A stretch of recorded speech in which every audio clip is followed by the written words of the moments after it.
conference on information and software technology. So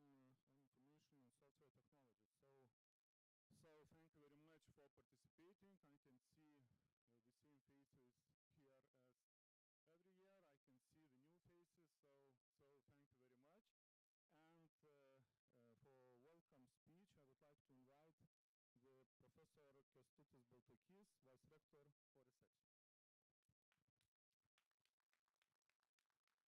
Labas rytas. Good morning, ladies and gentlemen, colleagues, students, and distinguished guests. Today I am happy to welcome you all to the 31 or 31st International Conference on Information and Software Technologies 2025, hosted by Kaunas University of Technology by Faculty of Informatics. It's a real pleasure to see you all here at conference that brings together the best Lithuanian IT researchers and also practitioners along with their colleagues from abroad.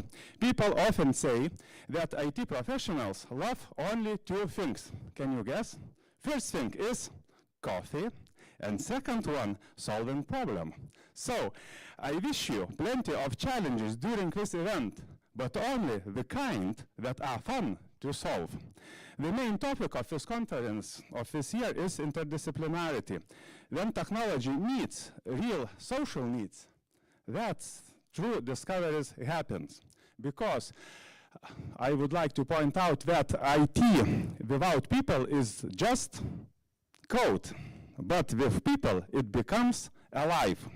I am truly glad that this long-standing KTU tradition not only strengthens our scientific community, but also brings together colleagues from very different countries. Together, we are shaping a knowledge-based society where innovations, it's not just buzzwords in a presentation, but something that makes real impact in our everyday life.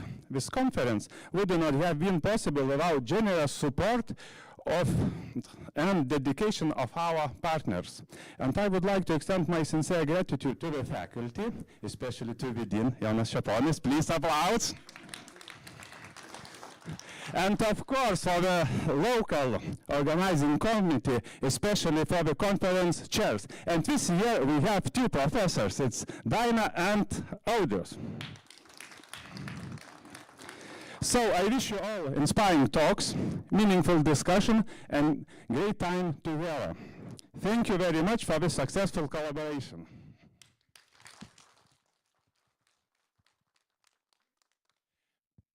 So thank you very much. Thank you very much for Vice Rector. And now I would like to invite for welcome speech the Dean of our Faculty of Informatics, Associate Professor Jonas Čeponis. Good morning, everyone. So it's nice to see you here. So thanks, for, Vice Rector, reminding us that the coffee is the most important thing for us, and the code without the people is nothing. And when we add the people, we have the life. And I will have not just a welcome speech, but I will show you some slides because I know that some of you are first time here in Lithuania or in our university. So I have just a few slides. And I will start with some, I hope that it will work. No, it will work. With some facts about university. So we have 9 faculties in our university. We have 8 institutes and 2 integrated centers of research, studies and business. And some numbers, because we are computer science guys, so we like numbers. It's more than 1,100 academic staff in our university, about 8,000 students. We have more than 150,000 alumni. And because our university mostly have study programs related with engineering, computer science, etc. So for our alumni, it's not, how to say, hard to get a job. So it's almost of our alumni get job within 12 months after graduation. So and it's better not to just listen my talk, but to see the video. So a very short video about our university.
Our 100 years anniversary 3 years ago, so we are quite, I don't know, old or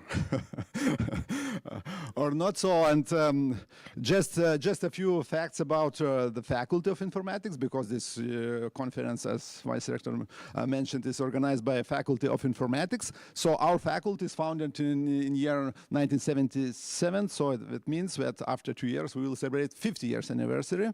So we are not so old as the university, but still. So in the faculty we have 5 departments. We have 2 research centers. And some information regarding the study programs. We have 6 study programs in bachelor studies and 5 study programs in master studies. So some of these study programs are taught in English, but mostly we have study programs in Lithuanian, and most of our students are local students. And some information regarding research areas. In Lithuania, the computer science have divided in 2 separate parts. We have an area called in Lithuania informatics engineering, and in that case, in our university, we have some topics related with informatics engineering, and another area, it's informatics.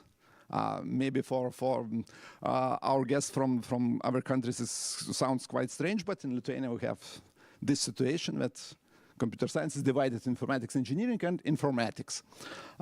And in our faculty, not the university, because this number is too small for the university, in our faculty we have 35 ongoing research projects currently. We have about 110 researchers. And now we are in this international conference, and this conference is starting from year 1994. And in our faculty we have 8 research groups, and these groups works in various topics related with computer science and informatics. We are working in various perspective research topics. It's related with Internet of Things, cybersecurity, semantics and knowledge-based engineering, etc. We have some people who works in computer vision, AI solution for the industry, etc. So I think we can find cooperation in various topics. We can or create new one, because in these days computer science, especially in case of artificial intelligence, can be used, I think, in every our life area. It doesn't matter, medicine, transportation, logistics, etc. So, and some few numbers regarding the studies. So at our faculty, currently we have about 650 bachelor students. So I already told some of you that this year we have strange number of new students in our faculty. We have 666 new students, and we have 360 master students currently. Usually 80 students per year. We have exchange students from all around usually European countries, and we have about 150 international students. So it's the part of these numbers from the above. So, and in these days, especially in case of students and collaboration with the business, we need to have close connection with various companies. So our faculty have very close cooperation with local and international companies who have some branches here in Kaunas or in Lithuania. So, and that's all from my side. Thank you for attention, and thank you to being here. And I hope that during these 2 days we will share and you will hear a lot of new information regarding computer science and other topics related with that. So, thank you very much.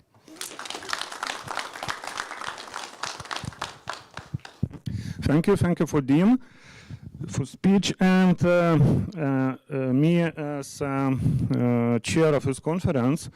I am very grateful for all the members, all the staff members who helped to organize this event and who supported us, especially central administration, dean's office, all the organizing committee, all the technical staff who did very huge job, yeah, especially team leader Walker, yeah, and and all others who contributed but was not mentioned here.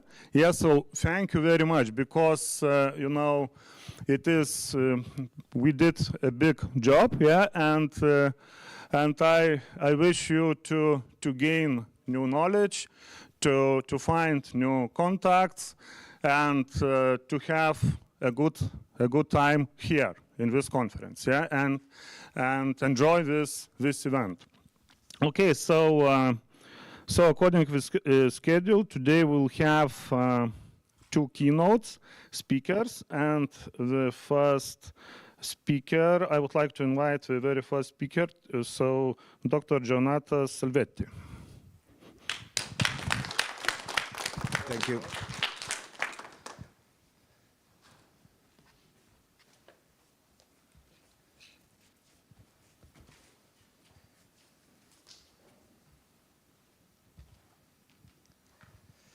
Okay, so good morning, and thanks a lot for the invitation. I really appreciate it. We have some projects running out since I think now 4 years with Lithuanian colleagues. So it's a pleasure to finally come here and visit your city, and very fantastic facilities and very nice people I met these days. So thanks again. So now I will try to talk for 50 minutes, so to leave some space for questions at the end. And so we will talk about mainly robotics in the next 50 minutes. So I'm a professor of robotics in Italy, and I would like to start with a bit of philosophy, let's say. So in the last, I think at the end of August, I had the opportunity to attend to a speech of Francesco Nori, which is the head of Google DeepMind. And he was showing a lot of very nice videos on the Google Robotics group. And he was showing a project that they are doing on grasping, on planning, grasping, and doing manipulation. This is the topic that I was studying since my PhD. And basically, what they have done, it's fantastic. So they can tell to the system, please grasp this glass and fill with the liquid that you see on your left. And these two very simple arms can do this. And then we asked why, so how you can manage to do this. And then he told us, basically it's a reinforcement learning, but then he told us how they train the system. So, and it's tons and tons of data that Google could manage to have, because they have YouTube, they have a lot of very nice engineers that work on doing telemanipulation to teach the system to do things, a lot of resources to simulate. So they have tons of data that probably in academia we will never have the opportunity to generate. Okay, so this triggered in my head something. So what are we going to do in the academia? Should we compete with these huge giant industries in getting more data, or should we focus on something different? And then I was preparing this slide and I said, okay, but there is still something where academia can go on and can make a difference. And this on placing people again at the center of development. Okay, so in the academia we can still ask ourselves, should we build it? So it is worth doing this. Are we considering that humans are going to use this? So all my research actually now is something where humans are kept at the center. Okay, so what we are trying to do is to develop interfaces and technologies where basically we first think to which are human needs. Okay, so we are looking for solution to assist people and to make them live better, and then we are looking to solutions where robots are not replacing people directly, but they are helping people doing things. Okay, so this is a very long and complex topic. We could stay days discussing this, but just to tell that which is the idea. Okay, so if robots are with us and not replacing us, okay, are with us in many things, one problem that we have to solve is how we communicate with robots. Okay. So now we are in the wave of LLM, so we think that we can do everything by talking to the robots. Probably it is good, but if you think to the way we communicate each other, we are not only talking. There are a lot of physical exchange that we do. The first thing that we do when we met someone is to shake hand, okay? And we touch with the people. The more we are close to a people, the more we used to touch also when talking. We do a lot of communication, physical communication. For instance, if we have to move together a table somewhere, we do not need to specify where I want to go, but we can go. And so what we are trying to do is to build new paradigm for communication of between robots and humans. Okay. So now again, LLM is something that, of course, is helping us. But what's missed? So it's missed at the moment some, as I was saying, some physical embodiment. So how we can physically interact with this robot. We need to design some interfaces that can go toward a kind of sensory motor integration. So not only speech, but also gestures, physical exchange of forces, and all the touch, body language, all the things that usually we do in, while communicating in dyads between men. Then, of course, we need to add real-time responsiveness to the system, and we have to use AI to do the contextual awareness. So maybe the interface is the same between me and the robot, but according to the situation that is maybe discovered or guessed by the AI, then the interface may control different things. Okay, so this is basically our goal, and this is our research focus in the moment in my group. So we are trying to develop sensory motor interfaces, so wearable things that can connect people and robots, and mainly we are focusing this to assistive robotics. So we have several projects running where we assist people with different disease or different physical ability, let's say, and I will give you an overview of this in the next slide. Okay, so what's a sensory motor interface? So this is a nice example here. You see, the idea is that this person in the wheelchair can control this complex system here, and the way he controls this is through some body signal that is read by this interface here, represented by this band here. So it could be EMG, it could be maybe an accelerometer that measures the movement of the shoulder, it could be whatever you want. So some body signal read at the body level. And then we want to control the motion of this system, okay? But we want to let the person that is controlling this being in control of the action, okay? So not only to be a person watching the robot doing, but we want to give to him the impression that he's controlling the system. So to do this, we need to feedback something from the robotic system to the person, okay? So when you do something on your own, you have a bilateral interaction with the environment. You are not only doing something, you also perceive something from the environment, okay? So what is the sense that should be involved here? Of course, there is vision and auditory, because it's normal.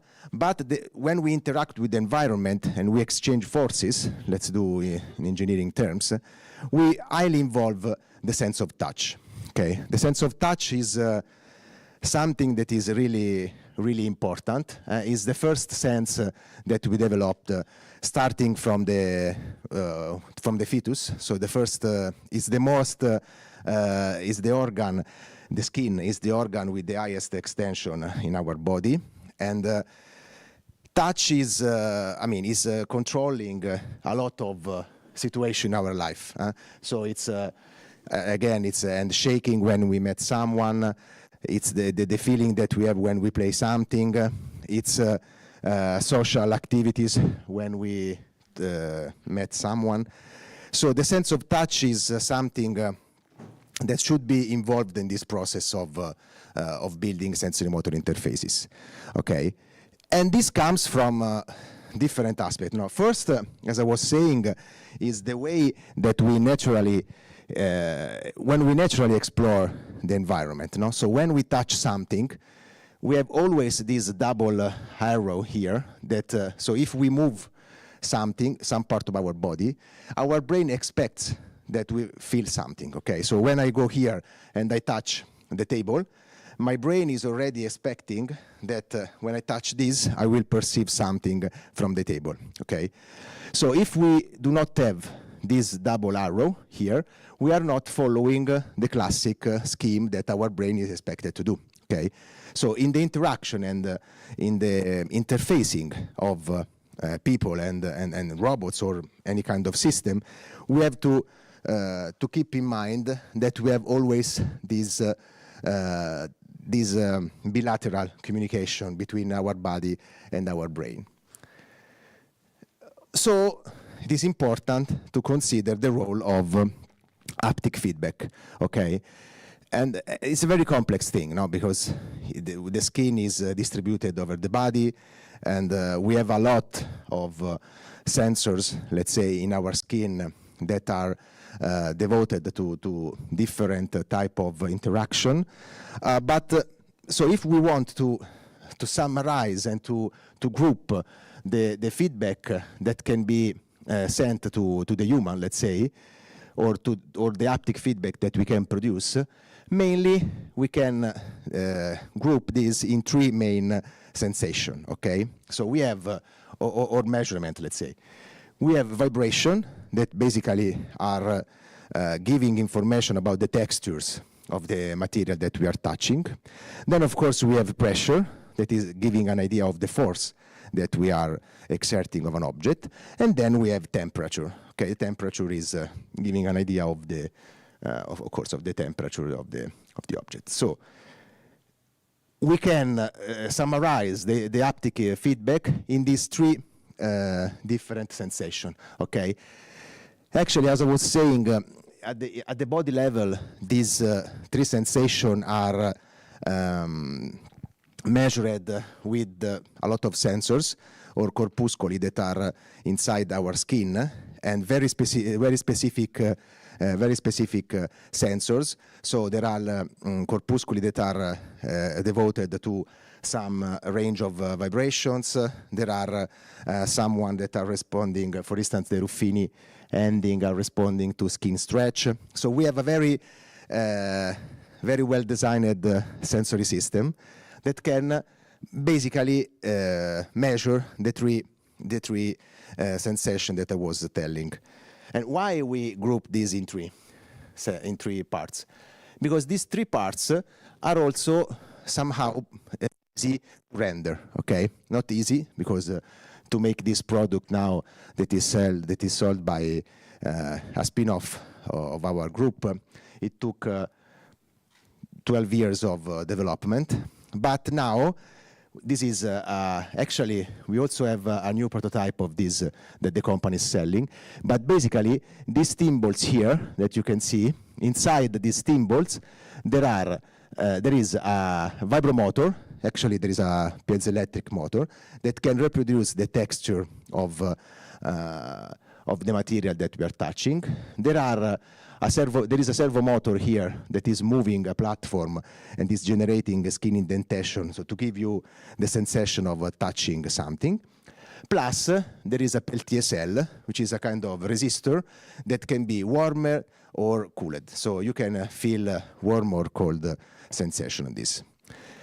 So basically, we have now all the ingredients to design sensory motor interfaces between the human body and the robots that are along us. But, okay, so let's see how we start to work on this. So the first thing that triggered us to design these interfaces was an interface for the robotic six finger. So have you ever seen the robotic six finger idea? No one. Okay, great. So I can show this. So this is something that now it's 10 years old. Wow, it's running fast. And so basically here, so the idea started in this way. So there was my professor, now colleague, that entered in the lab and said, Jonathan, what happens if we have 6 fingers? And I said, I don't know. So the evolution gave to us 5 fingers, so probably nothing. And they said, no, but imagine that we can build a symmetric hand with another thumb. It could be interesting. We could grasp bigger objects. And then we start a master thesis project I was supervising. And then this guy made a very nice device with a lot of servo motors, another thimble, another thumb. And then, okay, we can grasp a bigger ball. And then we say, okay, nice, but we'll never get any success with this. Then we were presenting this, and that's the why it's important to be interdisciplinary. We were presenting this, among all the things, to our colleagues in a medical doctor, actually a neurologist in the hospital in Siena. And then he said, oh, but this is a fantastic idea, because there are a lot of post-stroke patients that can move the arm, but they cannot open and close the hand. So if you move the arm and you have a sixth finger here, you can recover a grasp where one finger is the unimpaired limb, and the other finger is your sixth finger. Okay, so we said, okay, this is a very nice idea. Let's try to explore this.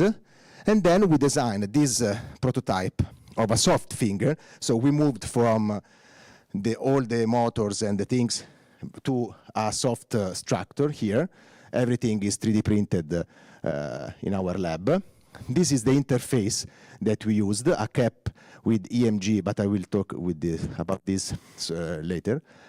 So this is a bracelet that can be wrapped around the wrist, and when is necessary, you can unwrap the finger. You can place. This is Alessandro. Is one of the patients. Now he became the first. So he's trying all our devices in time. And see here, he controlled the closing through an EMG electrodes that are in the frontalis muscle. So basically moving eyebrows up, he could close the finger. And then he could recover a bimanual task that was not possible without the sixth finger. So this was the very first time, for us at least, where we needed an interface. And the interface was this cap. So in the cap, inside the cap, there are electrodes. We choose to read the frontalis muscle because after stroke, these muscles are always spared because they have a double representation in the cortex. So you can always move the eyebrows after a stroke. And then by reading this motion here, we could control the sixth finger. Then we start to test, and we said, okay, they can do, but people were not happy about that, the patients, because there was something missing. And then we came back to this idea that if we do something, we should have some feedback. So we designed a first prototype where we simply acknowledge that the system was correctly understanding the motion of the eyebrows. So here there was a vibrating motor on the back of the head, simply vibrating if the system correctly understood that you want to close. Okay, by simply adding this feedback, this vibration to acknowledge the motion, the performance of the patient highly increased. Okay, and this was a simple communication. Then we said, okay, but then we met this guy, and this guy. It has a very rather rare situation, but not so rare. Basically, was also affected by hyposthesia, so he couldn't perceive any tactile feedback from his body. And then here, so he was not able to control the force that the finger was exerting on the grasped object. And then we said, okay, but we have an interface. So we have here a ring that is controlling the opening and the closing of the finger. Why don't we add a vibration here that now it's proportional to the force that the finger is exerting on the object. So we were measuring the force here through some torque estimation in the motors, and we were vibrating proportionally to how much the finger was squeezing. And he could manage to grasp also soft and fragile objects. Okay, so this was the very first idea of the system.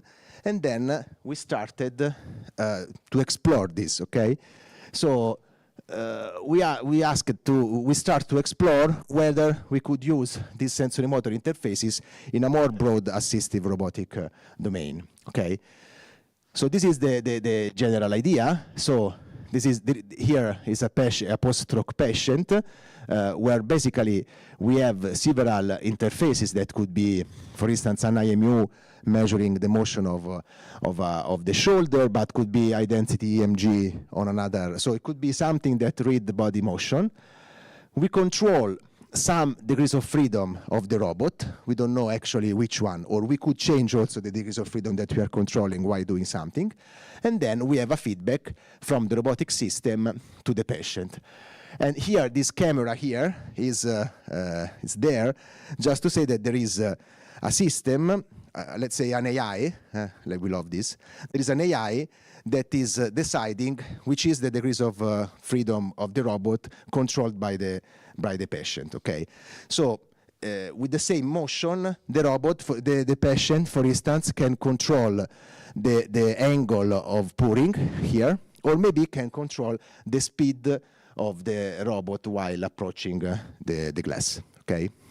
And this is actually from that concept that was in the proposal of a European project 3 years ago. Then these are the experiments that we are running in these days after 3 years in the project ARIA, which is a EU-funded project with more than 10 centers involved, okay? And what are we doing in this project? So we are considering different interfaces. So we are considering that we have supernumerary fingers here, and this was what we had since the starting of the 6 finger. But we are also considering, so supernumerary means it's the word that we use, for instance, for people that born with there are people that born with 6 fingers. For instance, there is a family in Brazil that all the people born with 6 fingers. They have another middle finger. Very interesting. And there was the University of UCL in London. They hosted this person to study them, let's say, to see how they were controlling the finger. So every time that you have something more, it's called a supernumerary. Okay, so the 6th finger is a supernumerary finger, but the idea of this connection with robot could be transferred not only to wearable robots, because wearable robots are amazing, but of course you are carrying also the weight of the robot with you. So if it's a 6th finger, it's rather light, it's okay. There are people in the world now working among all, there is the group of Professor Asada in MIT working on external, so on a 3rd arm. There is also Masahiko Inami in Tokyo, Tokyo University, working on a 3rd arm. But the problem of carrying the 3rd arm with you is that if the robot is very light, the force that the robot can exert are low. And if you want to have high force, the robot will be very heavy. And you have to carry all the weight. So imagine that you are a patient, impaired, you cannot walk properly, plus you have to wear a 3rd arm. So it's something difficult. So the idea was to connect people through the sensory-motor interface to grounded robot, so to robots that are not worn by the patients, that are maybe in the desk or maybe in front of us in the kitchen, helping us. But the idea is that the interface let us perceive these robots as part of our body. That's the final goal. So if, while moving a robotic arm, I am convinced that I'm moving my arm, then the interface is perfectly working, okay? So it's the full embodiment of this, okay? Of course, it's not so easy to achieve this. That's why we are asking money for research. But the idea is this, okay? So we can move from supernumerary finger to supernumerary grippers. So these are basically smart gripper that can be attached, for instance, in the kitchen, in the bathroom, where you need some help, or to an external robotic arm that is helping in doing bimanual activities, okay? So this is the scenario that we are testing now with patients. So we have a supernumerary finger controlled through a ring. Here there are buttons to control opening and closing, plus there are vibromotors that can feedback the force exerted.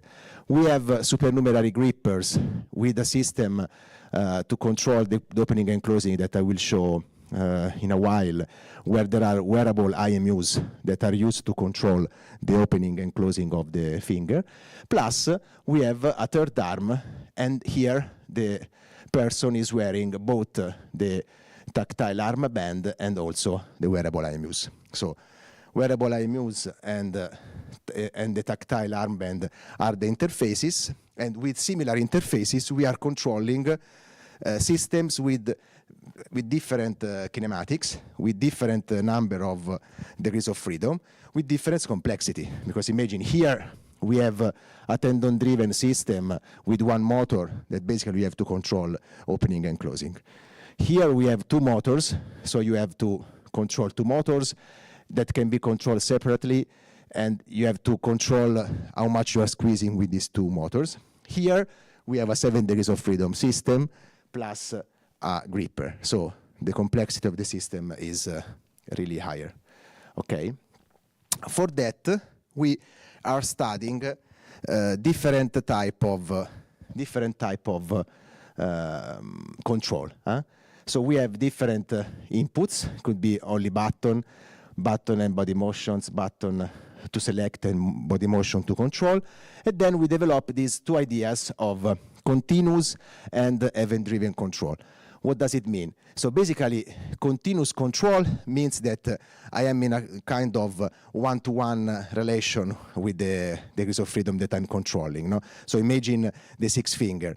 So if I am in a continuous control, the more I move my arm, the more the finger is closing. So one-to-one. Event-driven control is something different. So event-driven means I start the motion of the 6 finger, maybe moving my arm, then the 6 finger autonomously close, and then I do another event to stop it, okay?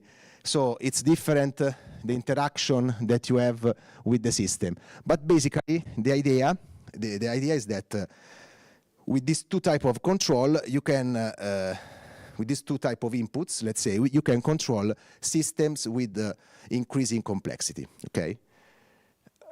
And the important is that there is body motion control signal because of this embodiment. So if you want to really believe that you are controlling the robot, you cannot simply watch the robot. You have to do something. So physical body motion is important. For the patient, it's even more important because sometimes patient, even if they recover mobility of the arm after the rehabilitation. So if, for instance, if you do not use your hand, so you recover some motion of the arm during the rehabilitation, but then you cannot move your hand, so you cannot grasp object. So what typically happens is that you place your hand in the pocket and you stop to use your arm. You do everything with the healthy arm. By doing this, the muscles that you have on your arm, basically they reduce their tone, and at the very end, you lost also what you have recovered through the rehabilitation.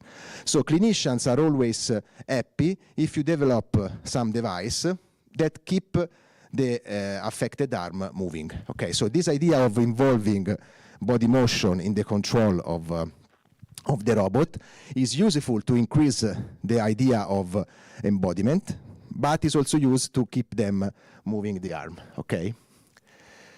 Plus, we designed this idea because there is a high, I don't know if you have ever, I mean, I hope not experience at home, but I mean, this is a disease with a very high number of patients.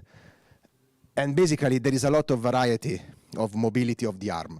So I see, we tried the system with, I think, around 30 patients. And each of the patient moves the arm in a different way. They have, some of these motion are called pathological synergies. So they used to stay like this, but someone can move the shoulder, someone not. So it's, you cannot design the system, for instance, saying, let's move up the elbow, and then you connect the elbow. Because some patient can do, someone no. There were some patients that could do this motion without the finger. With the finger, they couldn't, because they cannot move against the gravity, the 6 finger. So what we do before starting is we ask to the patient to move the arm the way they can, and then basically from this residual motion, we extrapolate principal.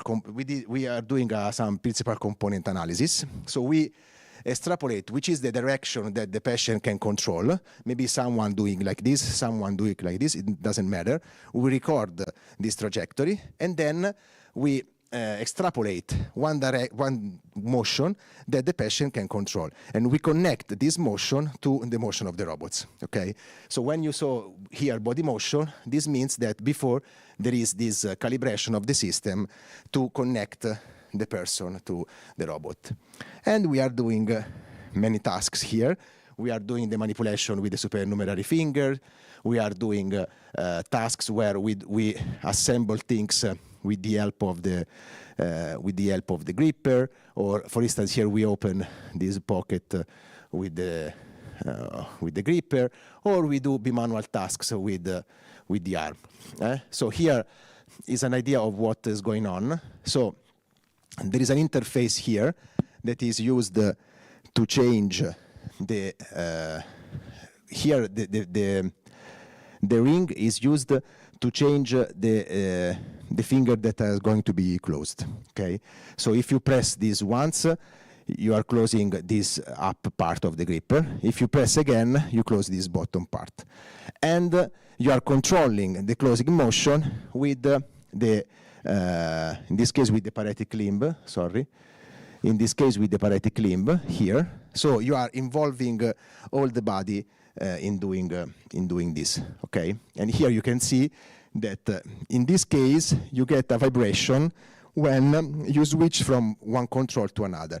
So if you remember when we were vibrating to acknowledge that the system understands the signal with the eyebrows, here is the same. Vibration are used to acknowledge that there is a changing in the system. So haptic feedback can be used both to feedback some force that is measured at the task site, but can be also used to simply show some event that is happening on the system, so to acknowledge something.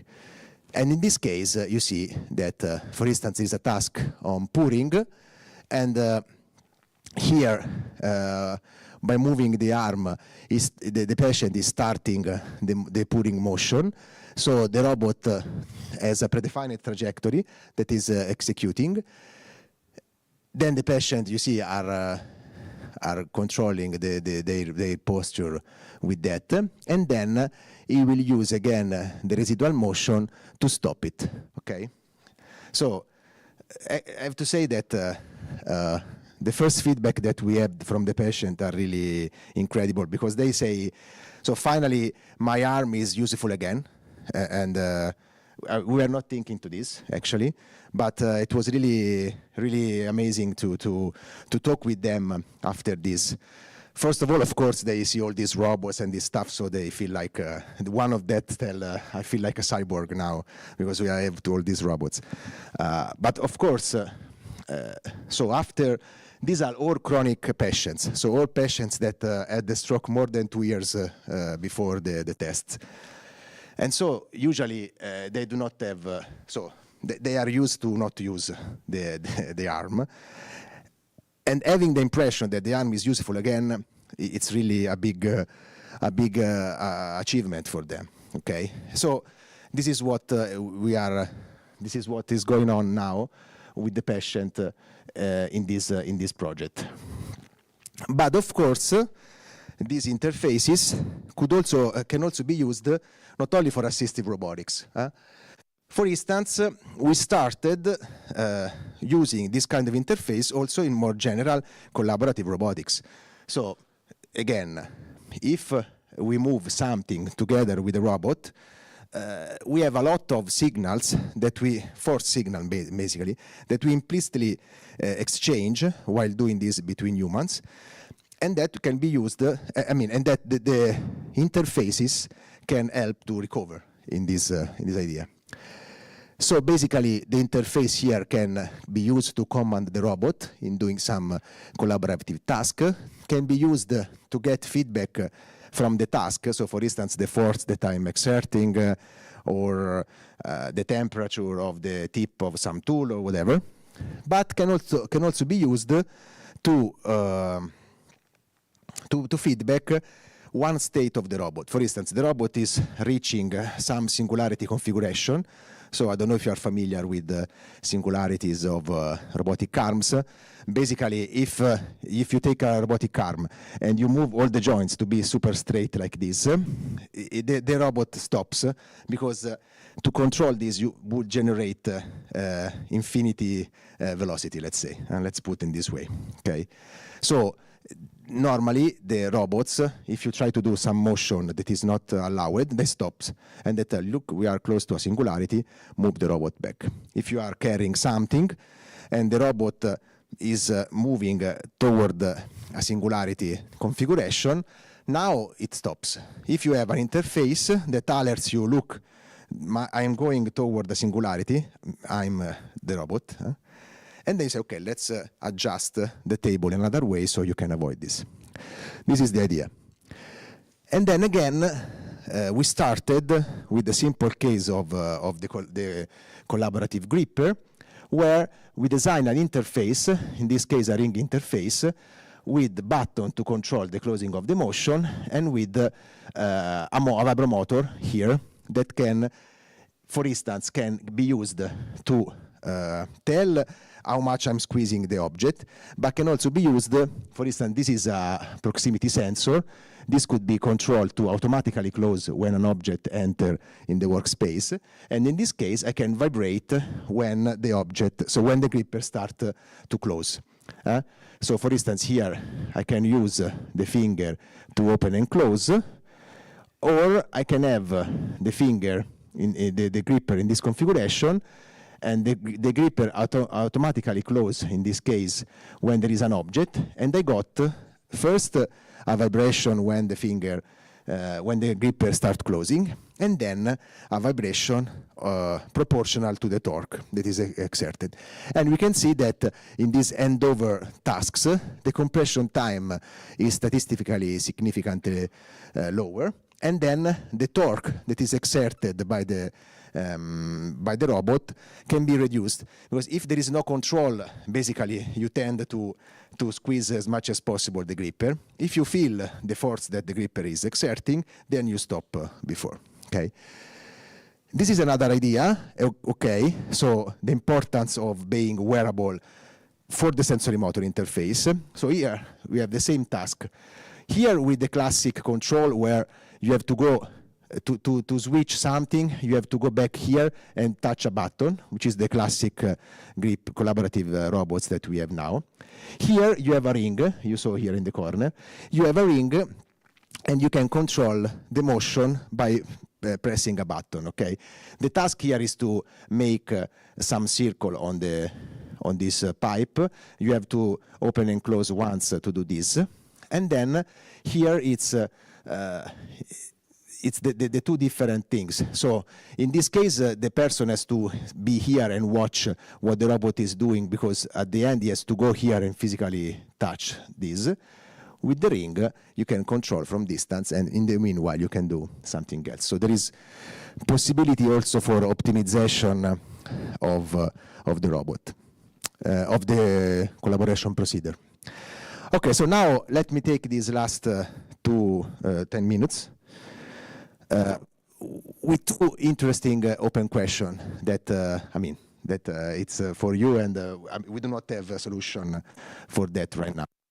We are testing it, okay? And the first one is, okay, I have this, let's suppose that I have a way to read my body signal. There is a robot that is collaborating with me. I'm getting this guy crazy to follow me with the camera. Sorry.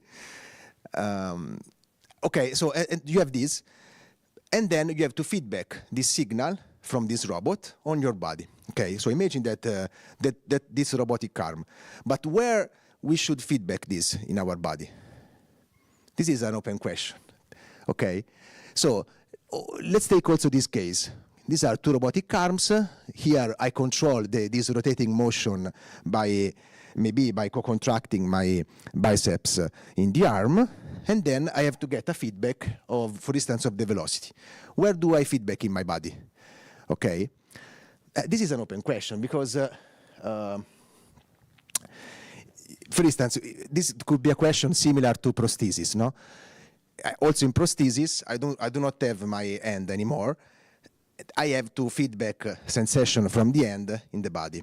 But with prosthesis, this is easy, let's say, because all the nervous, all the nerves ends where you cut when you have the amputation. Okay, so the idea is that the closest you feedback to the nerves, the highest is the impression that you give to the user of recovering some feedback.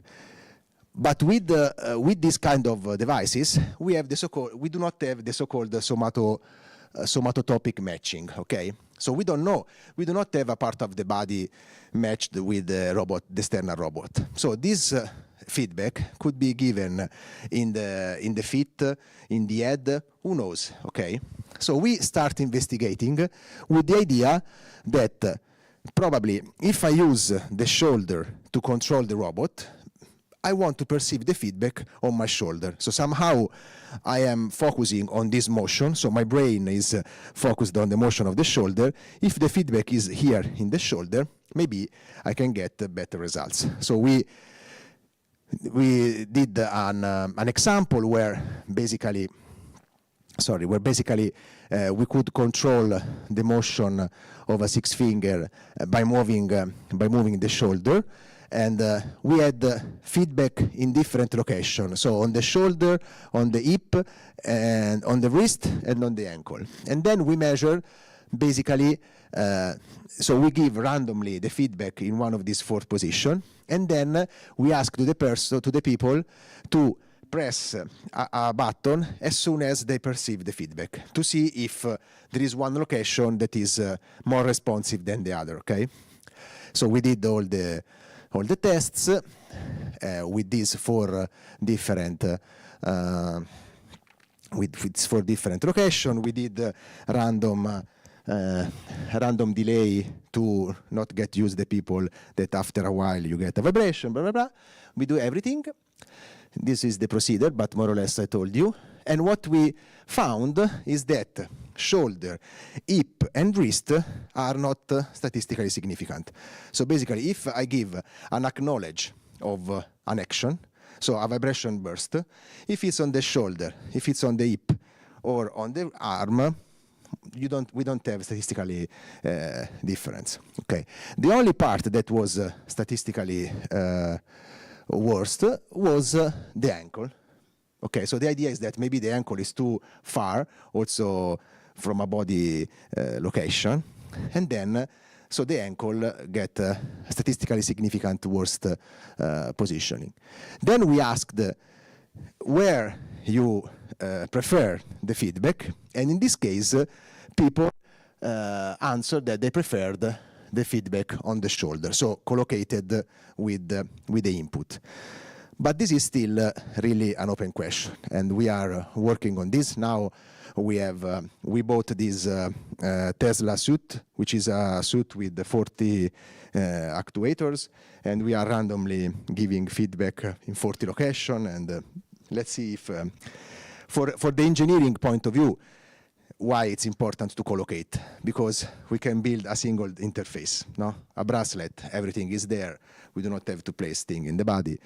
So this would be important. But in any case, this is, to me, an interesting open question, okay? The second one is how, and the last thing that I will show, is how we evaluate these interfaces, okay? We are all super fan of questionnaires, no? We love the questionnaires, but as an engineer, I don't like it too much, because I would like to measure something. I would like to have something that is measurable, execution time, or something that you can give me a number. If you put a cross in 7 or in 6, like we do with our beloved Likert scale, it's okay, we use this, but to me, we miss something, okay? And then, so we, of course, like most of you knows and use every day, we were using normally our SUS scale, NASA TLX, or the one that you knows, probably. And then we want to find a quantitative measurement, okay? So again, the importance of interdisciplinarity. This time we were invited from the colleagues again in the hospital, and there was a seminar by Professor Iannelli. Wow, this picture is not bad, but okay, you see something. In the seminar of Professor Iannelli, that is in UK now, was about the peripersonal space. So basically he is studying which is the space. Are you familiar with the peripersonal space concept? Have you ever heard peripersonal space? Yes? No? The one you see by the corner on the right? Yeah, so there are many definitions, but basically is the area around us, close to us, where we start to feel the presence of something really close to us, okay? For instance, if we talk, usually we stay at the margin of peripersonal space. If we are very close, so you are entering in my peripersonal space, usually either we are, so it's something that could be misinterpreted. Okay, so, and how is measuring this peripersonal space? He's measuring this peripersonal space using an innate reflex that we have in our body. So basically, if I put two electrodes here in the median nerve and I stimulate, about 80% of us will reply to this stimulation here with an eye blink. Okay, this is a reflex.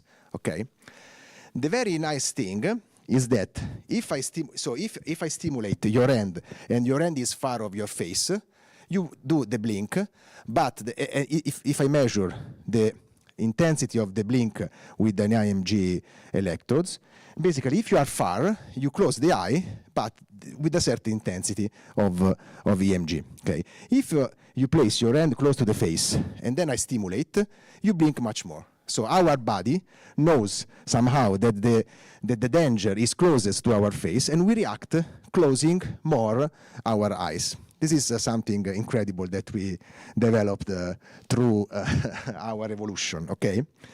And this is amazing, because this is a reflex, so nobody can cheat on the numbers of the scales. We can measure, because here we have the value of the EMG signal that we measure on the eye. And the good thing is that this sensation, this reflex, is elicited not only moving your hand, but also if there is another object that is entering your peripersonal space. So basically, the more you feel in danger, okay, the more you close your eyes. This is a very nice thing. Okay, great. So we were, after this seminar, we said, okay, this is fantastic for evaluating a robotic device and interface, because we can design experiments. Okay, so first we do this to prove that our system is working. Then we test different way of control the robot, okay? So the robot is moving close to my face, okay? But it could be completely autonomous, so I have zero control of the robot. I am there, and the robot moves toward my face. First possibility. Second possibility, I have a discrete control. So I can start and stop the motion through a button, okay? So the robot still performs the trajectory on his own, but I can stop when I want with a button. And we call this discrete control. Or we can continuously control, so we can have a joystick, and the robot is performing a trajectory, but I am moving the robot, okay? So I'm in full control of the robot. And what we found out, so this is what happened, so not fast like this. The original movie was a bit slower. Okay, it's like this. So this movie, now you will see a glitch here that is demonstrating that we are stimulating. So now the robot is close. You will see that we are stimulating. I don't know if there is blocked or not. By the way, you see a glitch. And then we are recording, okay? We are recording with the robot far and with the robot near. And what we get, it's really interesting, because, so this is what happened with the end. You see, when the robot is near, the area that is below this line is higher than the area that below. The blue line is the EMG when the robot is far, and the red line is the EMG when the robot is near. So with the robot near, with the end near, you close more your eyes. And this is, again, even more when you have the autonomous robot. So you have no control. So when you see that the robot, is close to your face, you close it's better to be safe. So you close a lot your eye. It's enough to add a bit of control, so only the idea that I can stop if I want, and you see that this difference decreases. But amazingly, at least from my side, if I give the direct control, so now I can move or not the robot, then even if it's far, even if it's close to my face, I'm not scared about the robot because I can control it. Okay, so this is a great way to, we published this on this important journal recently, and basically what we found out is that there is statistically significant difference between the three conditions, and basically we saw that the more you perceive the control of the robot, the lower is the blink that you produce. Okay, so there is so you can scale this.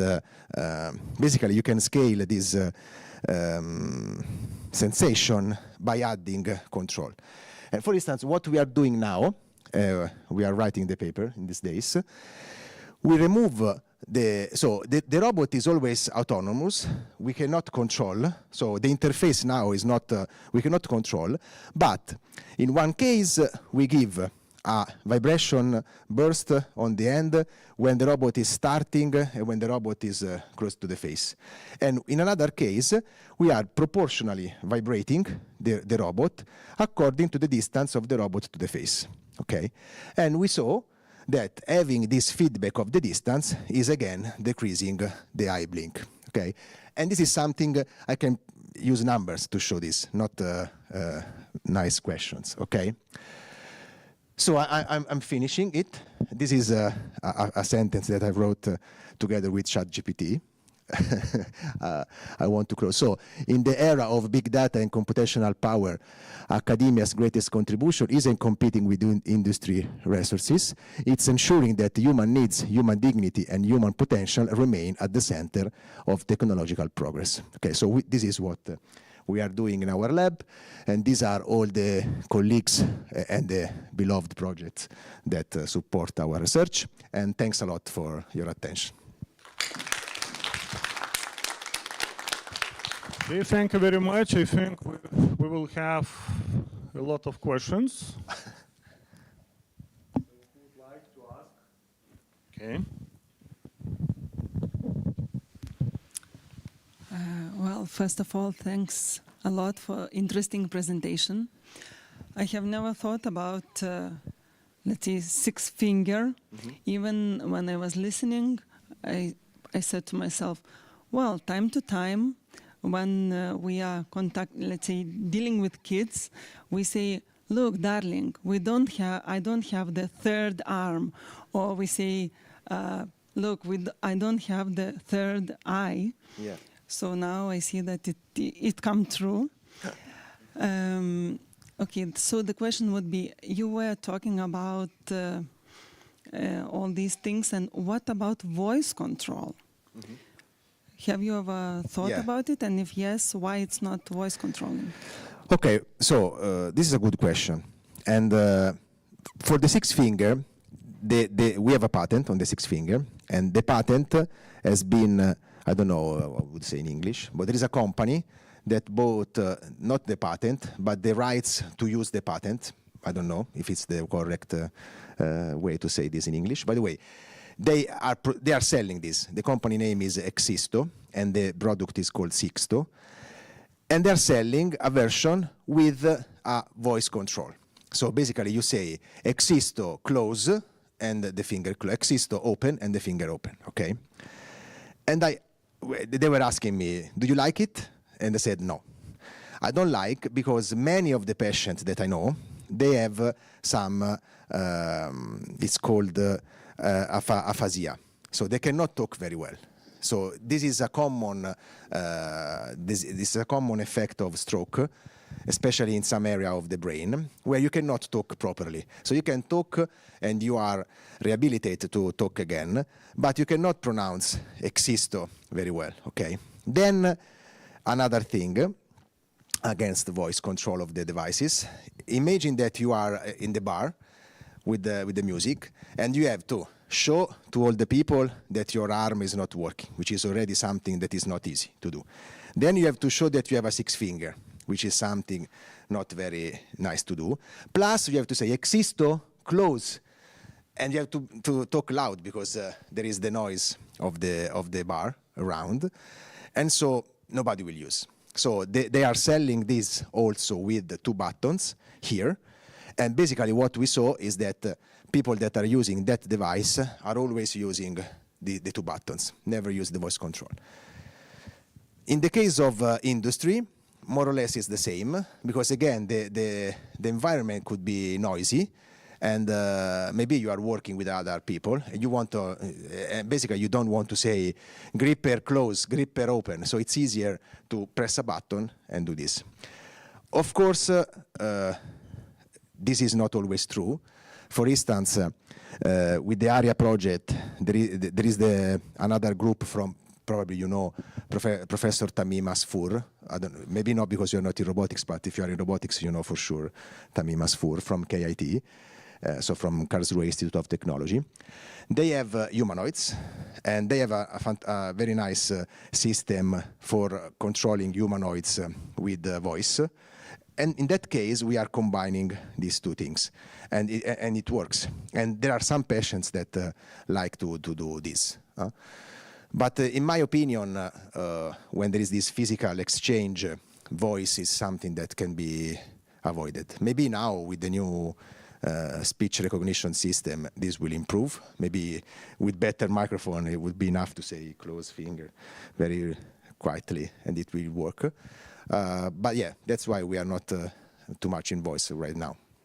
Maybe it would be easier possible to use easier words, like not exist or closed. So maybe you can use more simple phrases or some... Or maybe you can train, maybe if this guy cannot say existo but can say you can exactly. connect it, like we do with the motion. Yeah. This is a possible thing here.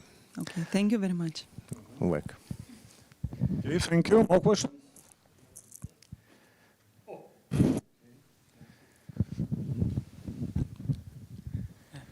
First of all, thank you for your presentation. It was truly inspiring.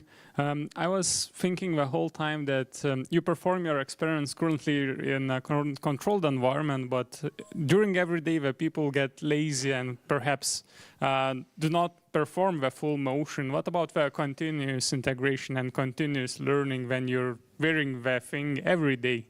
Do you have any knowledge of that? I know that it might be not your kind of field or you don't have a project on that, but maybe you have information about that. I'm very interested in it. Yes, this is another very, very good question. And that's the real problem. You know that not only for this. For instance, if you look to the prosthesis, there are in the market very nice, like Michelangelo hand. I don't know if you Google for Michelangelo hand, or there are very nice prostheses with a lot of degrees of freedom, and people never use it. They bought, or the insurance system give these fantastic prostheses to them, and then they do not use at home. And this is a problem also for our devices, because when you are in the lab and you are forced to do this, then you use it. But we are studying this. So we are studying with the 6 finger, which is the easiest interface at the moment to get at home. And we are studying this in this way. We bought 2 sensors that are called actigraphs. So basically are IMUs in the form of a watch. And we are doing this in these days, actually. So we first give for a week the two actigraph on the LT end and on the paretic arm. And we monitor how much they are moving the arms, okay, for 1 week. So basically these actigraphs can measure how much you are moving. it's simply so basically it's measuring the acceleration that you are doing with your arm. And then we will monitor this for 1 week without the 6 finger. Then we will give the 6 finger at home, and we will do the same monitoring, controlling if they are using or not the 6 finger. And this is something we got recently the approval from the ethical committee, because of course, for instance, to give a device at home, the device must be with a CE certification and a lot of things. And we could this thanks to the company, because the company to sell the device, they got the certification. We couldn't do this with unless with very controlled thing. But definitely is something interesting. And the first reaction that we had with Alessandro, the patient that I showed before, is that the first days they use it because they remember to use. Then there is a bit of decrease. So maybe the first day is wearing the 6 finger for all day, then they go to sleep. The day after they remember have to wear it, and then they go the third day, maybe they wear while doing something, usually in the kitchen. So for breakfast, lunch, we suggest which are the tasks that you could do at home. But then we saw that fourth and fifth days, they wear it less. And this is a very good question, because this is a problem for all the technology that we develop. Because it's exactly the same thing that is happening with prosthesis. There are a lot of nice prostheses, but then the amputees mostly are wearing the cosmetic end, or the hooks, the very simple hooks controlled with the shoulder. And Michelangelo hand are very nice object in your table. So this is a good thing, and we have to study how to make devices then usable for a long time at home. Yeah. Yeah. Thank you for peeking into the future research. Thanks.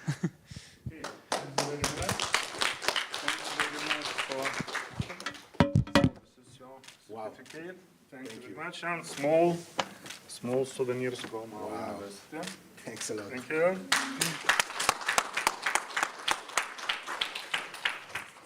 So thank you very much for the first key speaker. So now I'd like to invite second keynote speaker, Bilganan Silverajan, doctor. So the floor is yours.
Good. I think we are back online.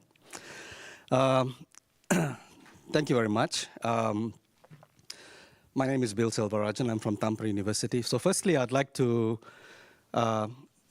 extend my deepest thanks for inviting me to present my topic here at Kaunas. This is my first time in Lithuania, and I just arrived yesterday, so everything is new. But I'm enjoying myself, and I'm very, very happy to meet all of you. My talk is entitled Bridging Bytes and Bolts, Navigating the Regulatory Landscape of IT-OT Integration. Now, I'd like to start off by saying, firstly, the weather has been crazy from all my travels, so my voice isn't the best, but I'm going to try to do my best to proceed. So here's a little about me. I did my PhD at Tampere University, and by by trade, I've been working with IoT systems. I've been doing a lot of work with communications. Until very recently, I was a research fellow at Tampere University, but over the spring, I accepted a lectureship position. So basically, I'm holding two hats academically. So I'm teaching and doing research. And these are my comfort zones. I've been doing work with IoT, maritime, applied cybersecurity, IT and OT integration. So I kind of belong to two groups. Firstly, I used to belong to the Networks and Information Security group, and now I'm also part of the Edge Cloud Software Engineering team. Beyond that, I'm also responsible for some other things. Tampere University is building an infrastructure called Dependable Systems Infrastructure. I'm responsible for the computing area, so we're building new data centers, bringing in enough infrastructure to handle all our research needs for LLMs, storage, computing, and so on. So I oversee that. And at the same time, I'm pretty active also in standardization. So outside my work in the university, I've been doing standardization work, particularly in the IETF and the Constrained Resources Working Group. So we focus a lot on security and IoT. I'm the author of 1RFC. I'm also a designated expert, and some of my work has been adopted by other standards organizations. So all of that is about me, and this is about my university. So for those of you who do not know where Tampere is, that doesn't tell you very much, but that's Finland, and that's Tampere, which is actually about 100 kilometers north of Helsinki, which is the capital city. Tampere University is probably one of the youngest universities in the country. The reason being that Tampere University was officially incorporated in 2019. Previously, we were two different universities in Tampere, and also a University of Applied Sciences, and now it's all been consolidated. Both universities merged. We are the second largest university in Finland. We have about 21,000 students. We have about 4,000 staff members, and we are kind of distributed across 3 campuses in the city. And also outside of the city, we have presence in 2 different cities called Pori and Seinäjoki. And these are quite small centers of presence. The reason why we have so many campuses is also because we have almost every faculty in our university, except perhaps, I think it was law. We don't have law faculty, but we have every other sort of discipline that has been represented in our university. So we are very international, and we are also very multidisciplinary. That gives us a lot of a competitive edge in the way we do things. Okay, so before I go any further, I want to acknowledge something, that the presentation I'm about to make was built on the hard work of many people.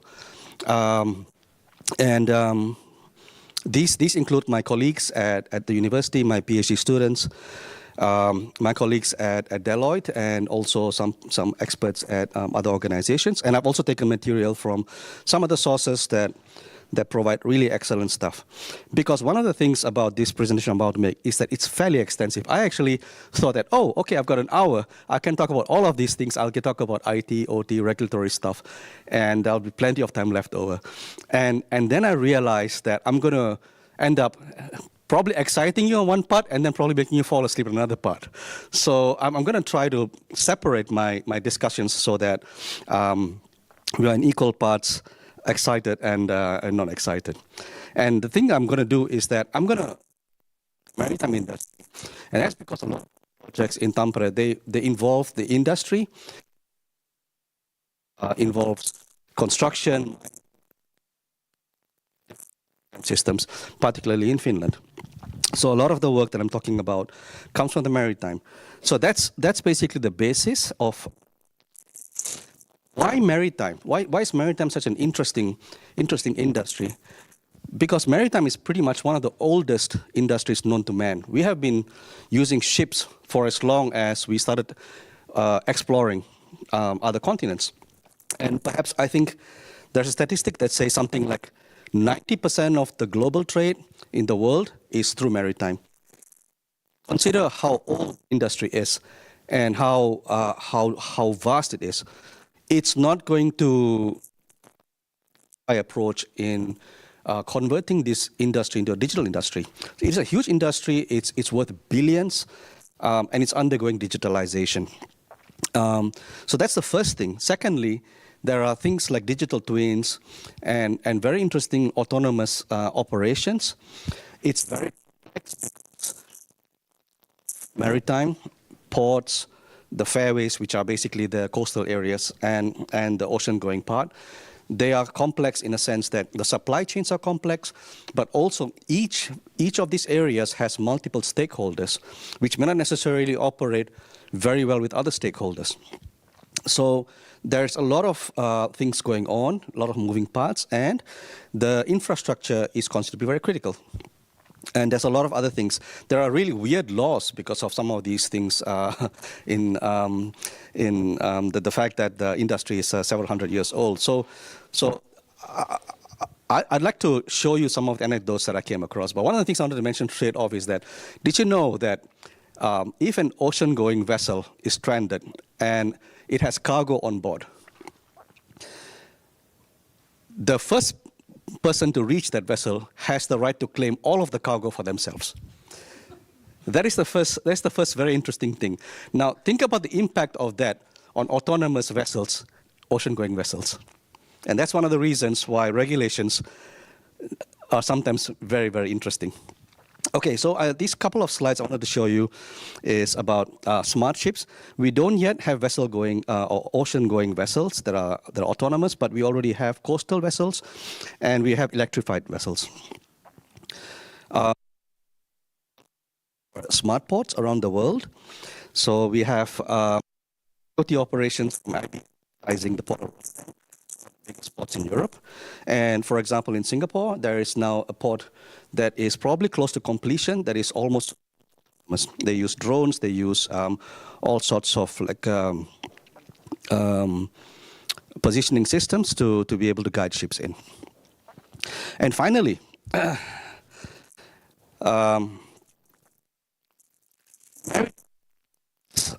interesting situation in which a lot of systems and cybersecurity awareness is. I think that maritime has sort of regressed a little bit. It's area which is constantly under cyber attacks, and we have to do a lot of work here. So when I'm talking about this maritime industry, I'll show you some of the examples of what we have had to face. But let's calibrate our ideas a little bit.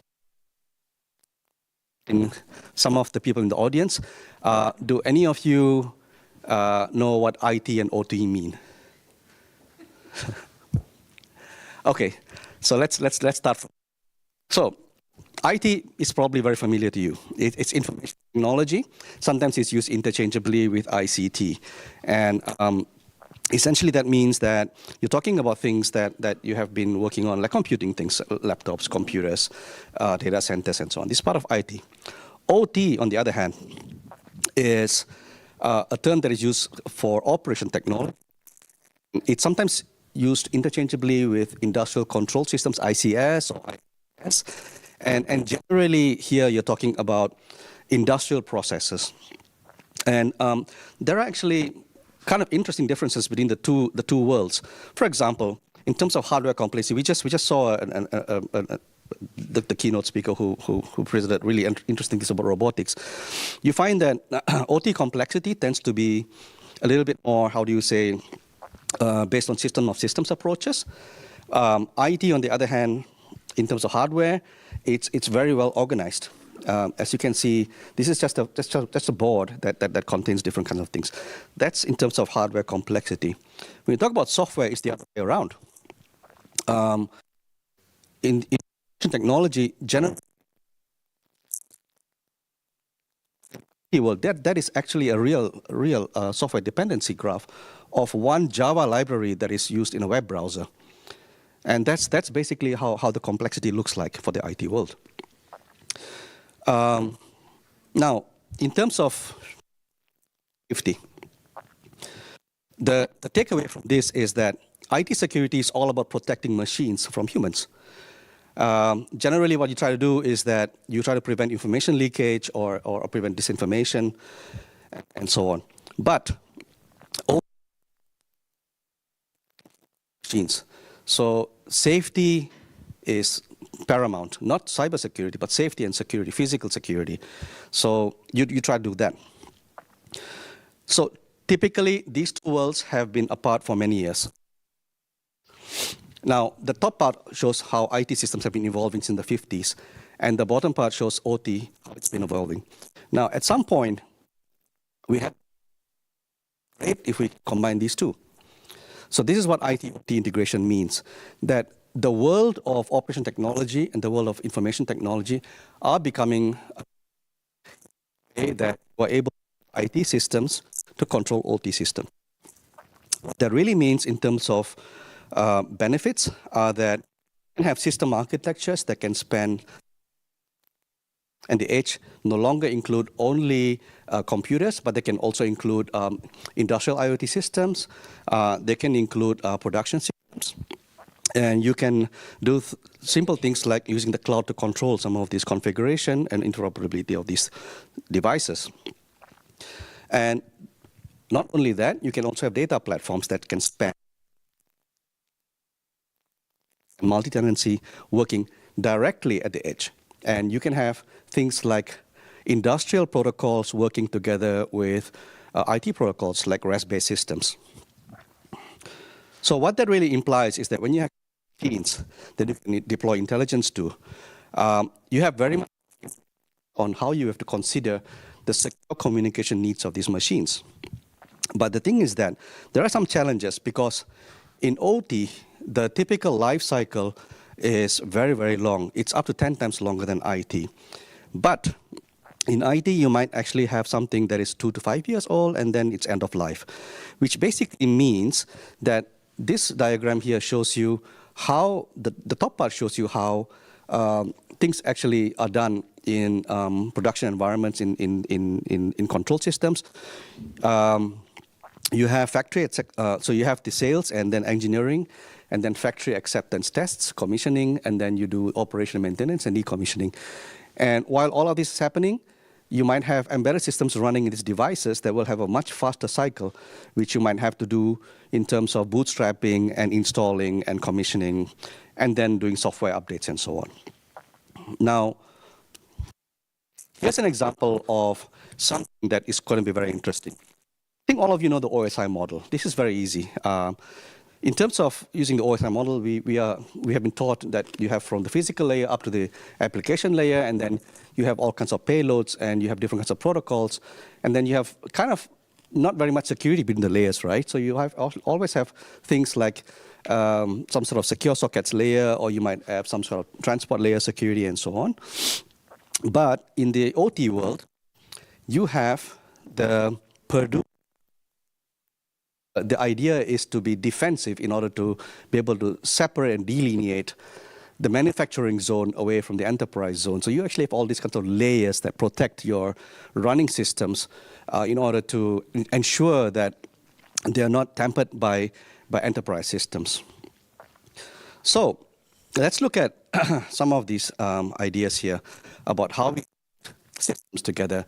Traditionally, they've been apart. Now what we want to do is that we want to kind of separate these things in such a way that we shatter the world between IT and OT, so you can have point-to-point communications towards different entities in different systems, and then you connect different ecosystems together. So that's been the prevailing idea of why we need to do this. But I'm going to show you something that has been happening as well from the security perspective, which is that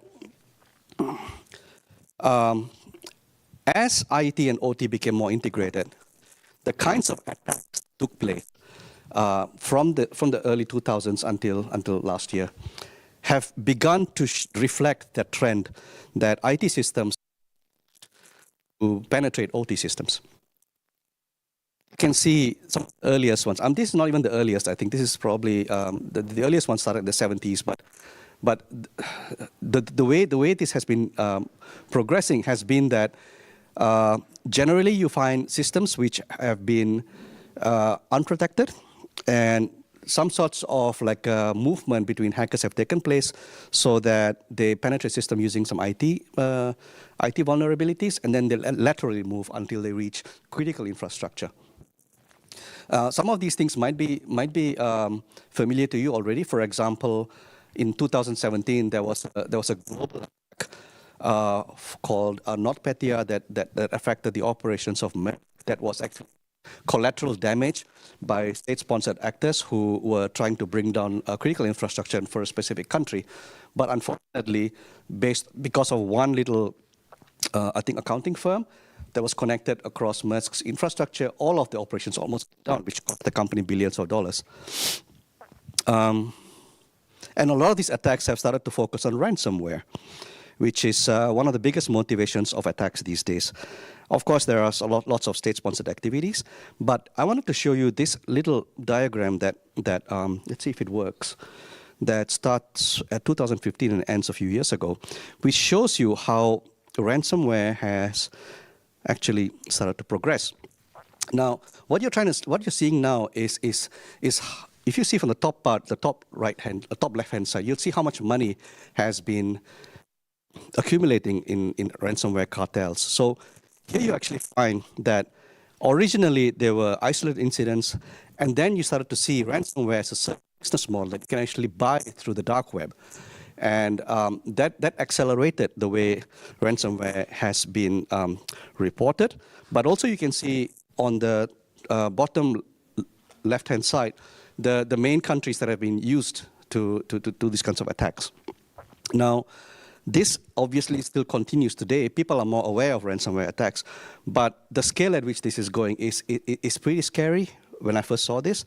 And the other thing is that you begin to understand the importance and the need to have not only technological measures in place, but also regulatory measures in place.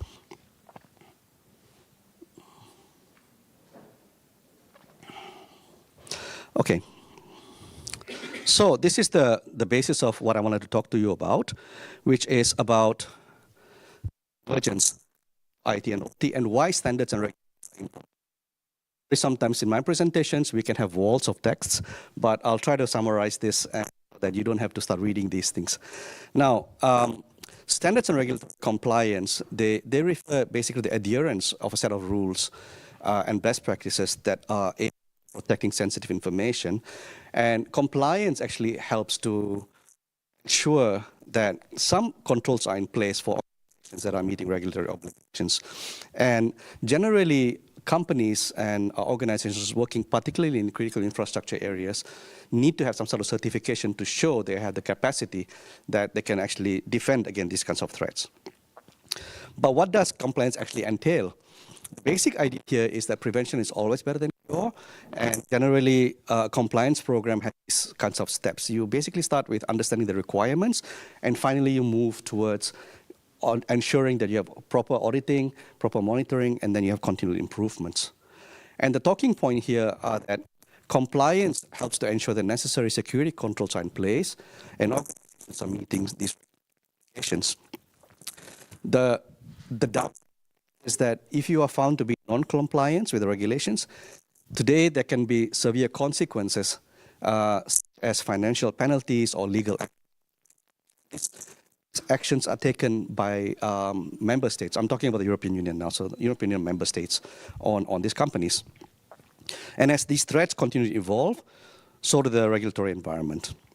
I'm going to show you something regarding IT standards. I think my colleagues at Kaunas are the experts here. I'm not.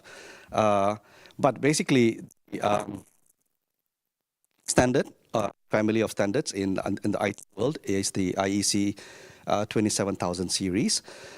This basically governs all the IT systems that, let's say, any organization actually have. It's a family of standards, and it's used to build the security of assets such as like financial information, intellectual property, employee details, and so on. On the industrial control system side, on the OT side, there are many regulations, obviously, since So this is, it controls not only cybersecurity but also physical security. But some of the standards I want to focus on, particularly are the IEC standards. They are very, very important. And then there are certain directives in the European Union. So if we look at the IEC standards first, the IEC standards are defined in such a way that this is also a huge family of standards, and they define such a way that is in such a way that it actually addresses the entire supply chain. So you have asset owners, you have system integrators, and you have suppliers. And different parts of the standards reflect different areas in which conformance needs to be done. And anybody who knows me well knows that I always like to look at this, any security problem in terms of three factors: people, technology, and processes. Because cybersecurity has stopped being only a technology issue. It has become pretty much a business issue. So you need to look at all of these things in order to have holistic protection. And I'm going to show you, in terms of people, what have been the in the maritime. So here you see examples of how insecure practices, certain instances of badly wrong. Fault passwords and usernames that have never been changed. You have a very interesting situation whereby there was, I think, an Indian vessel that was actually fired upon by the Italian Navy, if I'm not mistaken. And all ships have something called a voyage data recorder, which is basically something like a black box. And now something has happened so that the evidence could not be retrieved, and that's basically because there were a lot of things in regarding tampering and fraudulent human activity. So basically, a lot of the things that could have been recovered and held accountable in courts were not able to be produced because a lot of the evidence was lost. So for people, you need to build competencies. You need to have instructor-led trainings. You need to have awareness campaigns. You need to identify and encourage security champions. And then you need to have specialists, not only in cybersecurity, but specialists who understand their work. Because there's a very common saying among the automation engineers that it's easier to turn an automation engineer into a cybersecurity expert than to turn a cybersecurity expert to an automation engineer. So you need to have domain specialists. And you need to have a dedicated test team. So IEC 62443 has, let's say, capacity to help a company do these things. Let's look at technology. Coming back to the same issue of the voice data recorder, we also found that in this case, not only was there a tampering, but somebody tried to insert a pen drive into the voice writing, and it was infected with a virus at the same time, accidentally. So there were a lot of problems going on. There was no antivirus software, there was infections, and there was absolutely no way to control these things because they happen in international waters. This is one area of technology. The other part of AIS, which is kind of interesting, you all know GPS. For maritime systems, there are two different things. They use GPS, but there's also something called Automatic Identification System, AIS, which are basically transponders that vessels use to communicate their positions.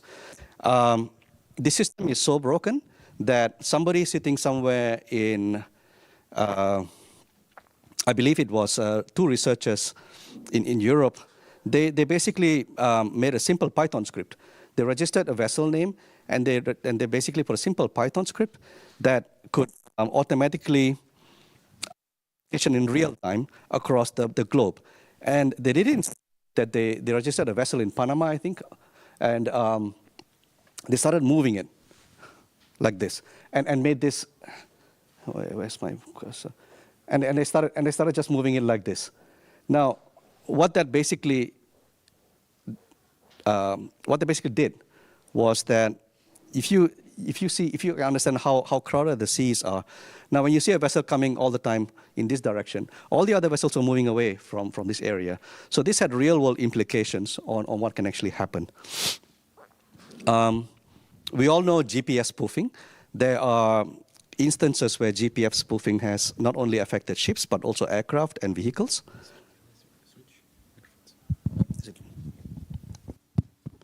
Hello? Okay, good. So GPS spoofing has also helped disrupt activities in water, as well as the fact that there are flaws in software design and firmware updates in many of these kinds of voice data recorders. So some of these things can be managed, some of these things can't. But let's look at how software patch management actually been working in the industry. So as you can see, banking is pretty much one of the best industries in terms of applying software and patch management. But on the other hand, the transport industry is not that good. There is utilities and energy sectors that are also not as good, because it's not that easy to always apply patches and software updates in the industry. So when we were doing some of this work in our programs, and we actually have in the coast of Finland there is called Turku, which has shipyards which build some of the largest ferries in the world. The Royal Caribbean cruises, a lot of their cruise vessels, they're basically, so they've got gigantic vessels and then they ship out. And they have got very many complicated systems on board, not only just the propulsion and engine systems, but also HVAC systems, passenger comfort systems, entertainment systems, and all of those things. So I spoke to some of the engineers of these shipyards. I'm not going to mention names. And it's so complex. How do you do your software updates? Do you do it when the ferries come to the harbor, or when do you do it? And I was told, generally when we ship something out and our customers receive the vessels, we tell them not to update anything. That's the standard reply, no updates, because it's so complex. The converse problem has been that there has been a case where one of these vessels actually went to the harbor and they did some updates to a system. Somebody was on board, everybody had left, somebody was on board, trying to do updates. Now, the ship thought that there was an intruder present. So it locked everything, it shut down the HVAC, and the guy was trapped there until the authorities would come and take him out. So that's the problem that you face. So software update management is extremely hard. But there are still recommendations in IEC 62443 how to do it for product suppliers and as well as asset owners. Now, some things that you might actually have known. Last year, I was actually traveling, I think it was last autumn. I was traveling, and I was leaving from Helsinki. I was going to London. When I landed in London, in Heathrow, I was wondering why there was so much chaos. I was offline for a while. I was wondering why there was so much chaos in the whole airport. And none of the boards that were showing in-flight information were working. And people were coming on the intercom saying, if you want to check your flight information, please use Google, which is something I've never heard before in an airport. So I was wondering what's going on. And only when I reached an area where I could sit down and check my phone, I realized that I was stuck in the middle of operations. So CrowdStrike is a platform, it's an IT company that provides endpoint protection for many of the critical infrastructure. What they did was that they pushed out a software update on a Friday evening. So until they could get everything, because it's all Windows systems, and the only remedy, the only mitigation is that you have to go to each of these computers and physically delete stuff from the Windows registry. Now, can you imagine how to do that for thousands of PCs and computers? So that specific weekend, many of the airports in Europe had trouble coping with CrowdStrike, and I was stuck there at that time. Fortunately, Heathrow, I don't know why they were working, so my friend was joking that they don't actually have proper software updates going on, so we'll see. So the technology roadmap has been that you first prioritize the features that asset owners are requesting, and then you address threats from threat models that are a bit lower on the capability levels. Okay, so the last ones are processes, and here, again, we were talking about ransomware attacks. Ransomware attacks are actually quite common in the maritime industry. It's not that there are ransomware attacks. Ransomware attacks are very common nowadays. The interesting thing here is that if you look at Long Beach and you look at Port of San Diego, they actually occurred quite soon after each other. Similar patterns, similar signatures, except that nobody wanted to say anything about it. So the reason is this, that the whole industry suffers from reputational damage if you try to tell this happened to us. And none of these operators want to lose business to others, so they keep quiet about it. But if they had been at least been a bit open about it, other industries or other ports would have been able to take some protection.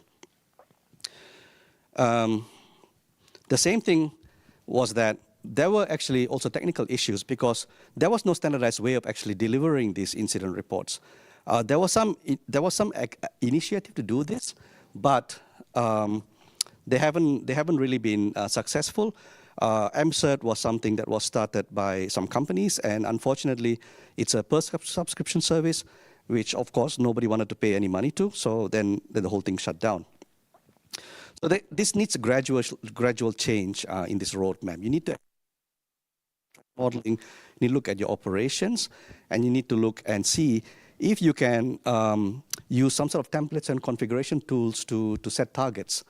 And you need to think about certification in order to ensure that you're working according to the standards. Now, IEC 62443 provides security levels, and also it provides a maturity model. These are used by organizations to prove. Let's say if you are looking for certification, a third-party certifying organization will come in and check you, and you have to be able to prove that, okay, I want to be certified according to IEC 62443 to get a certification that I have the certification, and it provides an assurance that my business processes are working well. So they need at least, let's say, they would say that you'll need at least a maturity level of 3 and perhaps a security level of 4. So generally 4 is not that good because 4 is like you're trying to protect against nation states. But generally 3 at the security level and at the maturity model. And once you actually achieve that, you can get a certification from a certifying body, for example, in the European Union, that tells that, okay, this business is good enough to be able to protect against cybersecurity attacks. So that's all I want to talk to you about standards.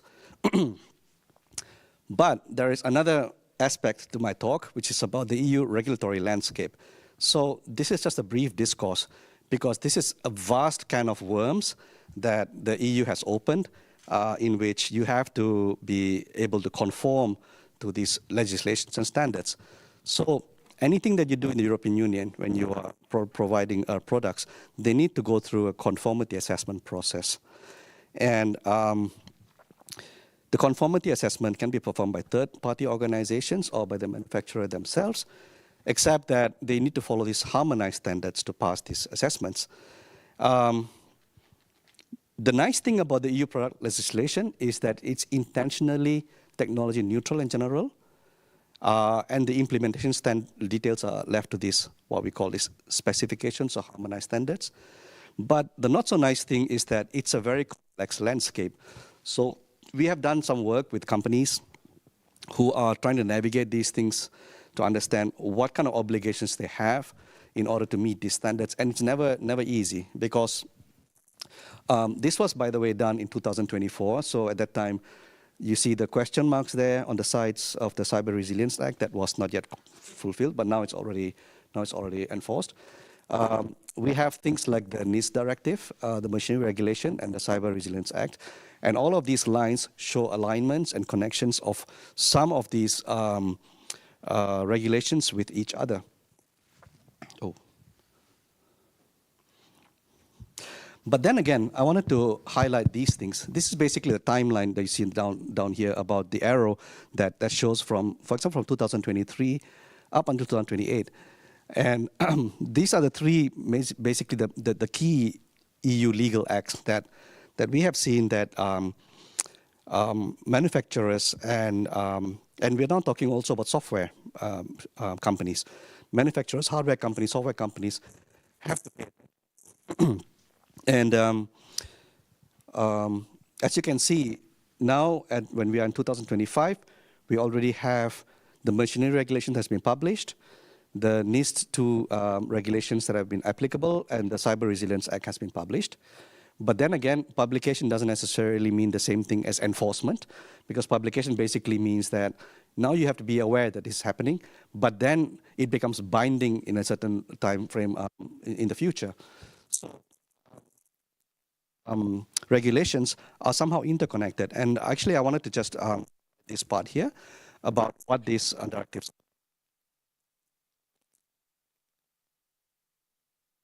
It was actually more like, so there's something called a directive. A directive is not legally binding.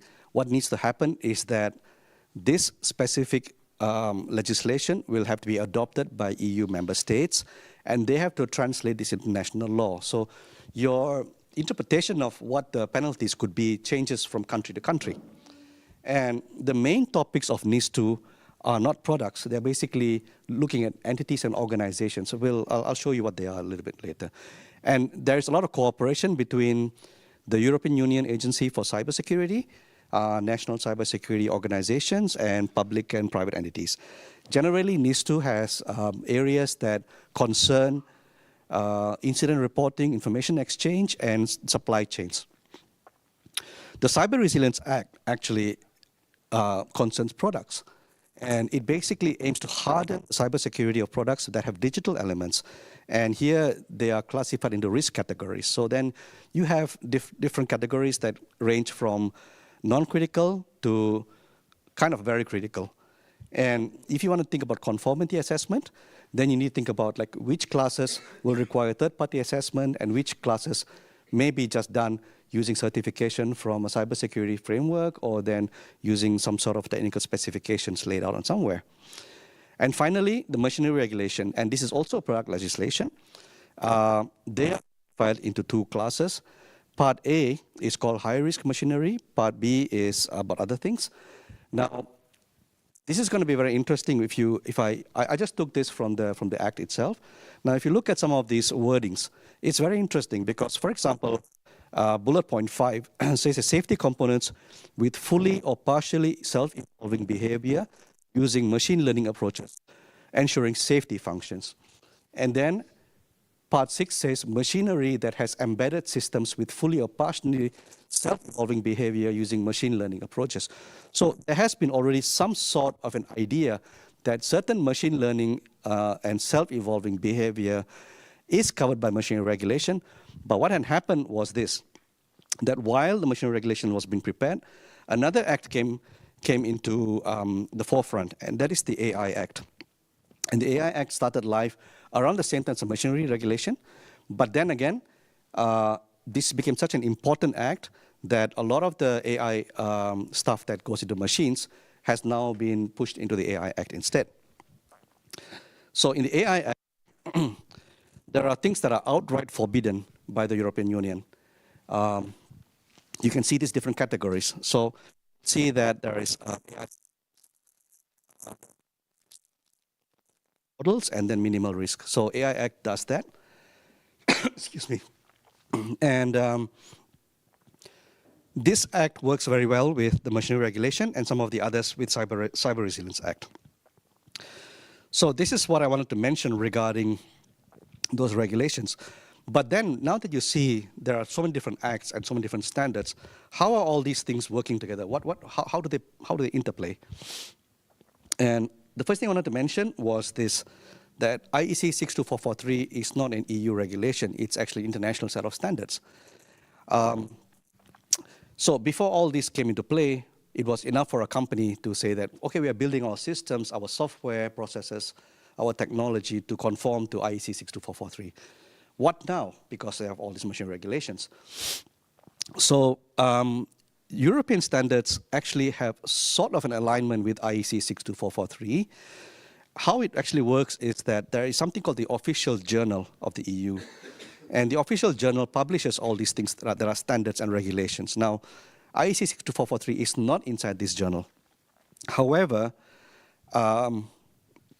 it has been indirectly supported because NIS2 actually refers to the IC 62443 frameworks, which means that, okay, if you are kind of doing work with IC 62443, then you're pretty close to getting your regulations conform to NIS2.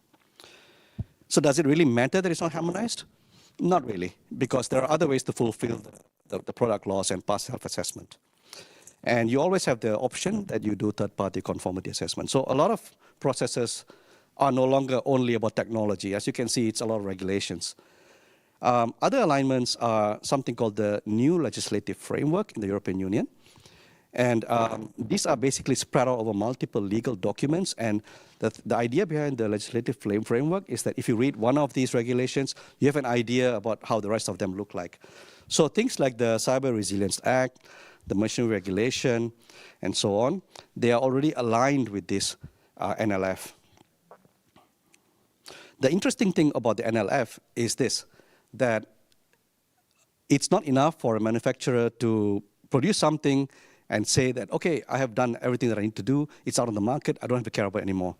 That's not what happens anymore. That's a thing of the past. In the European Union, the idea is that if there is something called substantial modification, which is that if a product is modified by a customer in such a way that it works in a way that is not intended by the manufacturer, then this person or the company that has modified this product will bear the obligations of the manufacturer. So you have some sort of liability if you start modifying things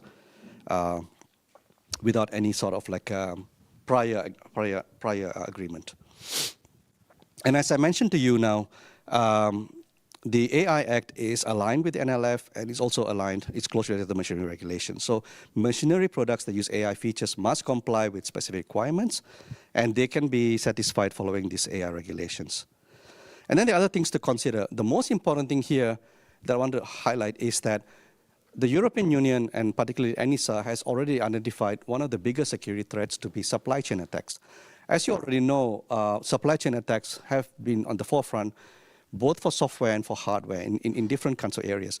I do not know how much you follow these kinds of for news, but for example, a lot of like switches and routers, they contain ways in which you can remotely log in using the SSH protocol. And the kind of SSH protocol and the products that you use depend on software that is not entirely closed source, they're all open source products. Somebody was able to hijack and introduce a backdoor into an SSH library that is actually not that essential. And therefore, there was a backdoor in many of these products already. And this was part of the software supply chain.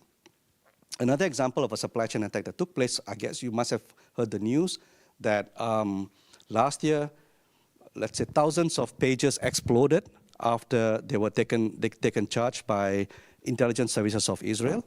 And they were able to cause substantial damage to some of the what they consider to be terrorists. Now, these are all things that are becoming really, really important. So NIS2 places heavy emphasis not only on knowing your own product, but you need to know your supply chain. It moves away from protecting your own products and networks towards how do you secure your ecosystems. Because the thing is that while you're able to think of a supply chain, like, so I could show you just a very tiny picture here. This is actually a very simplistic picture of a supply chain in which things are assembled, transported, stored, and then eventually sold and then installed. The supply chain is a lot more complex. So our people did some analysis, and we have this kind of like a diagram showing how supply chain attacks are possible, which shows the ecosystem present here on how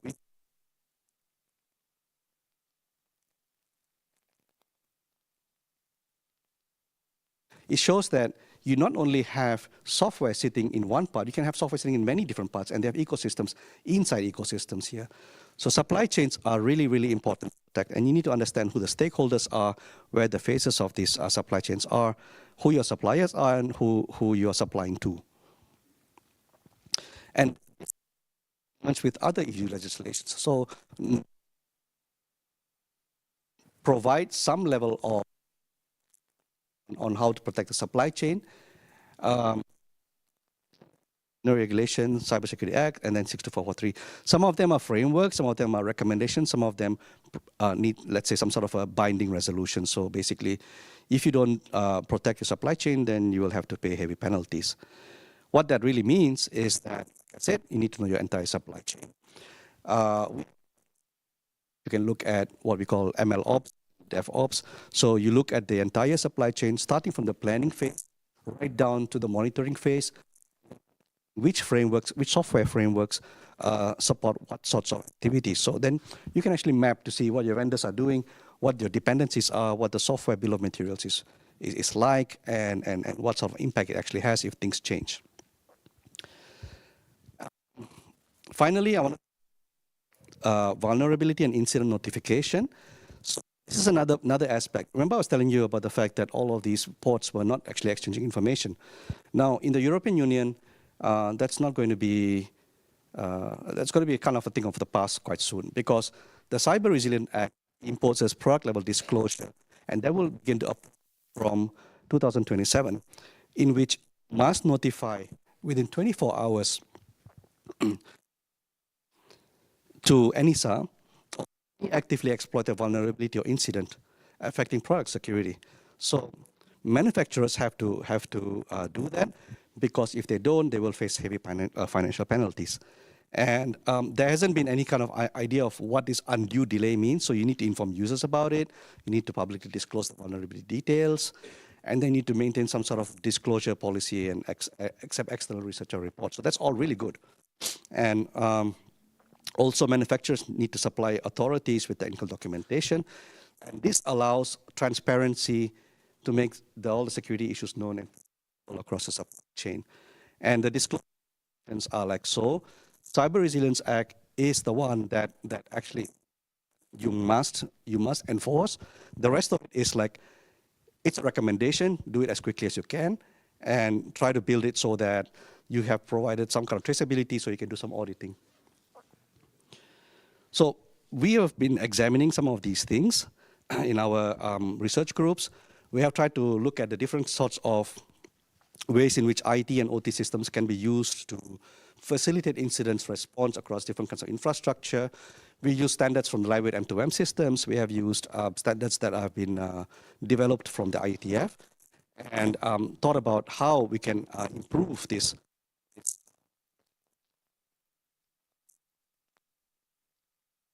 Maritime industry is that not only do you have multiple stakeholders, you have different levels of awareness of cybersecurity. So an operator on the harbor may not necessarily understand what the security requirements are compared to a security specialist. And let me see if I can show you a demo on this area. I'll just quickly see if I can. Sorry, how do I exit this and show? Okay.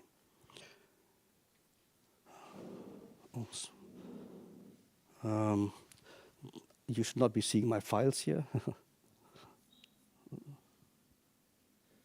Hang on. Let's see if I can get a window out here.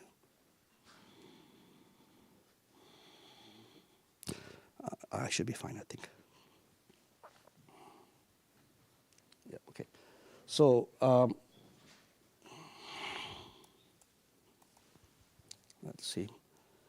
So we built a system here showing, using these standards and explaining how these systems actually work with information disclosure. So this is basically one of our programs which we were trying to work with the operators in the port of Turku in Finland, which kind of shows, let's say, the cybersecurity health of different devices, IoT devices and sensor systems across the fairway. This is actually a mock-up, so this is not live. This is not a real-time map, so I'm not going to show a real-time map on this.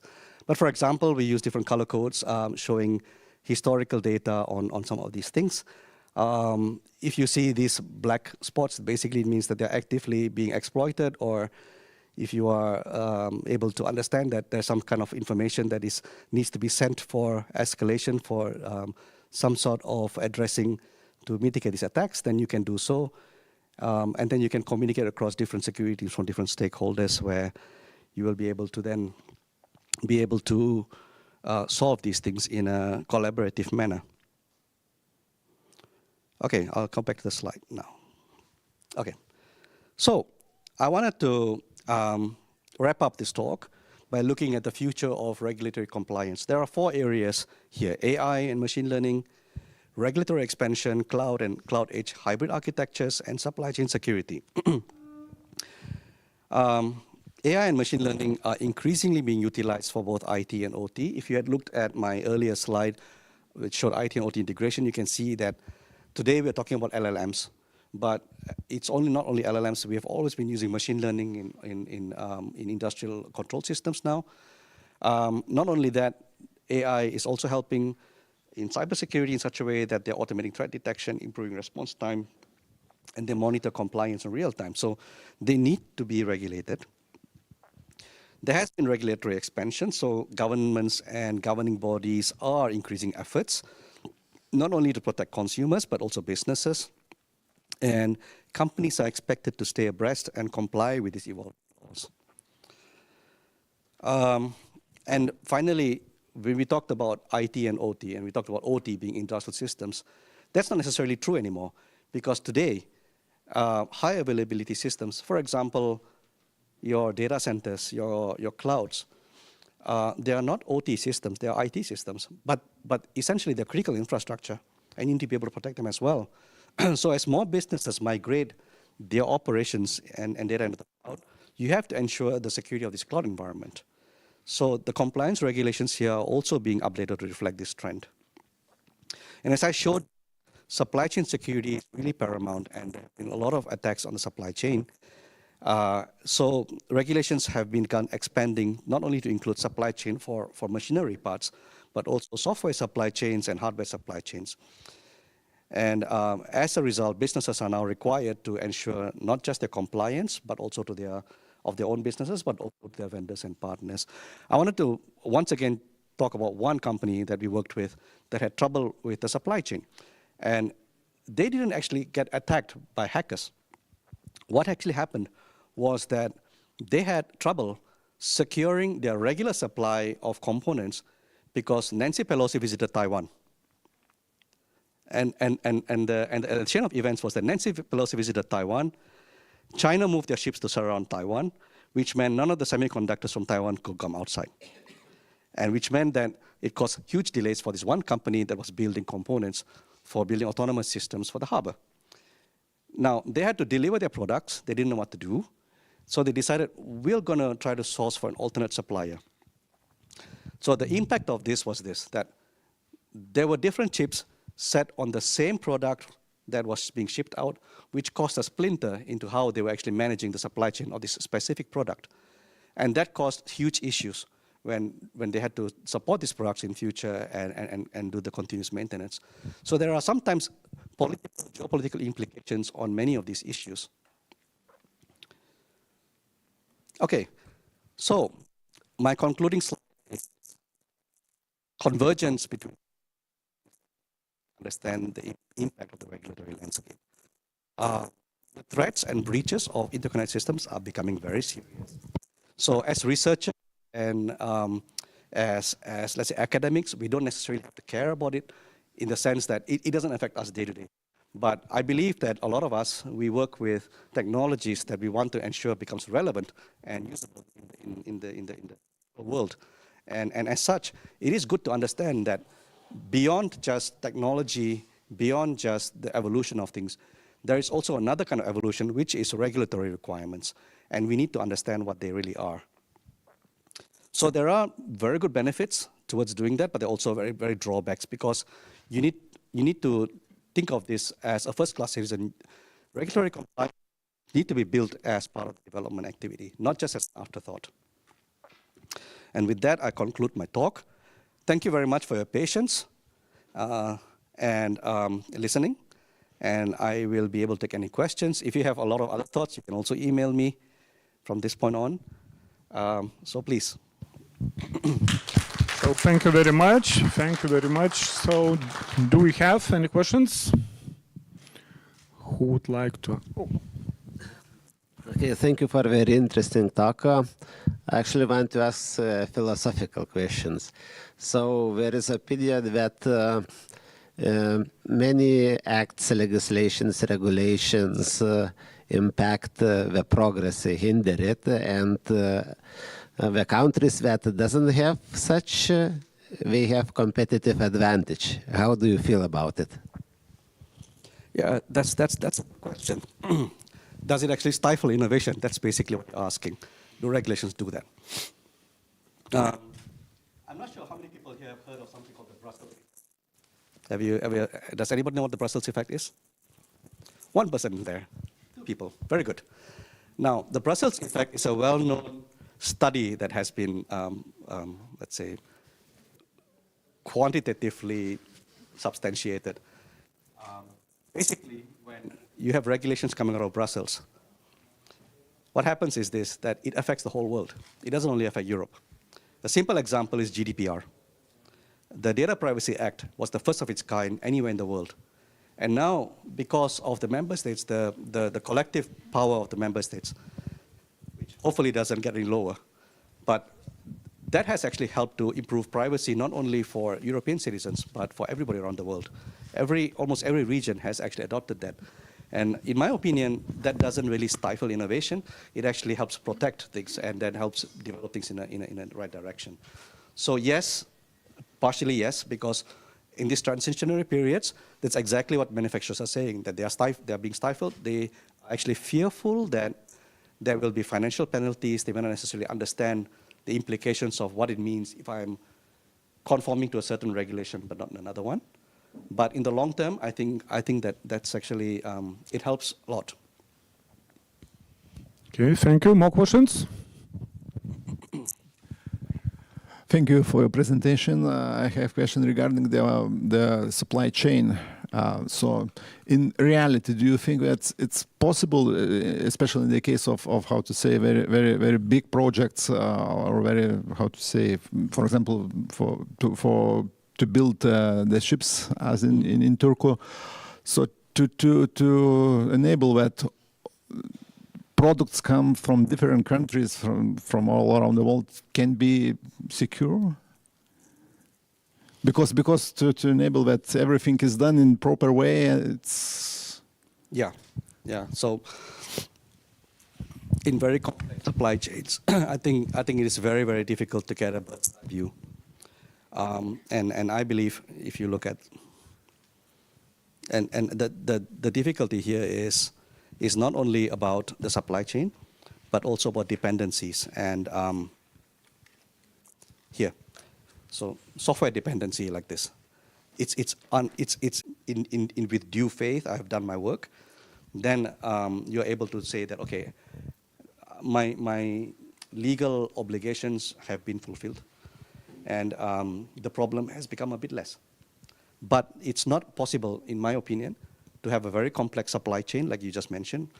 Maritime is a really good example, but even for simpler ones, like if you're building a forestry machine, you can actually see the entire supply chain. It would be good to be able to do that, but essentially the idea is that each company that belongs to the supply chain would be able to fulfill its part of the bargain. And that's basically how it works. Okay, thank you very much. Thank you.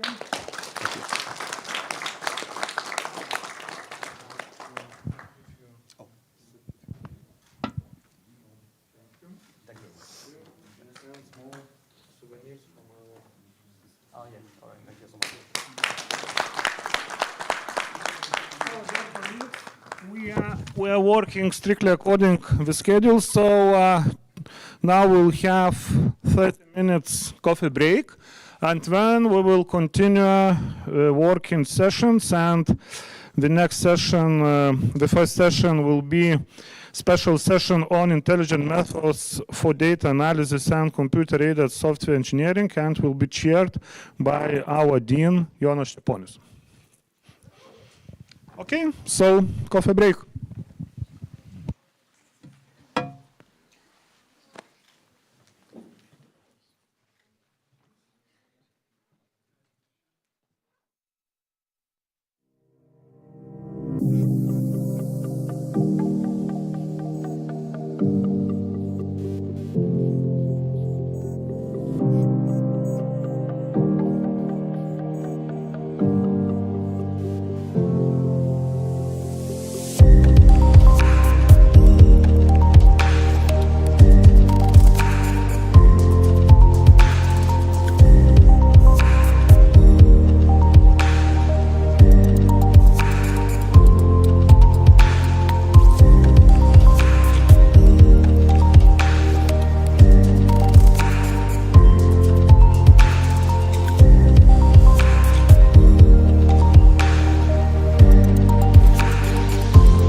professors in Lithuania, we can say for lectures it's 5 minutes, for associate professors 10 minutes, for professors 15 minutes, it's okay to be late, and students have to wait. Now most of are here as the students to hear our presenters, and today we can start our first session in our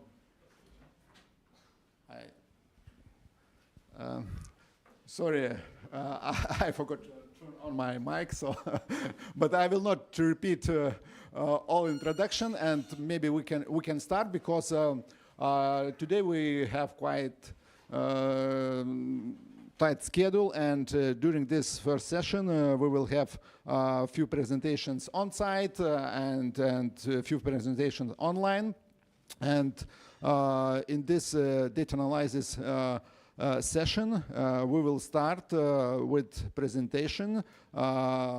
Very long name, sorry for that if I'm a mistake. Novel pinch strategy using flexo extensor tendons for a robotic scrap nurse grippers preliminary study. Yes, and the presenter will be Gianotto Salvetti. Yes. Yes, so the floor is yours, and I hope you about 10-12 minutes will be enough for you, because I want to leave some time for questions. So please. Okay, you can use mic or the mic is on. Okay, no, if possible, I would like to stand. I don't know if should I start the presentation here? Okay.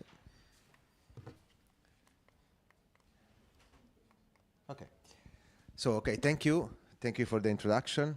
And yeah, the title is long. It's half of the paper, but it's just, I mean, just to, I will go quickly through this. So let's start with the idea that we are now following in our lab.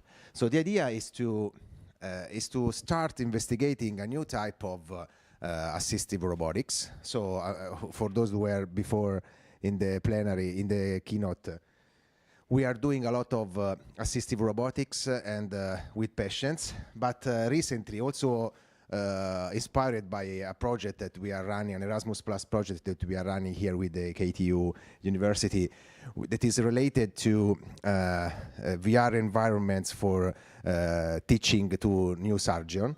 So we are entering in this idea of exploring possibilities inside the surgical rooms. And one idea that came to our mind is to try to help with robots surgeons that are doing common operation. So this is basically the idea that we are doing. Usually when we operate, there are at least 3 people that are there. One is passing the tools to the surgeon. Another one is doing an assistance that usually consists on cleaning the operational space with a kind of vacuum tool here. Or the assistance is given by holding the parts open to do the operation, and then there is the surgeon. So we are trying to substitute this, starting from the person that is passing the tools, and we are starting to do some experiments in VR at the beginning, where especially with the focus of understanding how surgeons could communicate with these robots. Okay, would they prefer to talk to the robots? Would they prefer to use interfaces like buttons, or to do some body motion to call the robots? So to investigate all these things, we started, and we have an environment in virtual reality where we have a robot that is helping in doing a procedure for a thorax. I don't remember, so it's I don't remember the exact name in English, but it's a kind of pneumothorax surgery operation, and the robot is helping in this. So we started with the classic grippers that we saw before, and we found that, of course, it is important that these grippers that are collaborating with the surgeon are soft, and this is first an issue of safety. So a deformable structure, even if they are in contact with the patient or with the hands of the surgeon, you are sure that there is no injury that can come from this. But having this kind of soft structures leads to different problems. Because usually these soft structures cannot grasp very firmly. So they can grasp object if you want to do this kind of power grasps. But you have to do precise grasps. So like when we pinch things like this, these soft structures usually are not very good at it. Okay, so this is an example. We did an experiment. This is Guido Gabrieli, which is a professor that is also involved in the European project that we are running together with KTU. And he's performing he's a maxillofacial surgeon. And we tried with our gripper, classic co-gripper that I showed before. And basically, what we saw, then we recorded the operation with this assistive. Basically, it was simply passing tools. And we saw that the surgeon were more worried about the gripper that was holding the object than on the operation, because he was continuously checking if this very complex grasp was able to hold the tool or not. And then we go back to the way we actually do pinch grasps, okay? Because this is the classic way. I don't know if you're familiar with the design of soft robots, but basically these are usually these robots are tendon-driven system. So imagine that here there is a tendon, a wire that is running through the structure. These joints here are deformable, are flexible joints. So when you pull the tendon, what happens is that the finger bends, okay? And so usually what you achieve is this kind of motion. But when we look at the way we do pinch grasps, usually our hand is in this position. So we do not do precision grasp and pinch grasp in this way, but we used to do this opposition, okay? This kind of motion is not possible, cannot be achieved with this kind of structure, okay? So we started from this, and the idea was to design a new gripper with a new design of tendons, and basically we introduce a couple of tendons, an external tendons that runs outside of the structure that are able to basically bend the fingers in this position and to higher the squeezing force that we can do to hold precision, to precisely hold objects. So, I mean, I will go quickly to all this feature, but one thing that I want to highlight is that that comes from the possibility given to us by 3D printing and by rapid prototyping. So, by 3D printing these and having all this structure in plastic, basically, this is something that can be sterilized. Okay, if we use classic grippers or classic robotic hands with motors and with a lot of sensors that are used to move the fingers, of course you cannot sterilize electrical parts. Okay, so having this structure with this tendon-driven system where the motor could be far from the part that should be sterilized, it's a good point. Plus, we introduce this idea of snap fit, these pads here. These are silicone-made pads. Basically, you 3D print a mold, and then you pour silicone, and then you put hardener, and after a while, this becomes solid, and you can attach with a snap fit system on the finger. And basically now, these pads can help in grasping this kind of tools. This is the first set of tools that we considered, and these are common tools used for suturing and for simple task. Okay, and we did some tests to quantify the force that this kind of gripper can do by holding precisely a certain tool. These are classic tests. So basically, here the idea is that we use a dynamometer to measure the force that is necessary to remove the tool from the gripper. So the gripper is holding the tool, and you pull it to understand which is the maximum force that it can hold. And then you can do this in different direction. So to understand also the maneuverability of the device, no? So if there are a direction, if you have to push in a certain surface with a certain force, and you know that your gripper cannot exert this force on that direction, you can control the robot to go in another way. Okay, so these are the kind of tests that we usually do, and these are the results. Actually, the forces that we can do are still not very high, or at least I think that we have to increase the level of force that we can do, because so this was all basically designed only for holding the object. But in the perspective of also doing some operation, we have to increase this level of force, because when you are cutting or you are holding some tool, you need to have higher force. Now this is like 6 Newton, so it's 600 grams more or less of force. Huh? So we need to do this better. And now we are in the phase of testing possible manipulability also of the tools with different motion of the device. Here is just to show that even if there are different forces applied, the grasp is held by the gripper. And okay, so basically what now we are, this is the first prototype where we show that this property of our hands could be reproduced also in soft gripper, and now we are working toward even enhance the gripper grasping capabilities and to include this in the whole process for assistive, for collaborative robotics in surgical rooms. Thanks for your attention. Thank you for your presentation. Some questions? Okay, so maybe I can bring the mic. Yep. Okay, thank you. So, Yes. Thank you for very interesting presentation. I would like to know, maybe you can list 2 disadvantages and 2 advantages of your prototype. Okay, the two main advantages is that these are easy to design and easy to sterilize.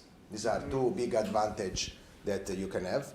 This means that the final production cost will be not so high, and will be possible to quickly also replace some parts there, and even if there are some disadvantage that we have. Weaknesses maybe. Yes. Okay, weakness. Yes, weakness of that, and of course the other disadvantage of this soft structure is the dexterity. So usually, so soft grippers, soft hands are very good in grasping stuff, because they can adapt. They are soft, so they can adapt. With classic robotic hands with motors, you have to control a lot of motors. Here, basically, one motor and the hands wraps. But if you want to do something like this, so dexterity with this kind of hand, it's a mess, because you cannot control. You can only work with the tendons. You can release a bit. We are working on adding different sources of actuation. We have electromagnets, pneumatic actuation. We have many things, but still dexterity, it's a big problem for this. So if you have to hold and pass, it's okay. If you have to hold the tool and start to do something, then we need more dexterity. thank you very much. Another question? Thank you very much. It was very interesting. Could you please comment? I saw that it was quite many parameters to be controlled. So what kind of the computer architecture microcontroller you are using? Okay, no, here actually the control is rather easy. Okay, on. So actually, let's see if there is... Actually, the control is rather easy, because we only have 2 servo motors here, and we are controlling these through a microcontroller. And so there are... you can buy directly some microcontroller. For instance, these are Dynamic Cell motors. It's a type of servo motor, and Dynamic Cell is selling also their own control boards, and they give you the possibility to develop controllers using Arduino IDE. So it's rather easy, and In this case, we are using a different type of microcontroller, but more or less the idea is the same, and we can still control with an Arduino type thing. And basically here, you have to simply control the rotation of the motors that is related to the pulling force of the tendon. So basically here you control only 2 parameters. So the magic... You mentioned that the force is different which direction. Yeah, but so we tested in different directions. We tested in different directions, but basically the only thing that you can do is squeeze more. Squeeze and do this motion. So we measured this, but this is only an effect of squeezing more. You don't. That's why what I was saying about dexterity. The only thing that you can do with this thing is squeeze more.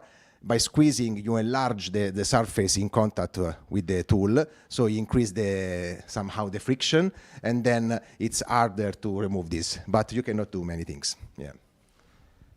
Thank you very much. More questions for the presenters? For the presenter, if no, thank you very much again, and it's best way to be in the conference on site, because you have chance to get some gifts from the organizers. So thank you very much.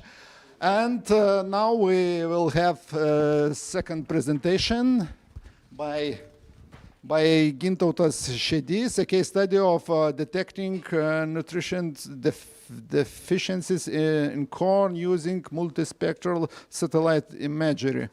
So, sorry, very long name, but I think you will say in right way, so please, the floor is yours.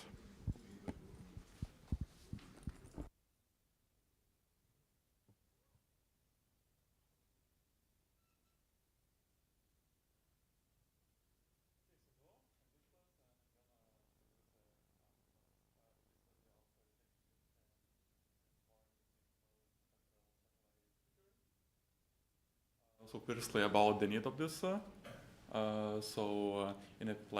First need is inefficient use of fertilizer. So millions of tons of fertilizer are wasted yearly around the globe. Many soil types suffer from over-fertilization and improper nutrient balance. And for example, in 2022, around 190 million metric tons of fertilizers were used worldwide.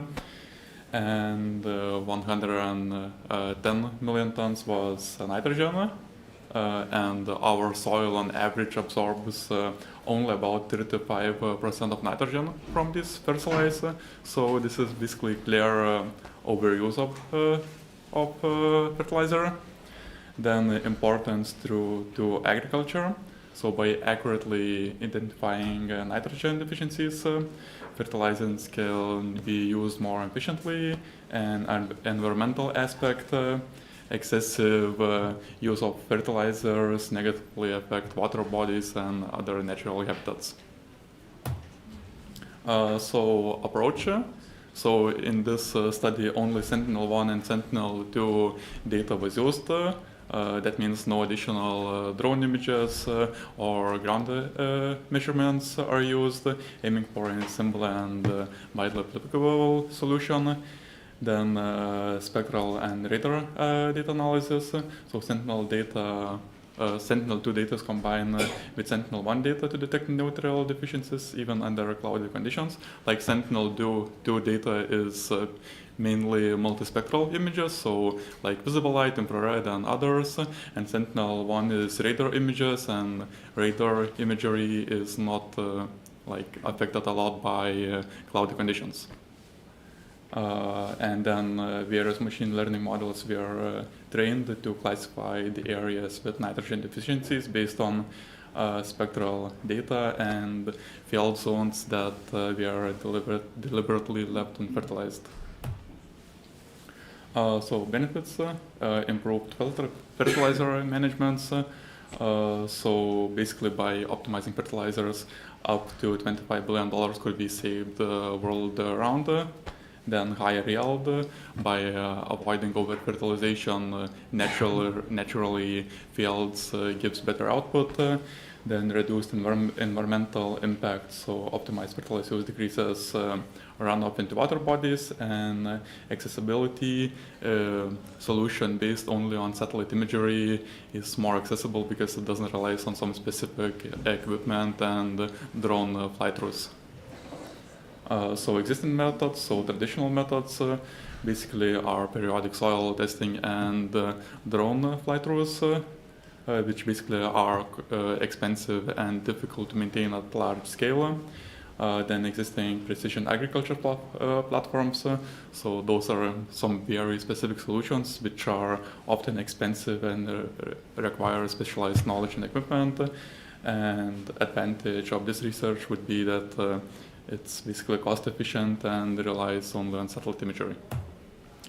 So more about the task. So the task was to identify nitrogen deficiencies in farm fields using satellite imageries. So mainly there were two fields, a winter wheat field and a corn field. White areas are basically areas that were deliberately not fertilized during the season, and the red areas got regular amounts of fertilizers. And the only data used was basically field coordinates, deficiency zone coordinates, and satellite imagery for Sentinel-2 and Sentinel-1. This slide contains a bit more information about the data set itself. Here is an actual RGB image of the field. And the main things to note is that during the entire growth period, we had a total of 57 images from Sentinel-2, of which only 13 were cloud-free, and for Sentinel-1 satellite, we had 48 days of images, and because radar images are not really impacted by weather conditions, we could use all of those 48 days. Then I quickly introduce NDV metric. So this basically is metric for identifying the health and density of vegetation. This is basically calculated from near-infrared and red light reflectance data. This index was used for basically statistical analysis of data, and now NDV over time of the fields discussed earlier. So basically this is shown for each subplot, like for each of these subplot, which is not fertilized, and areas around it. So the blue lines would be basically area around it which is fertilized, and the red line is those not fertilized plots. So from these plots we can notice that at the end of the season, the NDV values of fertilized fields are often higher than those of unfertilized fields, and before the end of the season, there's basically no real difference. So more about NDV at the end of the season, so basically September. So from these graphs we see that fertilized histograms are slightly more shifted to the right than not fertilized fields, and at the start of the season there's basically no clear pattern. Modeling, so it was not really possible to create a working model for prediction of fertilized versus not fertilized areas. Various methods basically overfitted or didn't give meaningful results. And conclusions, yeah, so from the NDV index graphs, we can see that fertilized and unfertilized fields correlate with these indexes, but only towards the end of the season. It was not possible to create a model detecting neutral deficiencies, and the reasons why. So unknown initial field conditions. The nitrogen levels in the first unfertilized plot could be basically the same as in the seventh. So just trying to blindly predict if it's fertilized or not, is not really sensible. Then inaccurate data, only fertilized or unfertilized classes are known, but not the actual nitrogen concentration, making it difficult to train a precise model. And also the data set was quite small. Basically there were only 8 plots available for training, each about 40 pixels in size, totally approximately 324 pixels. So yeah, thank you. Okay, thank you. So very interesting topic. So maybe some of you have questions. So. You said that you were unable to like create the exact model that predicts it correctly. Have you maybe tried, instead of taking only the nitrogen levels from the image, use some local contrast? So for example, use some images of the neighboring fields, and based on that check the contrast between the rest and the field, and maybe that will help with... With this, like, basically, I also try to predict, I guess didn't actually try that part, but actually, could you repeat the question? Sorry. Because my idea is, if you look only on some small part of the field, then you have, for example, some kind of value that says how much nitrogen there is in this field. But as you said, that is impossible to tell just based on that if it was fertilized or not. But if you take also some neighboring images around this field, then you can base the prediction not on the exact value, but on the differences between... Oh, that, I guess, I don't think that would work, because the neighboring fields are of different crops and different, I guess, next by field is owned by a different farmer, and his methodology of fertilizing is different, so it just, I think, would pollute the dataset even more. Okay, that makes sense, but maybe... Yeah, good, but still a good idea. So thank you very much. Okay, thank you. More questions? You mentioned 2 satellites, Sentinel-2 and Sentinel-1. They provide data in different kind of values. One is the precision. Sentinel-2 has 10 meter bands and 20 meter bands, I believe. Sentinel-1 has 15 meter band. Also 10 meter. Also a 10 meter? Yeah. But sometimes the images themselves don't necessarily align, and you mentioned that you had small areas that you checked, around 40 pixels. Did you have any issues with aligning both Sentinel data? No, I basically, for this, I used Google Earth Engine, which has some functionality to automatically align different spectral images. So basically, a lot of pre-processing was done by Google Earth Engine, which is quite convenient tool to working with satellites. It allows you to take reference points, basically. Yeah. I understand. Yeah, thank you. Thank you. More questions, because the topic is very important. It's about our food, future food, and about the pollution, environment pollution, because a lot of tons, as I understand from your presentation, is wasted around the world. So, if no questions, so thanks again for your presentation and answering to the questions. And small gift. Thank you. And we have another presentation, but another presentation will be online, and I just want to check if sorry for the pronunciation, Marverit, maybe? Do you hear us?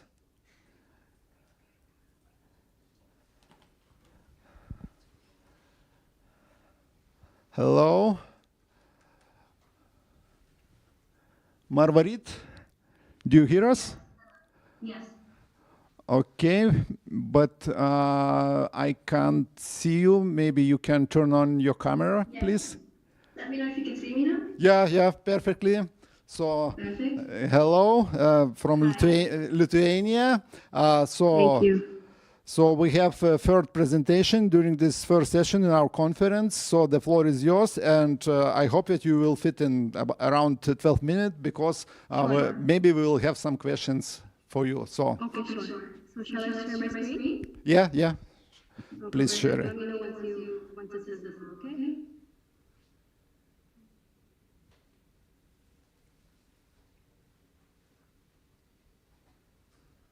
Is it visible now? Still, I can see that you started. Yes, yes, we can see your screen. Perfect. And if you, yes, please turn the presentation mode and. Okay, perfect. Shall I start now? Yeah, yeah, please. All right, good afternoon, everybody. This is Margarit, and today I will be presenting my topic that is a suspicious model detection system to improve model-based system development. These are the contents that I will be covering today. And first of all, let's first delve into the main thing that is, what is model-driven engineering? Now, model-driven engineering, you can say that is an approach in software development that basically creates models that act as blueprints on how the software system is basically going to behave. It's like, you can say, a proper pattern or a structure that tells how in the later stages of the software development lifecycle or any software model, how it's going to function, how it's going to work, and how we can move forward with it. This doing so, this basically increases the quality, reliability, traceability, all these important aspects of a specific model, and also reduces time reduces time and also reduces any human error that could occur if we were to do this by hand, or if we were not creating any models or not using any tools. Now, one thing in model-driven engineering is that it has to be quite accurate to produce good software quality products or models, and if any error or any problem occurs in this, it can compromise the quality or the system's reliability. And that error, or you could say a vulnerability or something that violates the behavior of the model, is known as an anomaly. And any model or any system that consists of these anomalies is an anomalous or a suspicious model. That basically leads us to our major problem statement, is that MDE is a very critical field, and we need our models to be very structurally coherent and clear so that we can develop better software systems. However, any anomaly or any suspicious model that either occurs in between these models could compromise the quality and the reliability. And most of the methods that are being used are either human based, or they require extensive label data. So we need to get a critical and important solution that that automates this entire process. Now, what we did is that we researched different types of studies relevant to model-driven engineering, and from the literature, we assessed that most of the models that had been used were either human-based, meaning that they were not automated. Human intervention was used to detect those different types of anomalies or any wrong patterns. Similarly, such methods such as autoencoders, they basically they do unsupervised learning, and they do reconstruction of the systems. But they work well with semantic or numeric data, but with structural model data, it's quite hard for them to detect anomalous patterns. Similarly, approaches like KNNs or random forests, they are very well in their subjective fields, such as networking or different classification or clustering, but to adapt them to model-driven engineering is also quite a big task, because all of these methods, in short, they require labeled data. And sometimes label data is not available, it's scarce. So when there is no label data, these models tend to struggle a bit. So from the research, we could identify the following gaps, and the research question was that we basically need an automated method, a good automated method that could effectively, detect these anomalies, even if we don't have any label data. We could still differentiate between a good model and a bad model. And that's our research question that we tried to solve, that is there any way that we could do this if we don't have either the labels or any expert intervention? So the objectives that we tried to achieve are just basically to propose an automated method that could reduce the manual effort. And we tried to validate it on real-world models, and also we want to improve the quality and reliability of our systems. So this basically brings us to, I will explain the data set first that was used in this entire process, that is the model set. Now, model set is basically a huge data set that consists of various software models. The two types that it uses are the E-core and the UML one. So the E-core and UML are types of models with us, and E-core is, you can say, like a blueprint of the model that defines how the structure of other models is going to work, and how are they going to follow the instructions, and how the software product is going to go forward in the different process. So you could say if these models are not correct, if there's any anomaly or any, you could say, the suspicious behavior detected in this model, it could affect the entire procedure. And similarly, we have the UML models, which are basically a representation of the software the system design. So they basically just explain how the different components in a software system are going to interact with each other.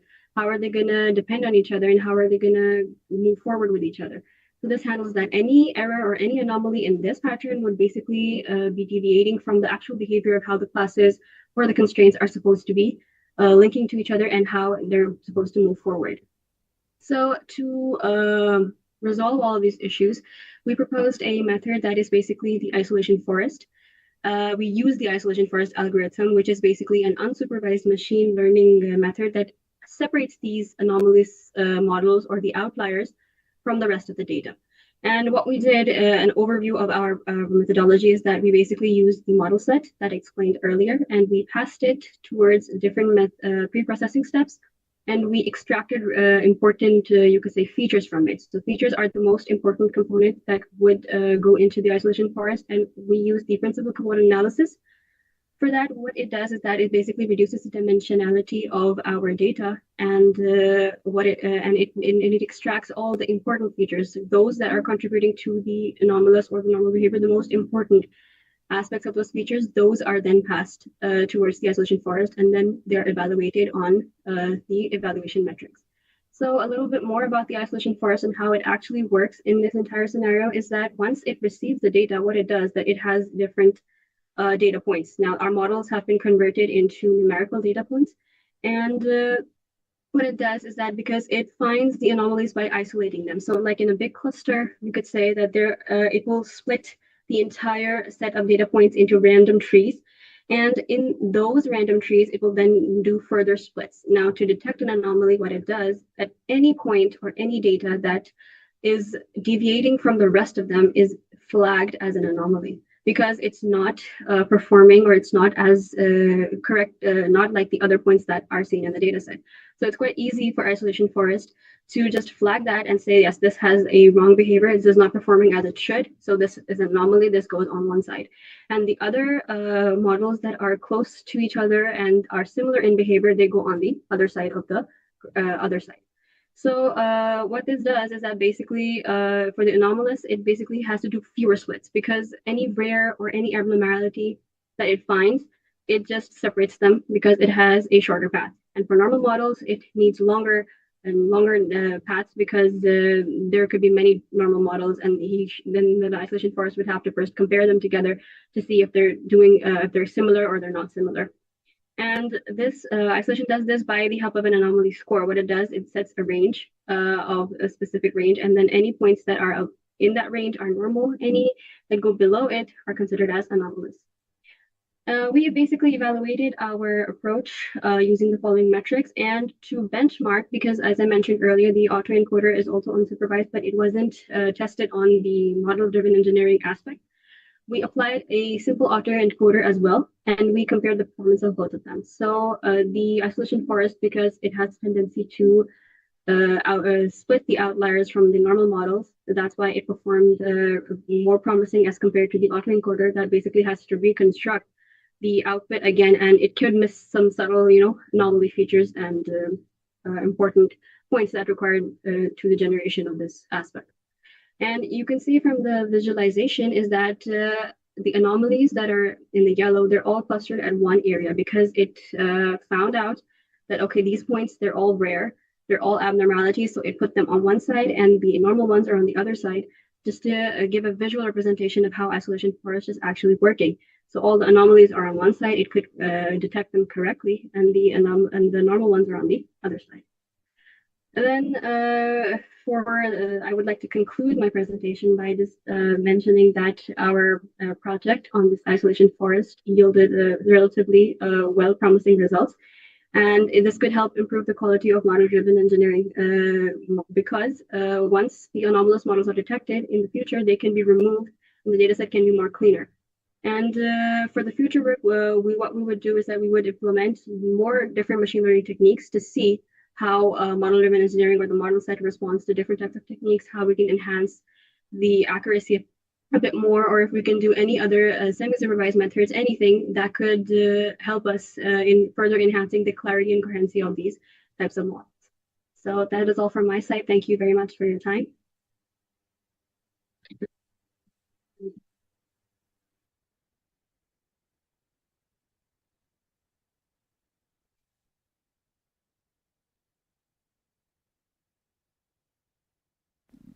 okay, so from my side, I have questions regarding the usage of your model. So did you check with some how to say these results not in statistical way, but in some how to say expert way? If these results these have not yet been manually intervented. These were just we just performed a machine learning model on these to test. Then we did not compare with how a manual intervention would have calculated or extracted these results. Okay, so thank you. Maybe no problem.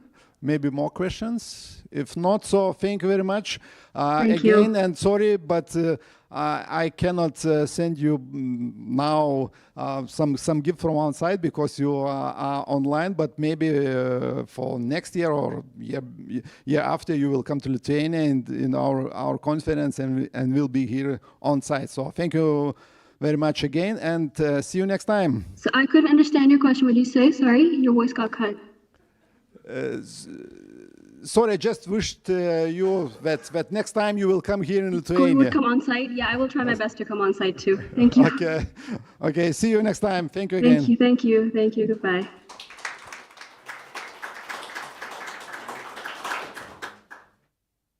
And the next presentation will be online too, and I just want to check if we have Mohamed Shahraz Al. Sorry for my presentation, for my pronunciation. Mohamed, do you hear us? Yeah, I'm audible to you?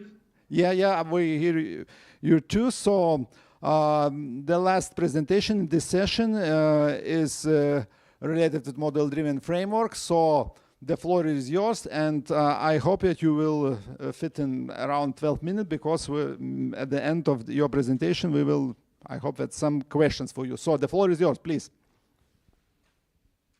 Yeah, sure.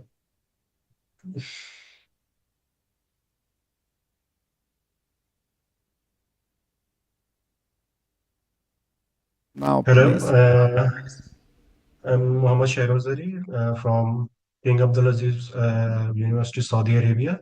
The topic I am going to present is model-driven framework for embedded systems, design, automation using natural language processing and large language models. Dr. Mohammad Wasim Anwar is the first author, and Dr. Bilal Makboul is the second author of this paper. This is the paper ID of our accepted paper, 7027. This is a presentation outline. The first one is introduction, then literature review, proposed framework, proof of concept, implementation, validation, comparison with the LLMs, and the last conclusion, future work. Introduction. Embedded systems basically handles complex safety critical requirements that traditional methods struggles to manage.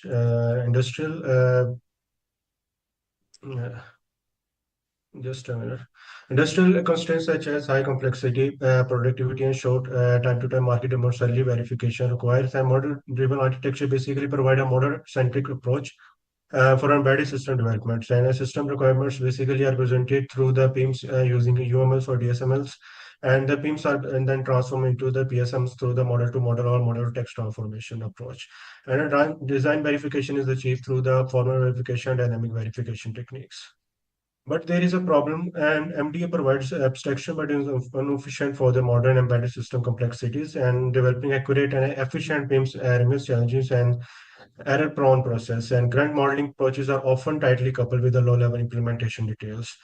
Due to the complexity of the UMLs, DSMLs, and increased design efforts and reduced productivities, errors in PIMs leads to inefficient design verification, reduce overall system reliability.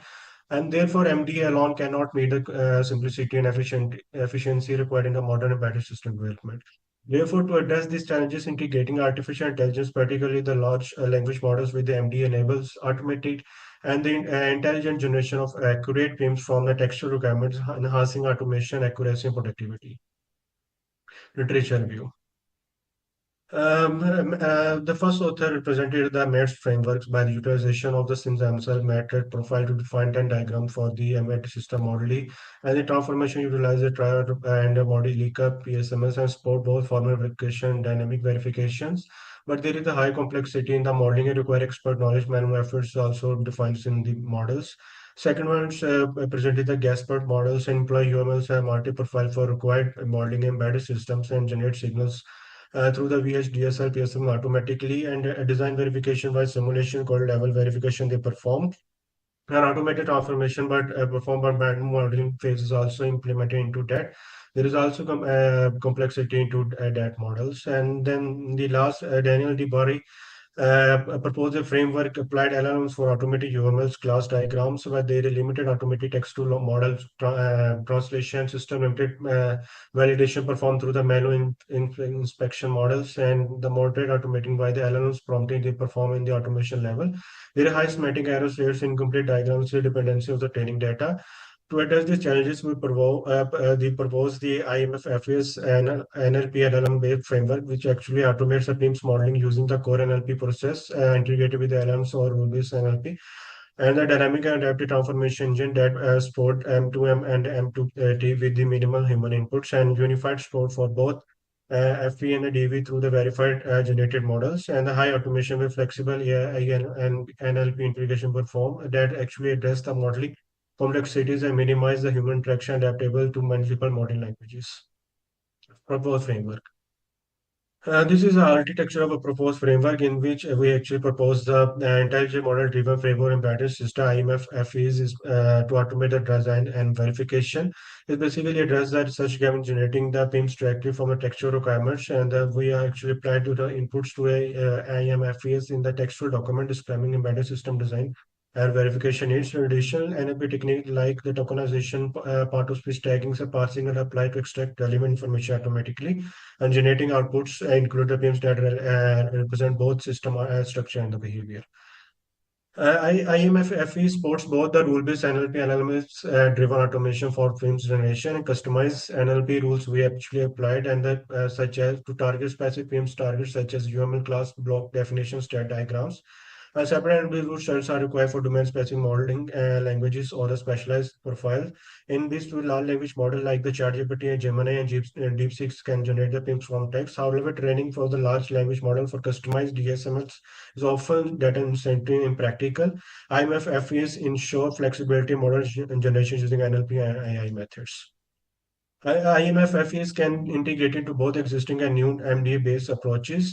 For existing methods, IMF FEs Unity PIMs can use current transformation engine to drive the PSMs. So for new systems, custom transformations can be developed within IMFs. The framework ensures the high level abstraction, design simplicities, and improving collaboration among the stakeholders, and error detected during verifications can be corrected at textual requirement level. Proof of concept. A proof of concept implementation, we applied to validate practical applicability of the IMF FES. The car collision avoider system is selected as a demonstration case, and textual requirement of CSS are also provided as the input to the IMF FES framework, and our rule-based approach is utilized for model generation in the POC, and the process output a business process model and notation model from the textual input. The POC uses the custom NLP rules to extract the modeling schematic from the text, and extracted schematics represent activity flows and events in BPMN formats, and generative platform dependent models depicts the complete CCAS designs, and verification requirements are excluded at this stage, handled later using LTL, and the VX BPN tools automatically we use to transform BPNS into the null pattern net for verifications, and the same case is later analyzed using a large language model for comparison. BPMNS as a OMG standards model complex real-time business embedded process. A key construct includes activity, sequence flow, and gateway and associations, and timers, errors, like signals, events, handle temporal exceptions-based behaviors. We utilize into data message catching, throwing event present inter-module communications, and the link and the catching and throwing event define the source and target communication in the models, and the constructs serve as the target representation for the NLP extraction. NLP involves four major activities such as sentence splitting, tokenization, part of speech tagging, parsing, and the sentence splitting simplify long sentence into manageable structures, and tokenization basically divided into interpretable units. Part of speech tagging assigns grammatical rules such as noun, verbs, and conjunctions. Algorithm leverages the POS noun, VP, VBC, and VPN, JJ, etc. for rule matching, and these linguistic patterns form the basis for automated BPNS model detection. Uh, for these purposes, rule one verb plus noun combines lead to the tasks such as send data, and then the rule two we set noun verb noun structure imply an actional task sequence, and the rule three noun is verb plus verb, patterns denote the passive tasks such as devices inform, and in the rule for presence of VPN, VBC, or MN token triggers a task identification. Timer events are raised when the cardinal numbers with the duration event unit appears, such as 3 seconds, and the signal events identify when two nouns follow one another, such as motion sensor. Implementation. Implementation basically uses Stanford Code NLP and standard parser libraries, and text is pre-processed by the sentence splitting and tokenization, and algorithm process extracted POC tagging to detect the BPM and elements, and regular extraction and string matching extraction and relate elements sequentially we apply into that, and extracted construct are converted into XML process definition language, and resulting XPDL format is compatible with Zagib and the VXPBN tools for the formal verification. Validation. The car collision avoidance system is used to validate the IMF-FAS frameworks, and textual requirement describing the radar detection image tracking module serve as input. Implemented rule-based NLP algorithm automatically extract modeling schematics, and generated VPN model represent the complete CCS diagram behavior and workflow, and resulting VPN is exported into XPDL format for standard process modeling, and the model visualized and analyzed using the Bizarre process model. You can see in this diagram as well.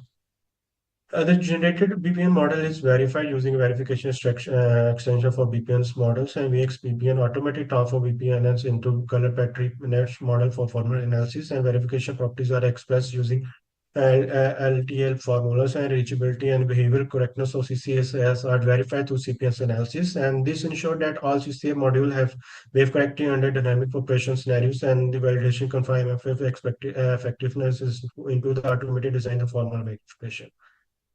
This is the formal verification generated BPN models in VXBPN. You can see in our validation process as well. Comparison with the large language model. CCS cases tested using Gemini and ChatGPT and DeepSeek models, and each element promoted with the same textual requirements as IMF-FAS, and genetic XPDL files are imported into Bizarre for visual comparison. And Gemini output omit several key BPN tasks and event construct similarly. ChatGPT and DeepSeek failed to generate the complete models, and LLM model demonstrate incompleteness in the model schematics. You can see in the figure 7 as well. The load-based NLP approach in IMF generate complete and verifiable models. In contrast, the LLMs require model training to achieve model completeness. IMF FES ensure automation, high abstraction, model correctness from the textual input. It enables end-to-end design verification with minimal human involvement. The framework is extendable to domain-specific modeling and real-world system. Overall, the POC confer IMF FES as an effective and intelligent MD enhancement. Conclusion, future IMF FES integrate artificial intelligence with the model-driven architecture for embedded system automation. This enables automated generation of platform-independent model themes from text to camera using NLP or LLMs, and proof of concept implementation demonstrated BPNS model generation for a large car collision avoidance system. A formal verification is performed using VXPPN and CPN to ensure the model correctness, and the evaluation with LLMs highlight the automated potential while emphasizing the importance of accurate training. Features basically include training LLMs on multiple case studies, integrating verification results back into textual requirements for full design automation. These are the references. This is the end of the presentation.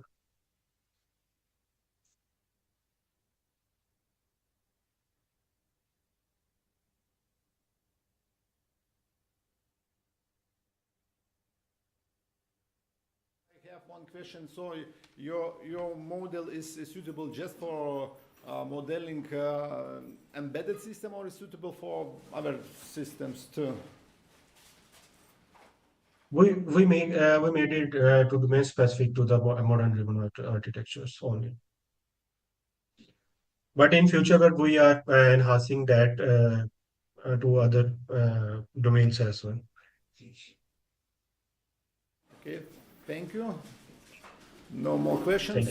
Thank you for your presentation, and I hope that next time you can be here on site. And thanks again, and see you next time. Yeah, thank you so much. Bye. This was the last presentation in this session, and now we have the best part of the conference. It's lunchtime.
a session on intelligent system and software engineering advances.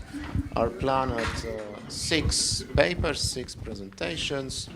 So not to stop, we are just going to the first one.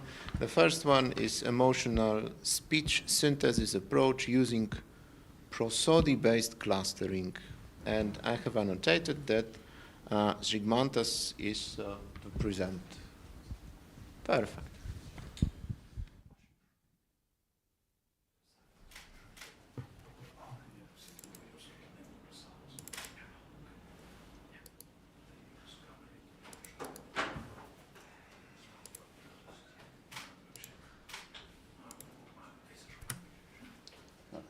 So, hello everyone. I hope we all had a good lunch, dinner, good food. So, yeah, it's an honor to present our paper about emotional speech synthesis here. So, let's get right into it. Here are the authors. Yeah. So, let's start with the emotional speech synthesis as a whole field. So right now, not emotional, but like regular synthesized speech is in a good spot. It's near human level naturalness, we would say. And for many fields, that is enough. It's not necessary to have like emotional expression in synthesized speech, but having it would improve some human AI interactions. So for example, medical assistant for maybe a person with the disabilities or some illness could help if it had some emotions, because maybe it would present the medical ideas better. And other maybe also good option is for audiobooks, because creating audiobooks is quite expensive, especially for individuals who don't get a lot of financing from institutions. So for them, creating an audiobook with some defined emotions would probably be a good thing. So our goal was to find a way how we can command the text-to-speech systems to express some emotions. So the limitations of some existing approaches are that they often depend on existing labels. So they need data sets with labeled emotions, angry, happy, sad, something like that. And this creates some difficulties, especially on different languages, not English, most other European languages. So our approach helps that, and some other limitations are that some systems mix the content and how it is said. So if the text was about some sad thing and it's said in a sad way, they mix those and do not differentiate them. Yeah. So now I'll present or use data and methods. So we use two data sets, combine them because we need the emotion-rich and also some neutral speech. This one was used also for evaluating our approach, if clustering emotions from speech was actually accurate and better than baseline approach. Yeah. So now our approach. We used 3 ways to get audio features, emotional features from audio samples. So first one is style TTS2 style encoder. So this is the text-to-speech system's internal style encoder that extracts timbre. So like who is speaking or like with what voice is speaking, and prosody is basically the rhythm, the specific emotion, the pitch of the voice. So it extracts those things. Other is leprosa. It extracts from audio files some technical things such as energy and stuff like that. And emotion tvec extracts also similar things like style encode, like style TTS2 style encoders, but differently. So by our approach was to combine all of those, and the baseline approach was to use only style TTS2 style encoder. After having all these features and combining them, we had to reduce dimensionality. So we used first PCA for denoising the whole thing, and then UMAP for projecting it into a 3D space for a human to understand it and to visually see it and see the clusters themselves. Then this also made clustering better, and we clustered with the HDB scan, so a hierarchical method, first by voice identity, then by the rhythm and emotional tone. And the thing is that after all of this clustering, we had these speech clusters. Basically, a lot of speech was clustered into a couple of these clusters, and then we labeled just each of them angry, sad, something like that. Could be even the middle of emotion, shouting angry, or something like that. And then those from those clusters, we can sample a reference vector, or in other ways of reference speech that we use to create another speech with the similar emotion with the style TTS2.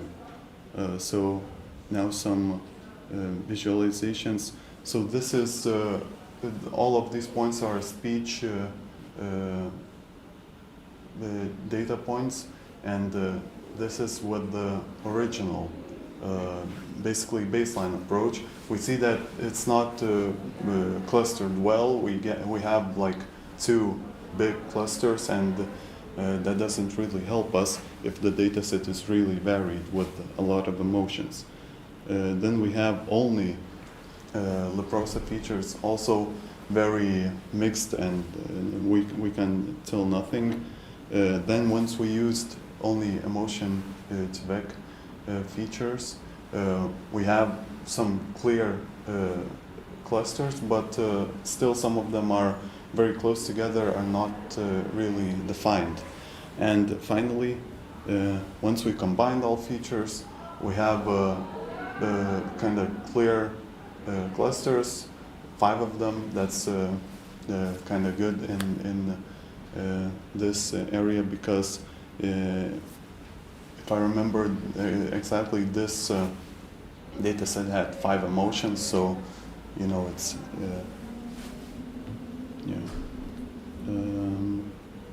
these are some measures, basically how pure are the clusters. So most of them are very pure. Some of them have like mix between disgust and sleepiness. So sleepy emotion was mixed with disgust, because they maybe sounded similar in a way, with low voice emotion. And this is for our combined features. So a bit in a way it's better, because most clusters are fully of one emotion. Maybe I will show you some examples how we use these clustered vectors to synthesize emotional speech. So, for example, angry. I can't believe you ignored my instructions again. This mistake is causing delays for the entire team. Maybe. We can listen to sad. I'm really sad about what happened. So in a way, it's funny. I heard about the accident. It's really heartbreaking, and I don't know how to process it. Yeah, and maybe finally, let's listen to happy. I'm delighted that we reached our goal ahead of schedule. This accomplishment is amazing for the whole team. Happy is not really that expressive because it's kind of similar to neutral emotion. But yeah, maybe annoyed. Why do you always have to interrupt me? Yeah. So basically, these samples were created with reference emotions from our clustering approach, and some conclusions. So with the combined features, we achieved more distinct clusters. They were purer, so only one class was in the cluster, and well, this approach allows us to basically get huge amounts of data, cluster speech data in various languages, cluster it, just label those few clusters, and then use them to synthesize expressive speech with some some limitations are that well, performance depends on data set quality, so it needs to be diverse, and it has to have some emotions. And the thing is, if microphone quality is not very consistent, then that can impact the quality as well. Other thing is that SALT-TTS2 works better on speakers that it has heard when it's been trained before, so you need to take that into account, and yeah, our evaluation was restricted to these two data sets. That's about it. Future work is, well, basically exploring more of languages and cross-lingual things. So, yeah. Thank you for your attention. Questions are welcome. Do we have questions to the presenter? There is a question. Please.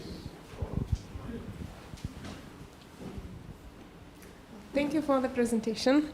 It was up to date, I have to say, because it is very important in nowadays when we have LLM models and we want to make them human as possible.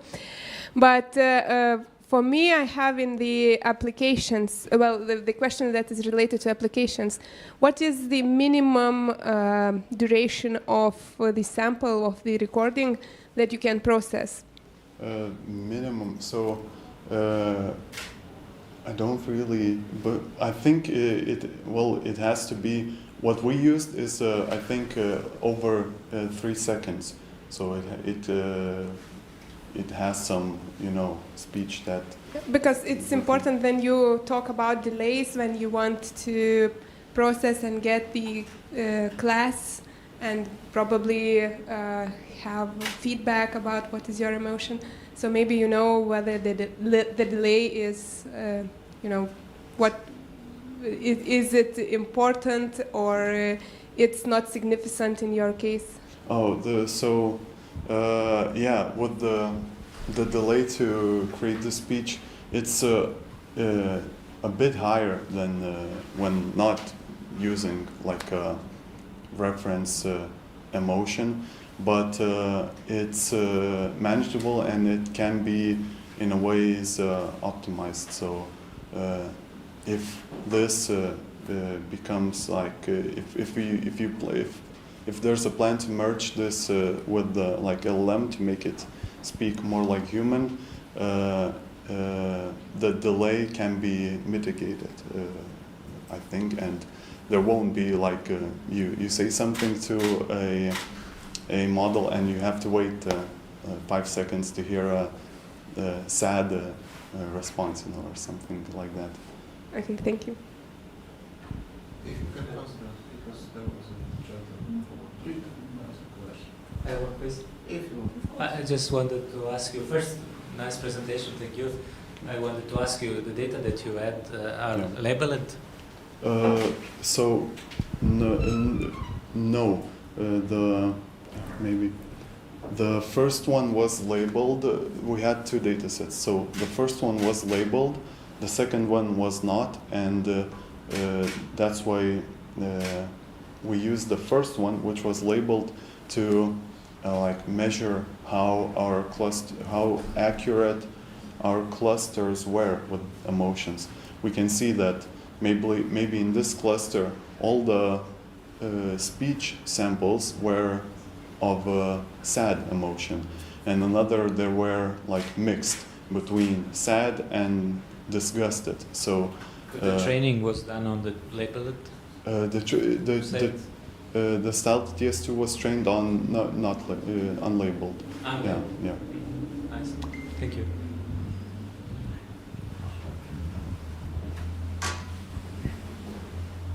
Any other question? If we don't have, thank you so much for the presentation. And we are moving to the next one. I have information that this presentation should be done on Zoom. The presentation is titled Taxonomy Classification of Gene Sequences Using Deep Learning.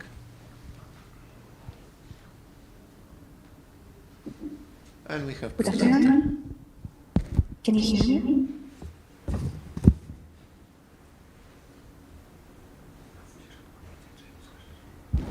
So can you hear me? Yes, you can do. Okay. Can you see the presentation?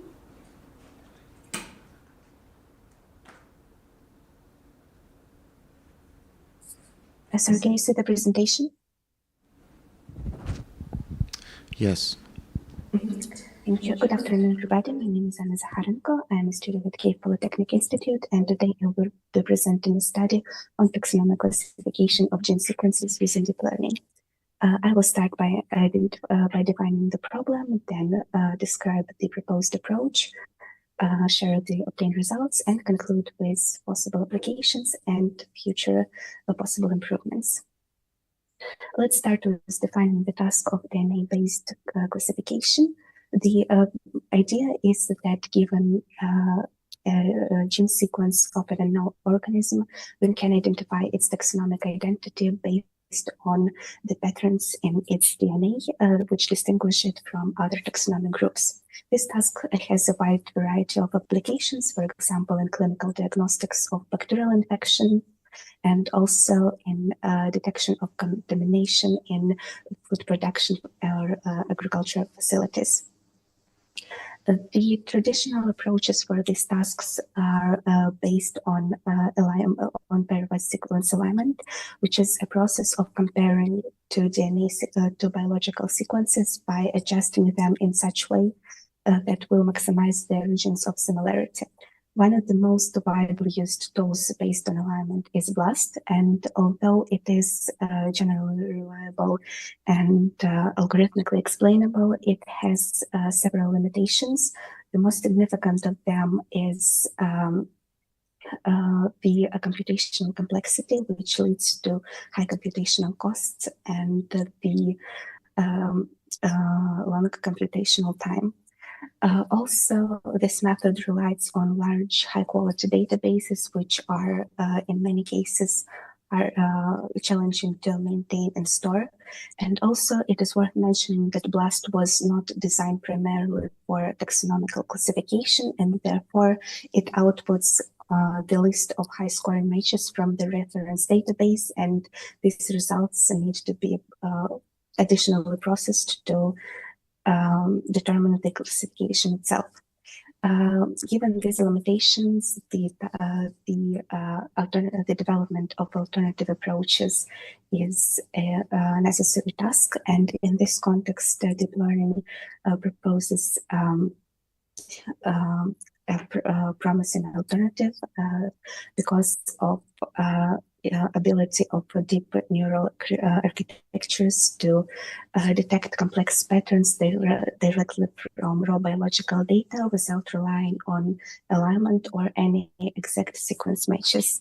And as a consequence, this allows for a high throughput classification with shorter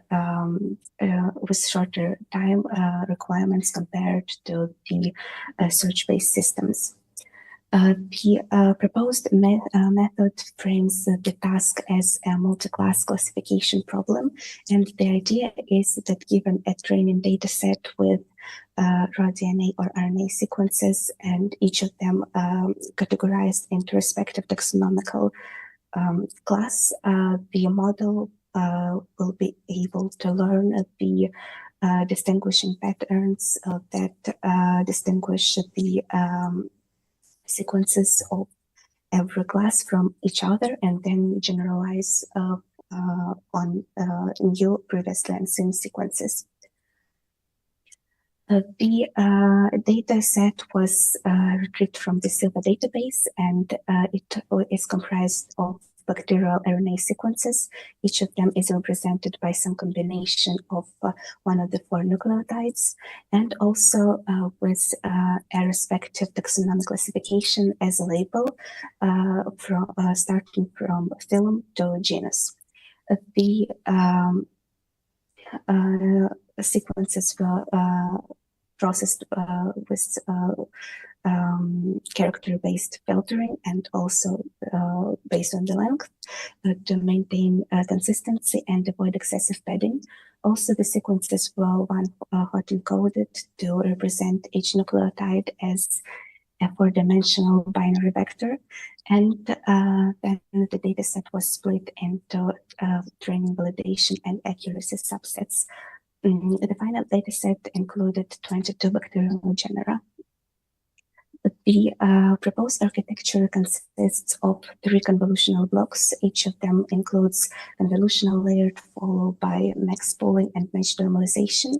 The convolutional output is then flattened and passed to a dense layer, and providing the outputs with probability across 22 bacterial genera. Also, to enhance robustness, L1, L2 regularization, and dropout were applied. The model was trained using NVIDIA T4 GPU, using early stop and batch normalization and learning rate scheduling. The model was trained for 10 iterations, and the training and validation loss and accuracy improved steadily across the training process. The model was validated using such metrics as accuracy, precision, recall, and F1 scores. The accuracy on the test dataset was 97.75%, with most of the genera presenting the F1 scores of 98% or above. The confusion matrix illustrates that a somewhat noticeable confusion was only in between one pair of genera, but overall the model has strong predictive performance. To compare the proposed approach to a baseline method, the test dataset was repurposed as a reference database for a blast search, and each of the test sequences in this set was queried against this reference database, and the taxonomy associated with the highest scoring match was used as an output. The accuracy used in BLAST was 99.8%, which was a near perfect classification. On the other hand, the proposed approach had accuracy of 97.75% on the same dataset, which is comparable to the baseline method, but also offers a favorable trade-off in terms of a significantly improved computational efficiency and also eliminating the need for additional output processing. Despite the strong model performance, it has several limitations. First of all, it was trained on a fixed set of genera, and therefore any novel organisms or previous sensing organisms will be falsely classified as one of the present in the dataset genera. Also, the training fully depends on the large, high-quality datasets, which can be challenging to acquire for some rare genera. And also one of the main concerns is the lack of explanation of logic behind the model's prediction, and this lack of interpretability is one of the most serious concerns in settings such as some medical applications where transparency is crucial. But despite these limitations, there are several use cases there this model can be effective. The main idea is that it can be used in settings where there is a requirement for quick and high throughput classification, and in the settings which work with predefined set of species. This way, we will fully utilize the efficiency and avoid the generalization issues. Examples of such use cases include for example, public health surveillance systems and also routine diagnostic screenings. There are several directions for future improvements. First of all, the deep learning model can be integrated with some phylogenetic framework in the form of a hybrid model, and it can be useful in cases where with closely related species, and also future learning can be used for underrepresented species. Also, to improve interpretability, attention mechanisms can be utilized to highlight the portions of the sequence which influenced the model's prediction the most, and also mechanisms such as feature visualizations and provide more biological insight. Also, it is worth expanding taxonomic scope, for example, with viral organisms.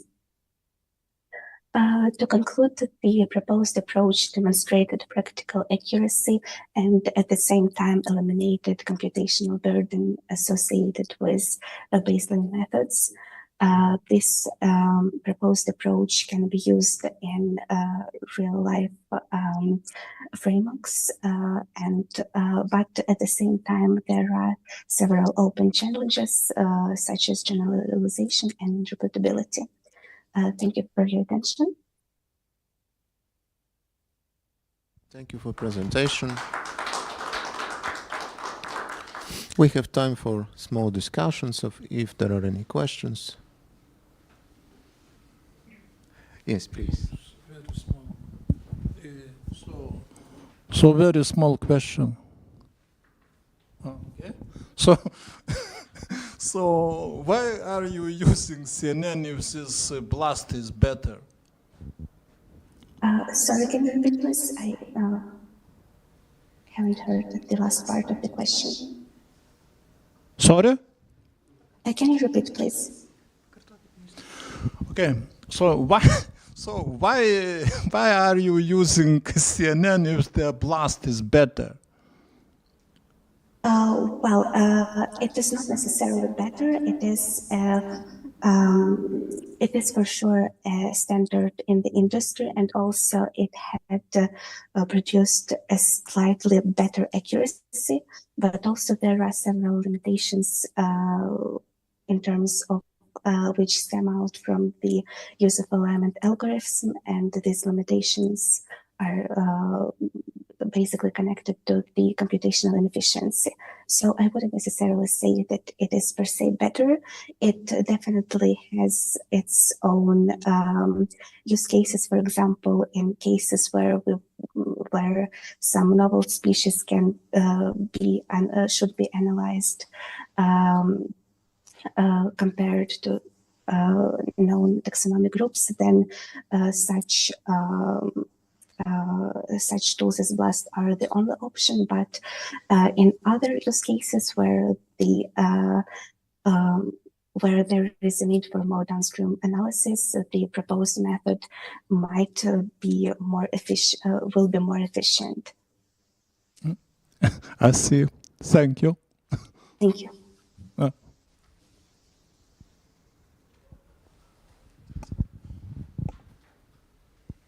Any other question or comment? I don't see. Thank you for presentation. And we are moving to the third talk, which will be improving the performance of the IDA-DF framework on regular and small data sets. Presenter is online, or? Yes, I'm here. Okay, Let perfect. me quickly turn on the camera and share my screen. Hopefully you can see it right now. Yes, we do. Yeah. So my name is Valentina Stardup, and today I would like to present the results of research under the title Improving the Performance of the IDA Framework on Regular and Small Datasets. The main topic of this research is facial expression recognition, which is crucial for a lot of applications nowadays, but on the other hand comes with many challenges in fields of data acquisition, training, and resource requirement.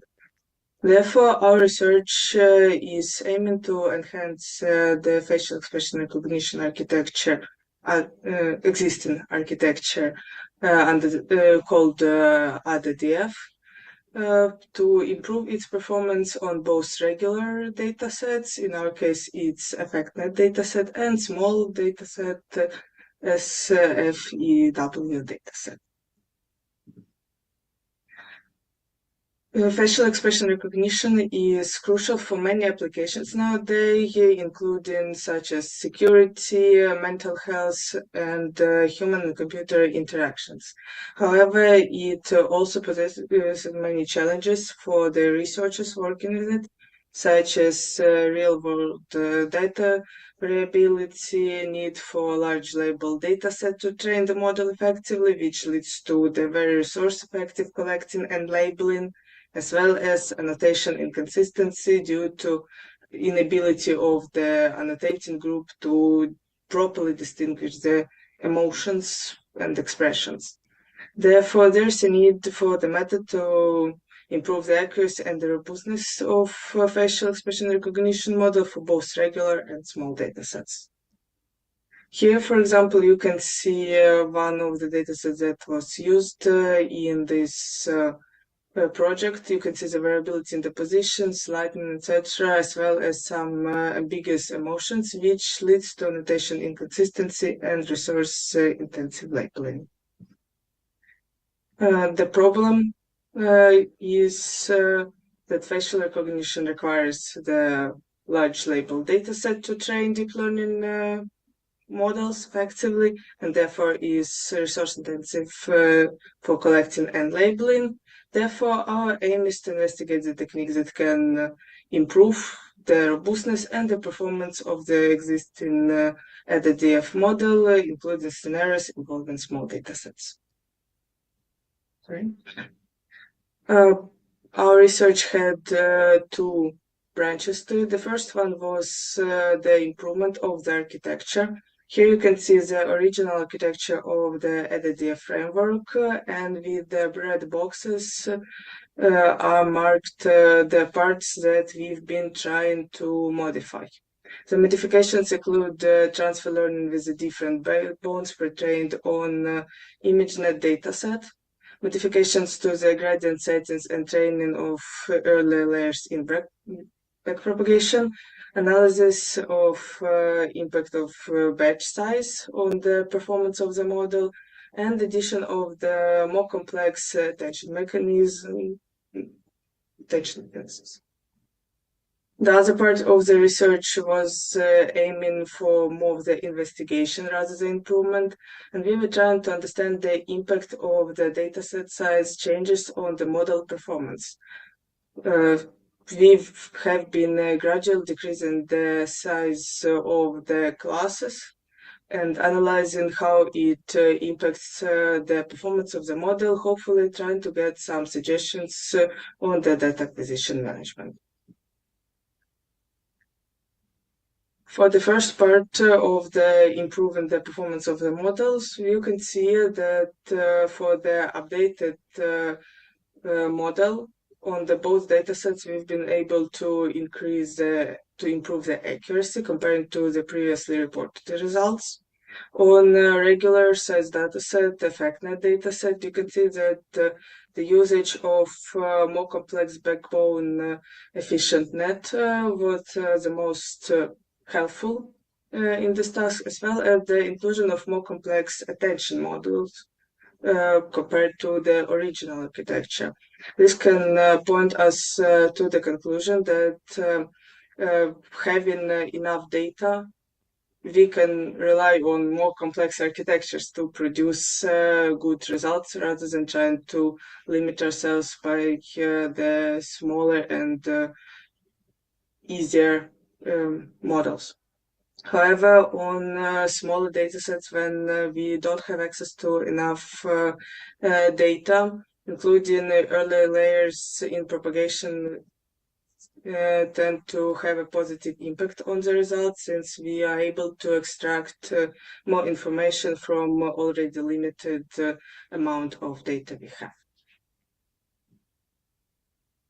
Another part was the impact of the dataset size on the model performance, and here we can see quite different results for two of the datasets.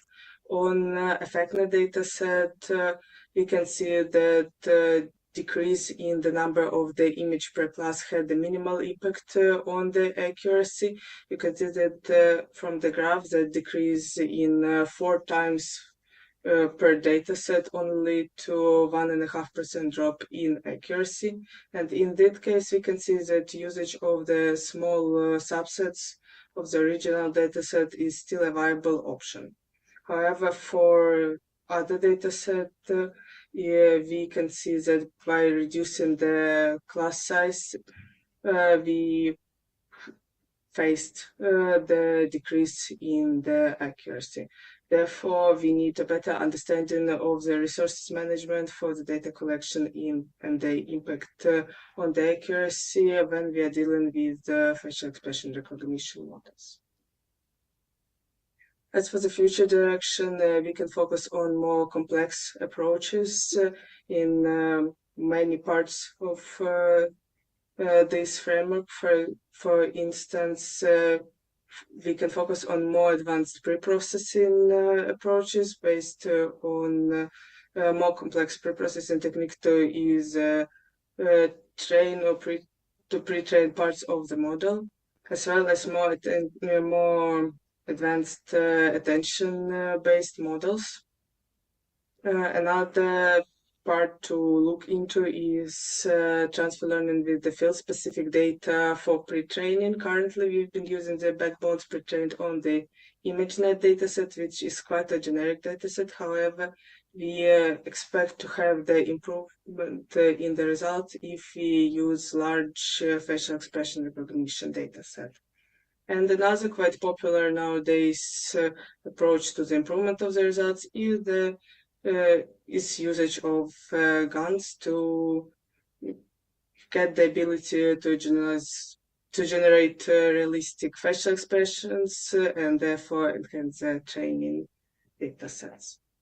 The contribution of this project is that we propose a number of the approaches to improve the accuracy of ADA-DF architecture, provide detailed descriptions and the analysis of techniques, both which led to the improvement and to the decline in accuracy, to have a better understanding of what can be helpful and why some techniques should be avoided, as well as that we investigated the impact of the class size and therefore the dataset size on the performance of facial expression recognition models. Thank you. Thank you so much.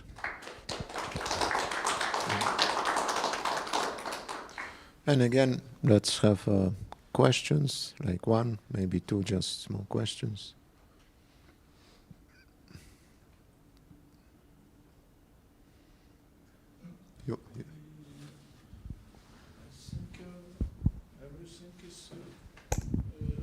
So thank you, thank you for your presentation. Everything is nice, and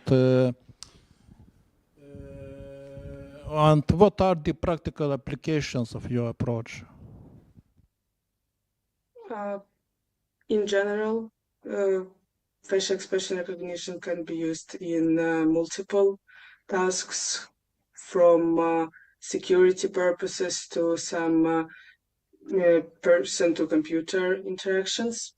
However, when it comes to our specific research, it is more of the investigation and the analysis part. It can be used for the further improvements of the model. It can be used as guidelines to the improvement and to see how different techniques impact the performance of facial expression recognition models. Thank you. Thank you also. So we are coming to the next presentation. I have it indicated, should be also on Zoom. The title is Deep Generative Models as the Probability Transformation Functions. Hello, dear colleagues. Hello, we see you. Just sharing invitation. Also the screen, so you may present. Cool. Let me introduce our paper, Deep Generative Models as the Probability Transformation Functions. It is written by me, Vitaly Bondar, and my colleagues from Cherkasy and Ukraine, two universities we have. And first point I want to note before main part that the thing we talk about in our paper is maybe called functions, functors, mappings, push forwards, and my separate respect to people who will call it push forwards. But we keep some engineering namings for simplification when some transformation which get input and give outputs, this is a function.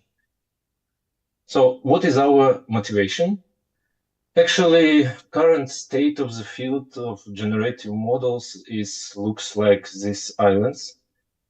Each type of models mainly researched separately. It has its own tricks, own methods, everything researched once again, and it's not really connected. Maybe only normalizing flows and diffusion models is become more connected thanks to flow matching models, which combine this, and some maybe GAN ideas is moving everywhere by distillation and so on. But anyway, most papers we see, they are concentrated on some small type of generative models, and we decided to look closer and maybe to understand what can be a common feature and what can help to combine different ideas from different generative models. Actually, our paper has a really good overview of different generative models, and if someone wants to, I don't know, remind something or look to some cheat sheet, so-called, our paper may be a good choice because it's in compact way describe different types, and I will do very small overview here also. First type we looked for is variational autoencoders. It contains two parts, encoder and decoder. The encoder just take some data point and convert it to the some vector, which is in another distribution, and we want it to be in normal distribution. And then the decoder take a sample from this sample and convert it back to the data point.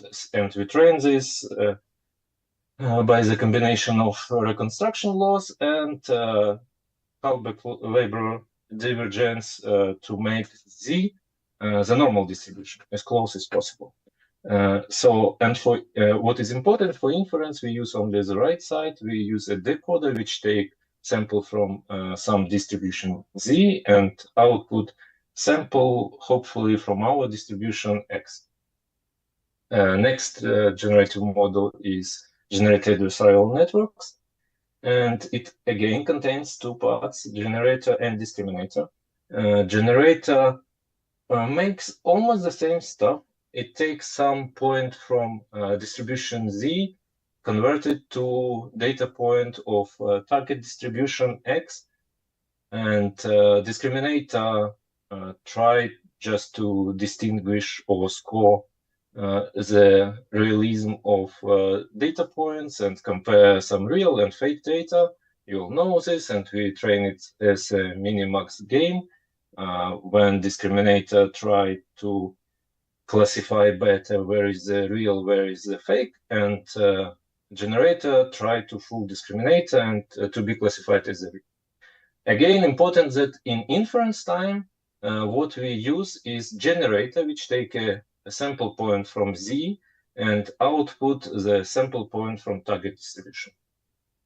Normalizing flows may be most straightforward part for our explanation because it's created to convert one distribution to another distribution and try to take some sample from target distribution and convert it to normal distribution, and trained by direct optimization of maximum likelihood. And because it created such that all functions used is invertible, so we can invert from the normal distribution to our target distribution. Again, in inference, we use the upper line and goes from a sample from known distribution to the sample in the target distribution.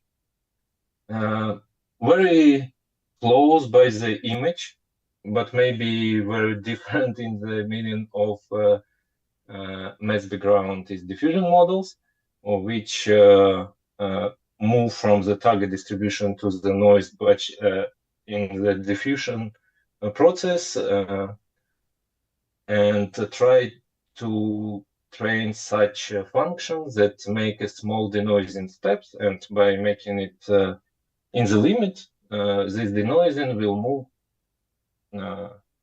from the Z distribution, which is normal usually for diffusion, but maybe not a normal for flow matching, and we again finish in our sample from target distribution. And the last one, maybe is the most tricky one, is autoregressive models, which is super popular right now because of LLM. And on the first glance, it don't have such transformation because it just took the previous tokens, points, whatever, and predicts the next one, which mean autoregressive. But if you will dig deeper and understand how we currently use autoregressive models, it's never a simple forward calculation. It's always some sampling. We add noise in the meaning that we want to make P sampling, K sampling, beam search, whatever. There is always some noise injection, which helps this function to predict better the next token, next point, or whatever. And if you will put all these illustrations all together and gray out whatever used for the training, for math background, whatever, and keep only then some simple known distribution Z, some function that take a sample from this known distribution, and the sample from the target distribution, you will see that all these models actually do the same stuff, having totally different ideas behind, having totally different optimizations and so on, but in the end, it's do the same stuff. And maybe it's not, it may look obvious from the engineering stuff, because if you want to sample, you need some stochasticity. And you can do only the stochasticity from the known distribution. And then you transform this known distribution to whatever you want to sample, and you receive a stochastic result on the target distribution. Actually, that's the main point I want to underline from our paper, that all the types of generative models can be seen as some function that transforms the probability distribution from the known distribution to our target distribution. And difference they have is not what they do, difference in how they trained or how they formulated, but underlying essence is the same. And with our paper, we want to encourage researchers to look more on the forest, not on the trees, and try to combine methods, ideas, tricks, and so on from different separated types of generative modeling, and move it together. Maybe it will bring us to some new ideas or better results. Actually, that's it. Thank you for your attention. Thank you for presentation. Maybe just one short questions, because we have 2 more presentations ahead.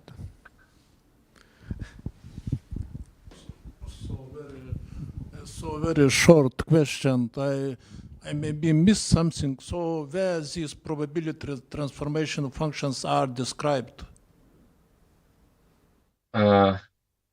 Yeah, our claim is that all the types that's already in the papers, in literature, in all our research, they can be viewed as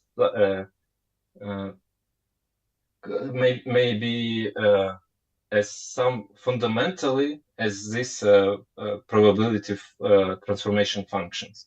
So it's not like some mathematical definition. It's like an attempt to make to show that all the types that we derive from different perspectives, they have a very common nature.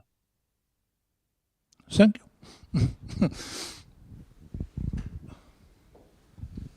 Thank you so much. So we are moving to the next presentation. This will be from here. The title is Modern AI Methods Comparison for HeLa Cell Segmentation. And I have marked that Lucas will be presenting. Yes, okay.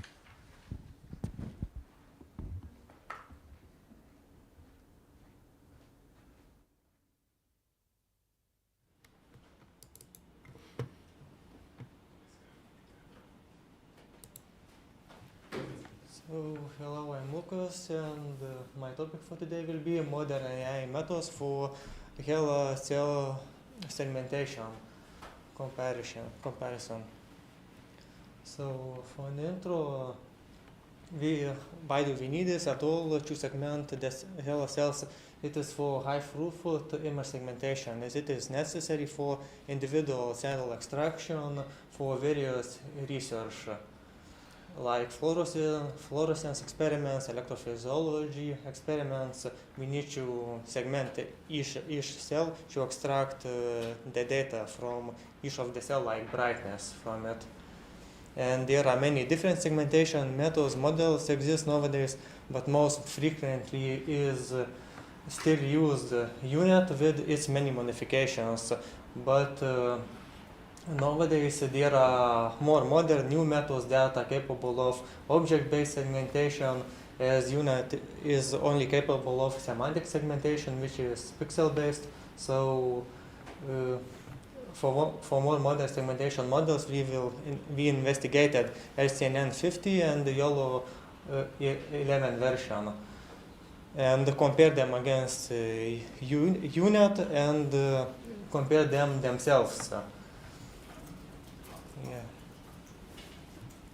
So the goal of this is to overview the current HeLa and other biological cell segmentation methods, and to compare the Tectron-2, which is a framework for many visual segmentation models, LCNN 50 model and YOLO 11 model segmentation performance for instance and object-based segmentation, and we also compare these two models. We will convert their object-based data into mass-based data like UNet has to compare the semantic, the pixel-based accuracy against UNet. And object-based segmentation models decrease in performance sometimes, as best accuracy was achieved with the LCNN 50 model case, which we later used in our other research for HeLa cells.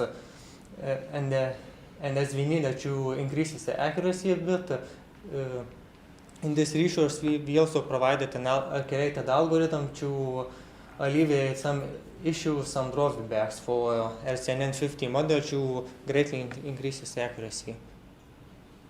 So why do we need this at all? As mentioned, for fluorescence imaging, like detecting alive dead cells and then extracting data about them, or calculating how many cells dead, alive we have, calculating dye absorption, as when we insert some dyes into the cell, the more dyes absorbed into the cell. When we change the light we shine on the cell's wavelength, the more dye the cell has absorbed, the more bright it is, and we can calculate the dye absorption coefficient just by using the brightness values then.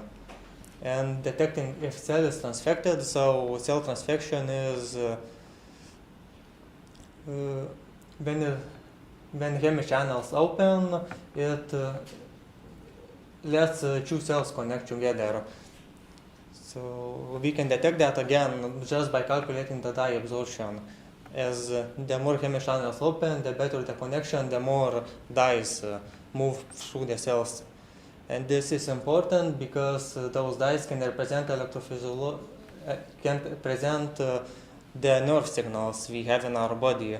Is the same principle as those hemi channels are used in gap junctions, which pass electrical currents through our signal to signal what to do for the body. So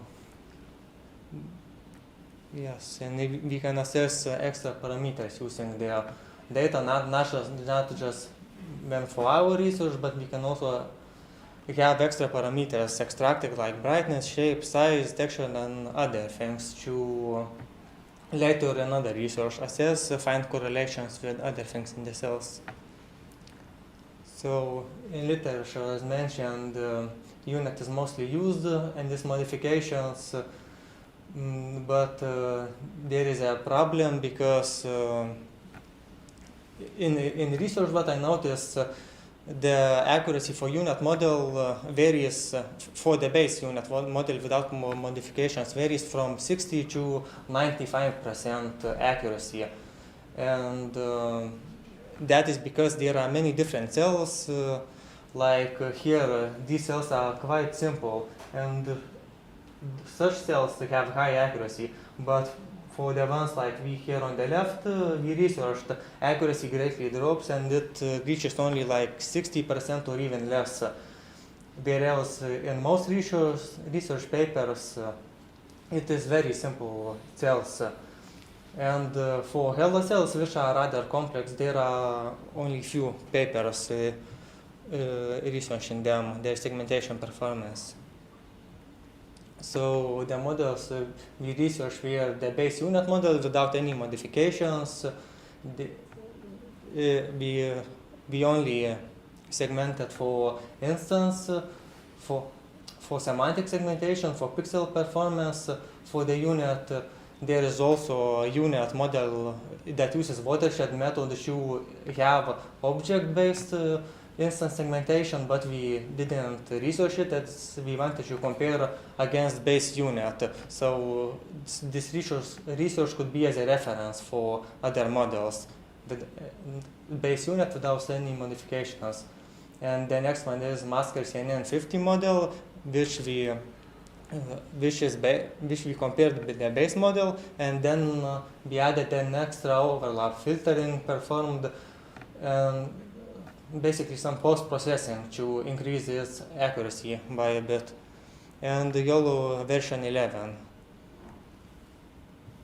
So for model research, we had from our SMU University a lot of HeLa cell photos. We marked all the segmentation photos in COCO segmentation format, and then that the Tectron-2 or CNN50 model can take those segmentations as they are, whereas for YOLO 11 and unit, we converted the COCO JSON format to masks to train, and for YOLO we created a YOLO JSON to be able to train the models. And when we evaluated, the bottom is for evaluation.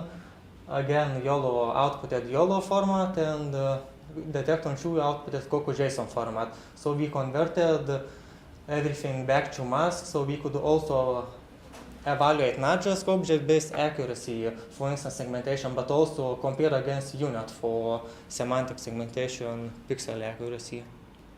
So this is the model segmentation output. This is unit. The Tectron-2 performed the best pretty much also as detected, whereas YOLO struggled a bit as it splitted some cells, it added some extra trash, and then as it first finds this region of interest square, it weirdly added such lines, such regions bad on the outside. So for RCNN50 we did some improvement to increase its accuracy, but what's the issue with RCNN50? It created many cells that overlap each other, and there is NMS, non-maximum suppression parameter, that should help with it, but adjusting it only led to worse results. Either it filtered out too many cells or left still too many overlapping. So we created an intersection coefficient. So what it does is basically leaves the cell, if cell overlaps more than 0.5 with any other, it only takes, it filters out the one that has a lesser trust score. As RCNN50 is able to output trust scores, which are here visualized, and it filters out the lower trust score one. Then also the other issue we have with RCNN50 is it sometimes creates multi-polygons. So red here and another separate polygon, which should be only one cell. So a cell should be continuous, only one, we filtered such out. And the results are when we created, for object-based results, when we created filtering for RCNN50 model, the accuracy jumped by 40%, whereas the precision jumped by almost 80%. So it is quite a big jump. And when compared to YOLO, before filtering, detect1 results were for precision lower, but when we included the filtering, detect1 CNN50 became the best in object-based segmentation.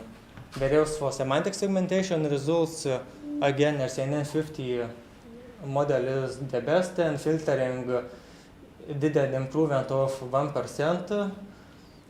And UNet was the worst, unfortunately, in semantic segmentation results.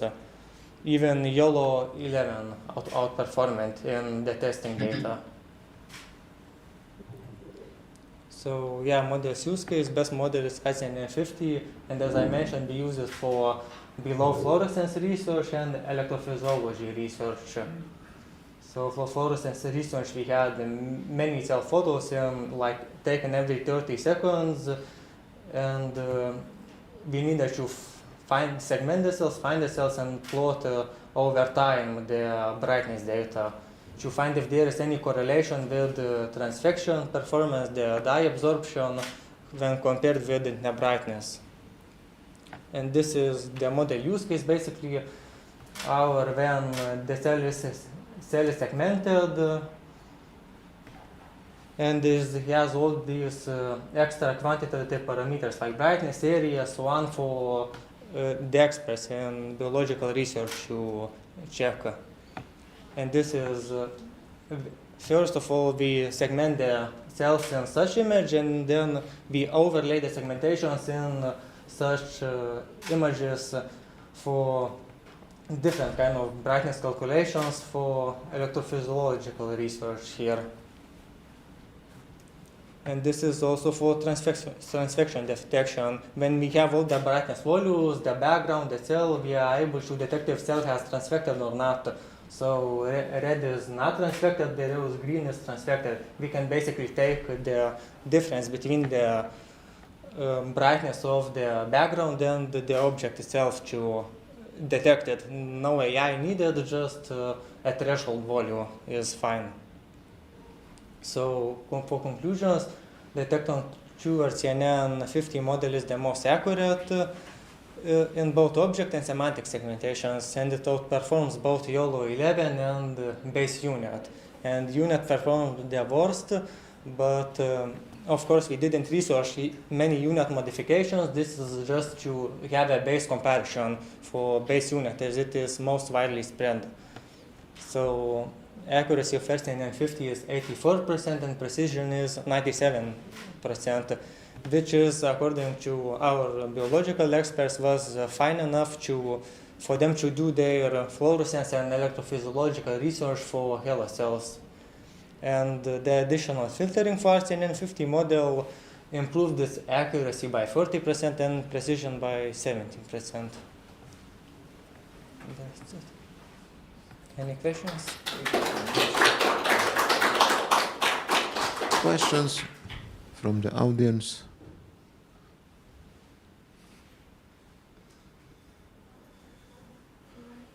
You have questions. Thank you for the presentation. That was very interesting. This is the first time I learned about those cells. So this is a lot of things that are going on in your research. And I wanted to ask, well, I saw that not so many pictures were involved. So maybe you tried different experiments with the image size, or what influenced the model most? We didn't try different sizes. We put the highest resolution size, as the training time was very short. But we tried different, like batch sizes. Yeah, no, this is just base. We didn't add any image transformations or anything. This is just to compare the base, basically, what we would get if we would just jump in and train the model. So she used this as a reference for biology researchers, so they could better choose like when they need to jump in and segment something or so on. Just reference. Okay, thank you.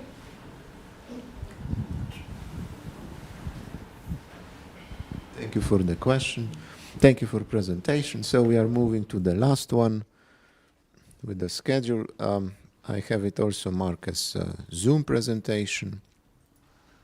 So the title is Optimizing SQL on Hadoop Engines for Scalable Data Analytics, a hybrid approach to resource allocation and performance tuning.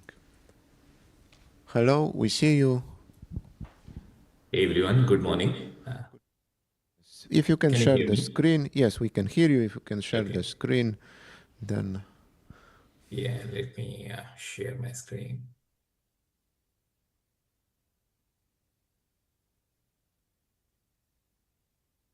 Let me know if you can see my screen.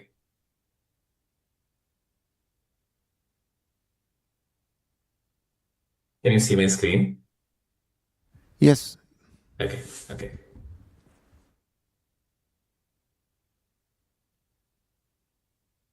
Should we get started or are we waiting for something or I can start my paper? Yes, of course, you can start. Okay. Hey everyone.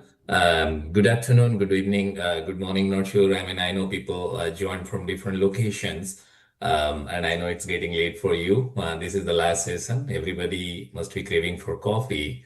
My name is Sadanand. I have joined from California, USA, which is close to Los Angeles. The time here is 5:45, and it's quite early for me, but quite excited. I mean, this is my first paper presenting outside on the research work that we have done.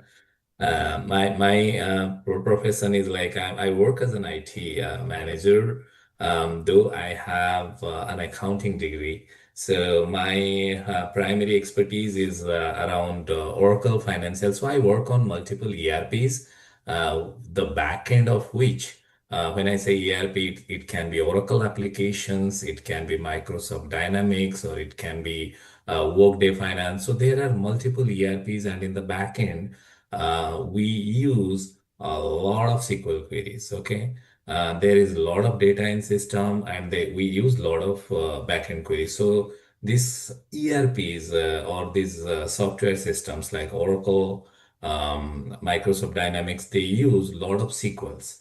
And that is where this challenge, I mean, we were seeing like as and when organizations are growing, the data what they produce is huge, is massive. So you write a report, you write a program, for everything, you need to fine tune your sequence. So how data gets consumed into a report, how data gets consumed into a data warehousing system, how easy, how difficult it is. Then we are going to talk about that. So how do you optimize a SQL query so that you're running a program, you're running a report, it doesn't run for hours, right? It's like it's available at the tip of an user. So that is what we are going to talk about. And for that, we have taken, I have done a lot of, I mean, throughout my career, I have worked with multiple customers, multiple clients where we have done a lot of development work using SQL. So that is where this approach came up like, okay, there are so many ways to fine tune a SQL. What is the best way? What is the best approach? And that is what we are going to talk about. As I said, my profession is I'm a chartered accountant from India, and I'm working here in the US. So let us get started. I have given, okay. So optimizing SQL, as I said, enterprises are generating massive volume of data, and extracting business value from this is crucial. I mean, a traditional relational database struggle with these large data sets, right? So Apache Hadoop has emerged as a key solution. What is this Apache Hadoop?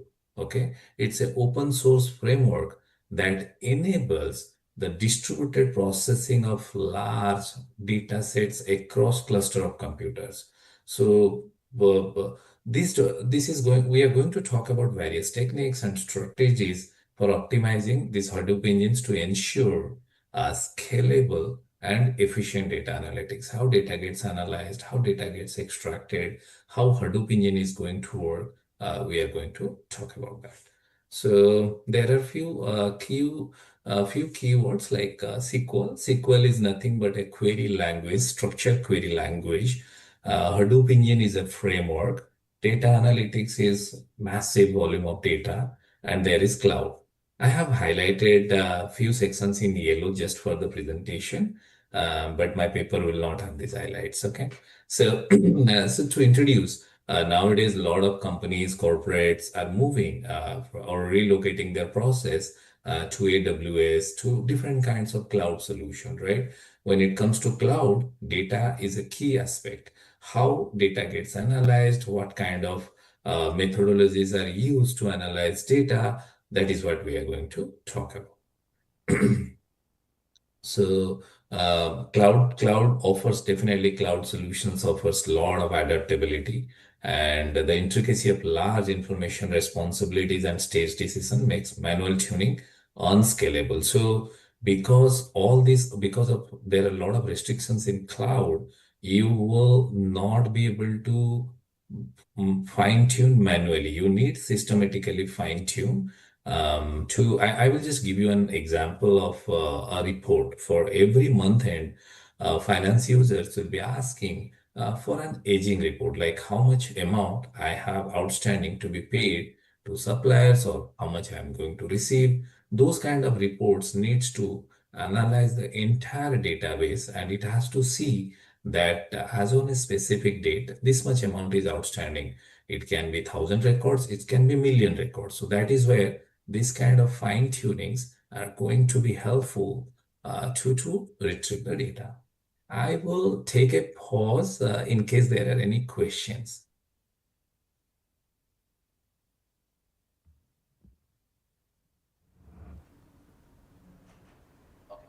So there are no questions.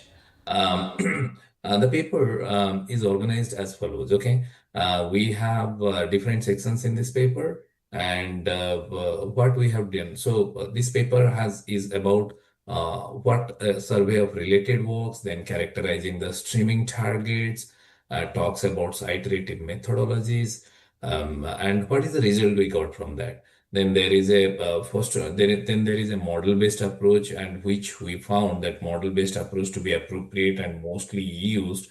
That is what is as part of the analysis, what we found is model-based approach was widely used.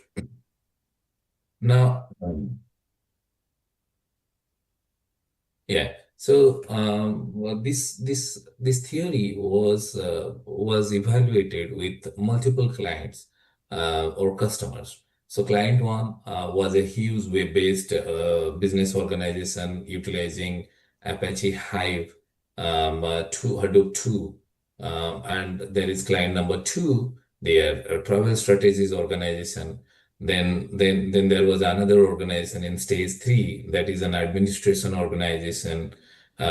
Stage section 4 is about the report result from client 1 utilizing, you have Apache. So the core concept of Hadoop, right? Hadoop is a distributed file system.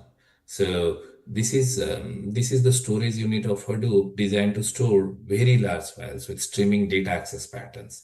It provides high output through application data and high fault tolerant.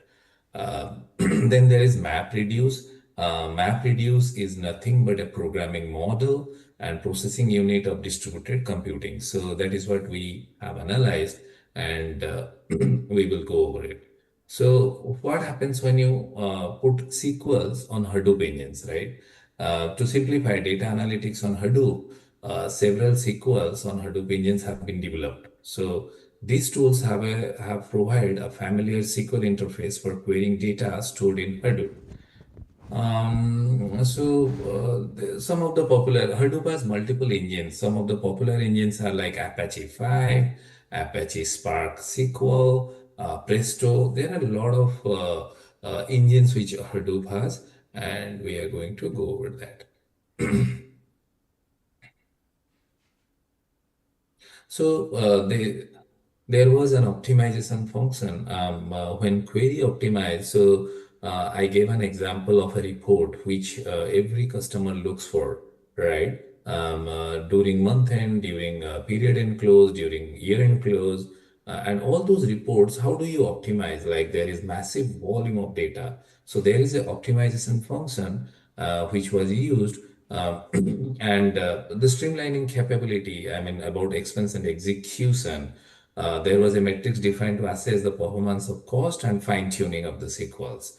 So Hadoop allocates. So what Hadoop does when you give a large data SQL, it tries to assign resources into containers with fixed memory and CPU person. It is like you are running the number of jobs. There are 10 jobs running. Hadoop will be able to prioritize and fragment the job which needs to be run or triggered first. So, so let's say 10 jobs are running. Hadoop will be able to identify that which is the most optimized solution which needs to be triggered first, right? And then it will sequence the jobs in the order of preference or in the order of optimizations. That is one good solution or an excellent solution provided by Hadoop framework, where it can automatically identify that the job with the SQL which is properly optimized, and it will pick up that job and trigger it for execution.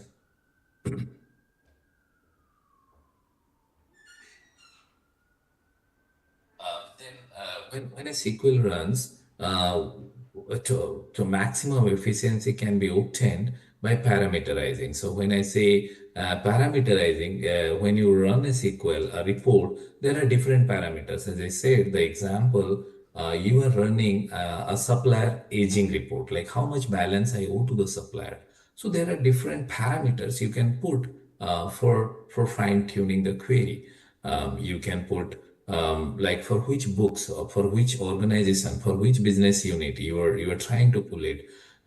What I mean, you are pulling the report as on a specific date. There has to be a date parameter. Are you running it for a specific supplier? There is a supplier name parameter. So parameterize is another way you can optimize. So more number of parameters will give a better result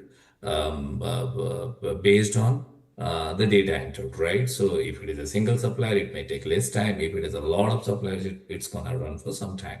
So that is where one part was optimization and the other part was parameterization.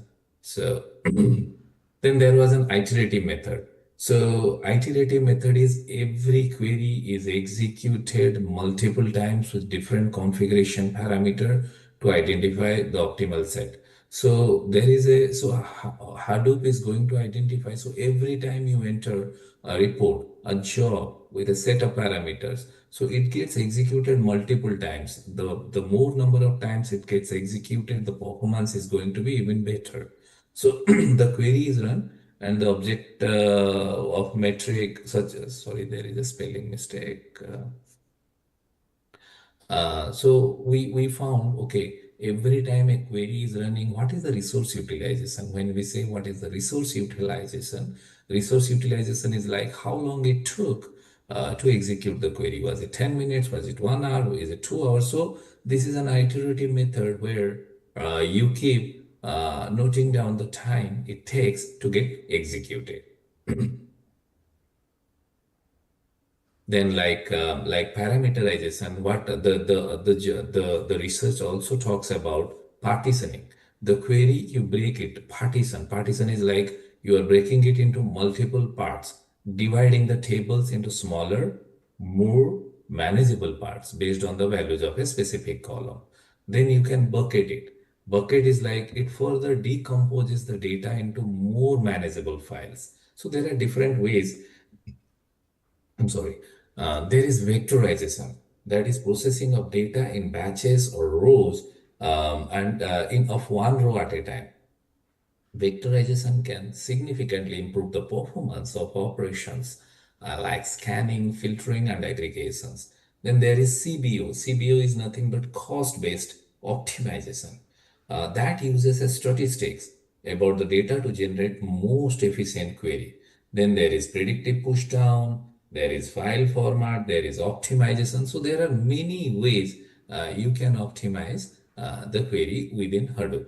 Then there is algorithm. So then the results were like the iterative approach was assessed through experiment on both synthetic and real world workload. This was conducted on a Hive on a MR engine, highlighted the importance of configuration while also suggesting the exploration of. We talked about so many models. Which one is the best?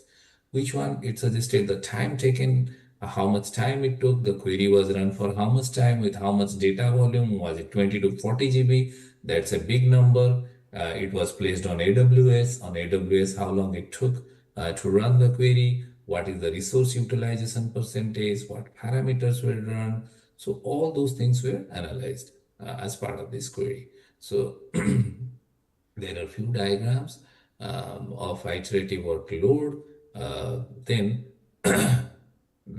this is an insight of Spark engine. Then we used the last one was a model-based approach. A model for SQL on Hadoop engine is presented, including Apache Hive on Hadoop 2MR and Apache Flask.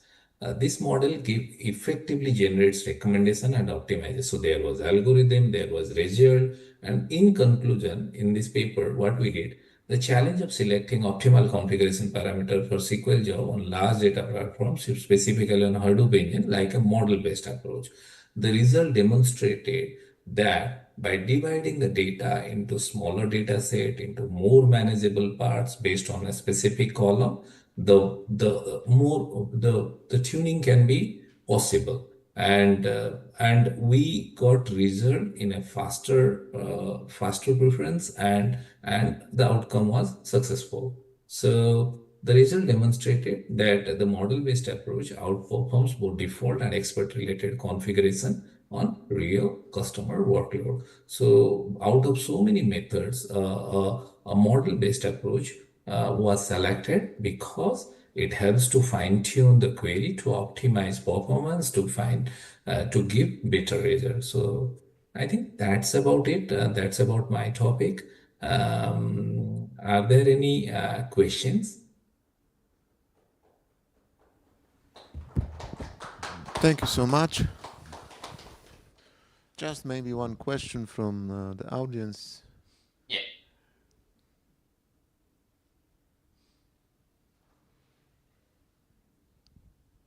No questions? No questions. So thank you so much for presentation. This was the last presentation, last talk during this session.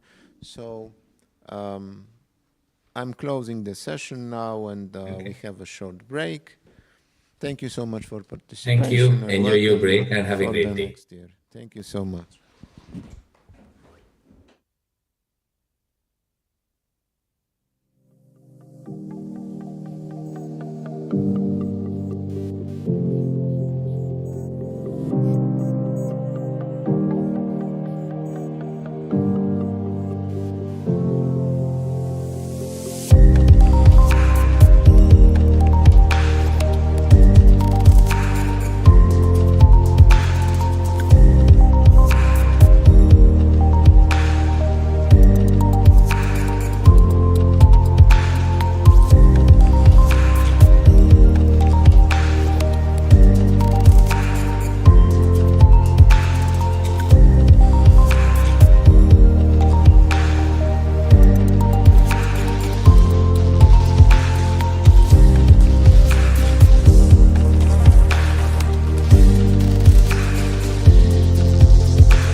on time. So this session is session number 2, and the title of this session is Intelligent Systems and Software Engineering Advances. My name is Filippo Sanfilippo. I'm a professor, an adjunct professor here at KTU, and it's nice to be with colleagues and friends, and also professor at the University of Agder in Norway. So the first presenter of this session is online. I believe Alexander Petrovich. Can you hear us?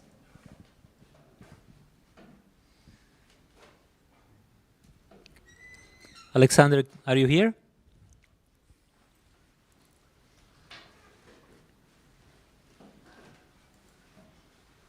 I don't see the author online here. So we can change the order. We can change the order, we can continue. I get some suggestions here from the... yes. Alexander, yes, he's online. Nice.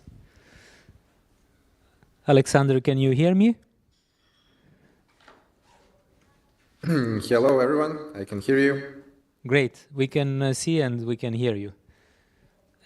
So, the title of the first presentation here is Optimizing Eco-State Networks for Unemployment Forecasting Using a Modified Meta-Heuristic. And we can already see you have shared your screen, and the stage is yours then. Thank you very much. And for introducing the paper. As you said, my name is Alexander Petrovich, and you can see the names of my colleagues below who have worked with me on this paper. And without further ado, let's begin the topic. Our paper tackled the problem of unemployment forecasting, which is a serious HR topic today, and it is very much relevant, especially in the newly changed market. I'm talking right now about the AI influence on the market, so which introduced only more unpredictabilities regarding the unemployment rates. So what we did here is apply a standard meta-heuristic approach, which we have tested on many different use cases with many different algorithms, and the basis of the research to say is the improvement, or rather optimization, of a Red Fox optimizer, in this case, algorithm. And while modifying this basic solution, we don't modify it without a, how would I say, goal. And that goal towards which it is optimized is the performance of the eco-state network, which are recurrent neural networks that are also employing the principle of reservoir computing, which can allow for highly dimensional inputs and outputs in such networks, which was used for this case because the data which we analyzed consists of many different reports and information on the salaries of employees, which can, in its nature, present very large ranges of possible values, which only increases the complexity of the problem and connecting the 2 points of data in time, so that we would be able to predict where it would it go, will it rise or fall, and which exact value will it have. So that would be the introduction of the problem. Now we will move a little bit to the more technical part of the paper, where we introduce the Firefly algorithm to the Red Fox optimizer and along quasi-reflexive learning strategy, which was utilized in the initialization phase. So we'll talk more about that later. This is just for the introduction. So a bit about the field in which most of our research is based on is the field of swarm intelligence. This is the subgroup of algorithms that are based on swarm and hive approaches to problems, but these approaches are taken from nature. So if we, the most popular algorithms from this field that you might have heard of are the artificial bee colony, firefly algorithm, which I've mentioned already, ant colony optimization. So these are principles from nature that we all can recognize have this swarm hive approach to solving their problems and foraging or pathfinding, which principles have been have shown to be good for mathematical translation to our numbers problem, and since the approach in nature is foraging itself, for example, this approach is simulated through mathematical formulas that we're actually foraging for the best solution, or rather the best salary that we can find. Well, in this case, we're finding the accurate salary, but or rather predicting if an employee will get fired in the near future. So this field has proven to have quite a diverse field of applications. Hence, this is yet another use case that we found that can be exploited in this way. So for the red fox optimizer, it is based on the hunting and social behaviors of red foxes. I don't think that I need to say much about the fox as an animal, since it does symbolize cunning, knowledge, intelligence, and so on, especially in Eastern cultures. It has even a role in a, let's say, spiritual manner. This has used as quite a strong inspiration for these mechanisms. So here you can see the initialization of the population. So the XI are the elements, or rather foxes, in each population, and I represents the generation of them. So in the exploration, we can see that the exploitation is missing the random parameters R1 and R2, which are used to introduce randomness, since the algorithms from this field are stochastic and highly dependent on the randomization process, which is the reason that makes them so successful. And in the second phase, we can see the gamma parameter in the exploitation, which will actually control in later iterations the step size of that iteration. So for the hybrid RFO, I already mentioned the QRL initialization strategy and the hybridization with the Firefly algorithm. So the first half of the population will be initialized randomly with the regular RFO initialization strategy, while the rest will be initialized by the QRL mechanism. So for the first half of iterations, we will use the RFO search. And in the second part, there will be a random number generated with the threshold of 0.3. In cases where that is true, we will use the Firefly strategy. In other cases, it will be RFO. So these values and the iterations have been split in such way through empirical means. So we have tested this. This part had to be manual, but the point is that the RFO, which I didn't say, solves to some extent, we would say. We cannot say fully solved, because it provides a suboptimal solution that is very close to the actual one. But let's say in the best case, 99%, for example, in a reasonable amount of time. So these problems are considered MP hard because we cannot get that 100% accurate solution that will be for that type of problem. Okay, a bit on the experimental setup. You can see the hyperparameter bounds. So this is a problem of constrained optimization. We optimized the ESN network with the HRFO between these numbers, so it could not go outside them, and this has proven to yield excellent results. The train set has been set to 70%. While the test set is 30%, we've used 30 independent runtimes, while each had 6 iterations with populations of 6 units in them.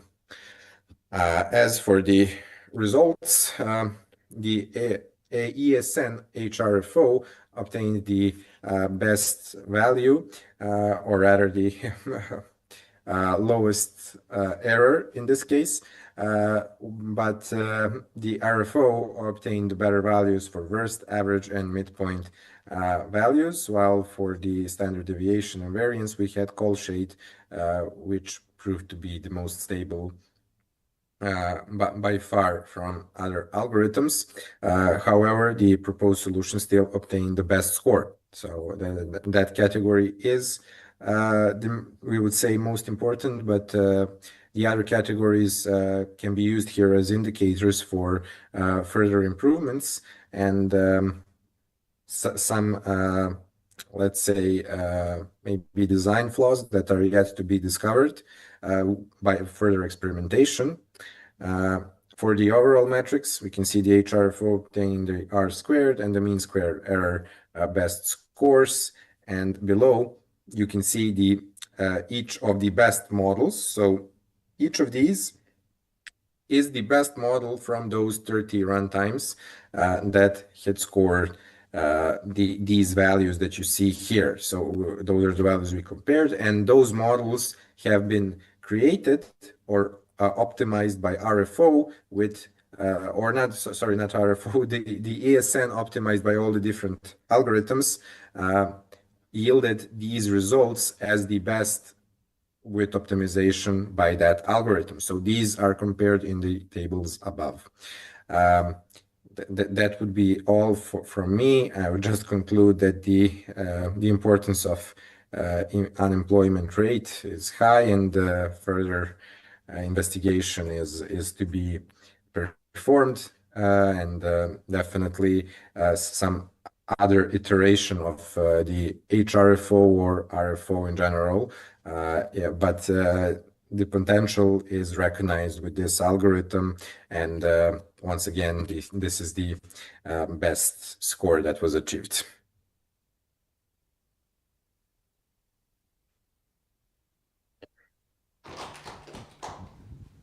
Thank you very much. We have a question here from the audience. So, hello. Thank you for your presentation. Hello? So, thank you for your presentation. You know, I'm also interested in these nature-inspired algorithms very much. So I have a question. What is the reason for choosing, in particular, of these algorithms, Red Fox algorithm and the Firefly algorithm? Why not the other algorithms? Well, the thing is that I could give you a number of reasons, but to be completely honest with you, this is not a single research that we have performed. We perform various different test cases and algorithms, and the best answer would be definitely that it was empirically deducted that this algorithm should be used here. Yeah, I don't know if that helps you much, but maybe you can give me another question that I can answer more precisely. So thank you. Just one remark. You know, there may be hundreds or maybe thousands or more these nature-inspired algorithms and these metaphor-based algorithms. So then indeed, there's still the room for your work in the future, I think. Definitely, yes. Thank you. Thank you. Thank you very much. I have one last question. Or is there anyone else? Yes, I'm Gemini, an AI. We have an AI agent asking for questions. Okay. No, it's a follow-up to the first question. Can you tell us a little bit more about your data set? It's time series, right? Or Yes, it is a data set consisting from various sources, with one of the most notable ones of them being the S&P 500 index. So we have used this data to I mean, what do I want to say with that? Where do I want to go? Yeah, the point is being that time series, that's one of the motivation for using the Red Fox, right? Or at least. Well, no, it goes. The process goes a bit differently. First, we have chosen the recurrent neural network, which have proven as a subfield of neural networks to be the best. I mean, just the go-to choice when you have a time series related issue. So for this case, as I mentioned, there can be very huge differences in salaries, and distribution of salaries usually is how would I say, disproportional, and that makes this data complicated. Hence, the reason for choosing a recurrent neural network. For example, we have published numerous work with that utilizes the LSTM recurrent neural networks. But for this case, the ESN, which uses the reservoir computing mechanism, has proven to be a better approach. Okay, thank you, Alexander. Thank you for your presentation and your answers. And thank you for your questions and having me today. Nice, so we can continue with the second work. Arminas? So the title of Armina's work is Impact of Smaller Datasets on Training and Fine-Tuning for Novel View Synthesis and 3D Reconstructions.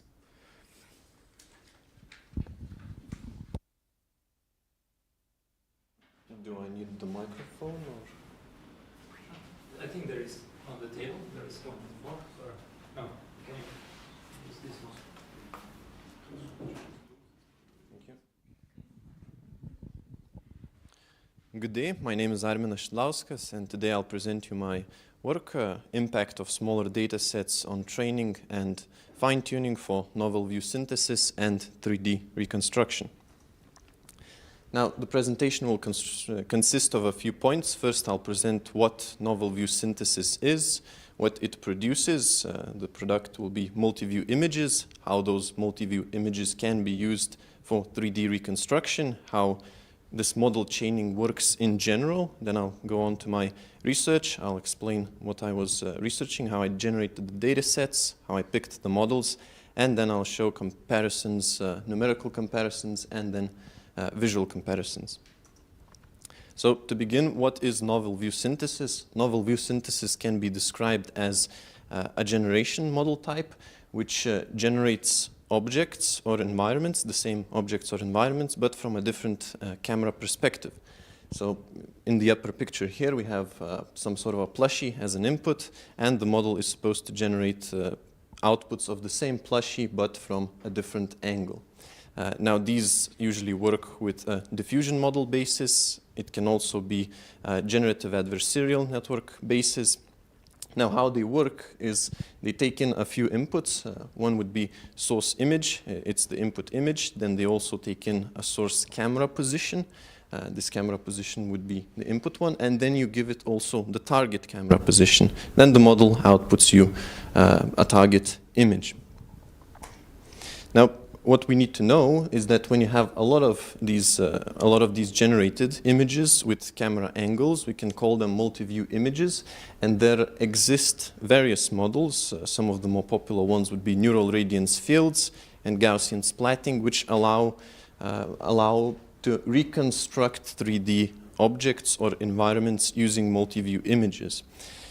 Now, there's no need for this, in this case, to dive deep into it, but the simpler example would be depth prediction models. They can also be used to represent or generate sort of 3D environments. For example, we have a gun with depth prediction here. If we convert these values into point clouds in a 3D environment, we can get this sort of a 3D representation. Now, how this often works is you'll have chaining of models. Let's say we start off with a textual input, then we generate the initial image input, then we use some sort of a novel view synthesis model, we get a bunch of novel views, then we use those multi-view images generated from above to generate or reconstruct a 3D environment.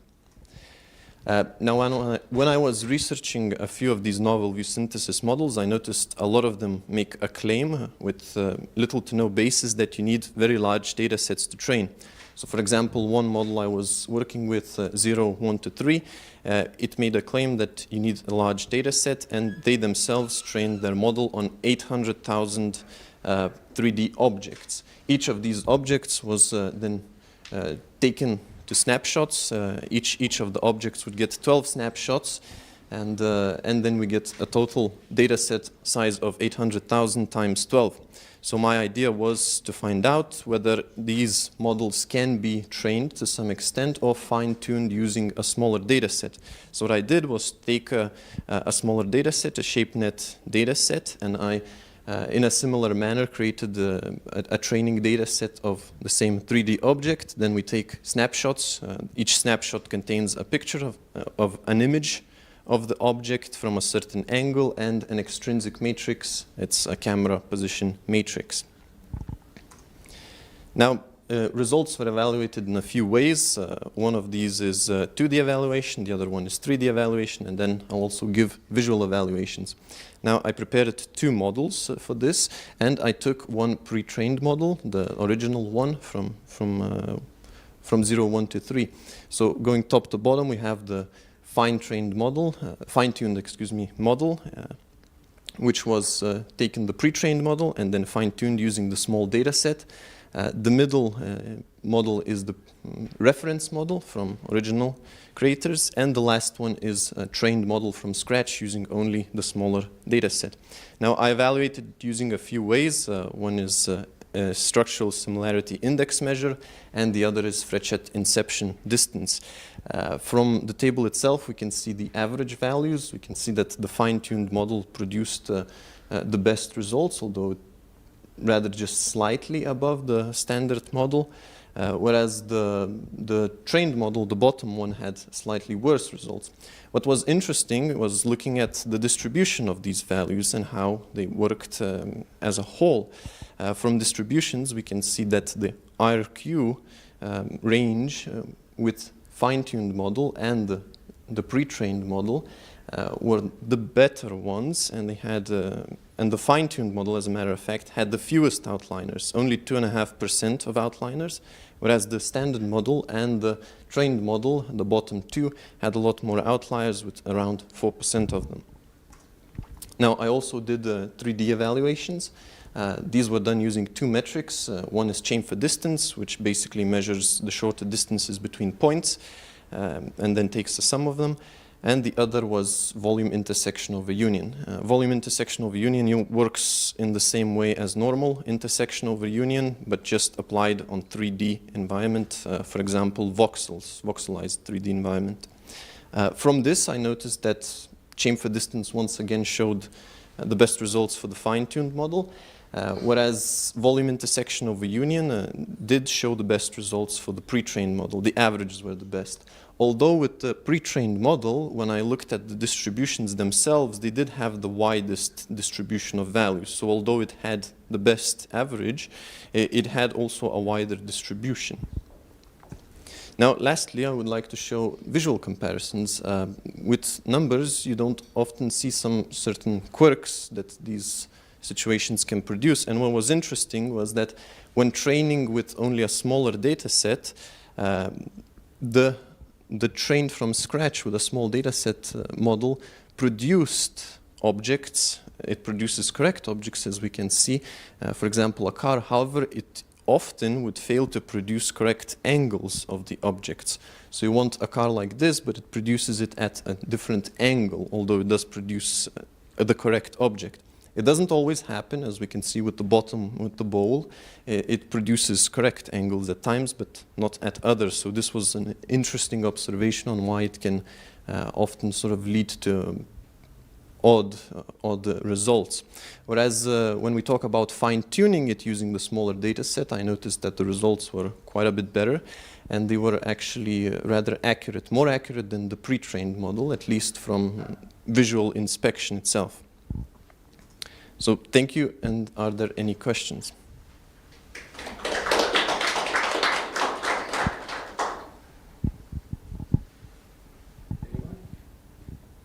Then I have a question for you. First, very interesting presentation. You have also introduced the mathematical model in a very organized way. So what applications do you see? Well, the idea here, if I go back a little, here, the idea in principle is rather simple. If we want some sort of 3D assets, the general idea here is that we give it either a textual input or an image input, and we want it to generate it a 3D sort of asset. Let's say if you're doing some sort of animations, video game creation, that sort of a thing.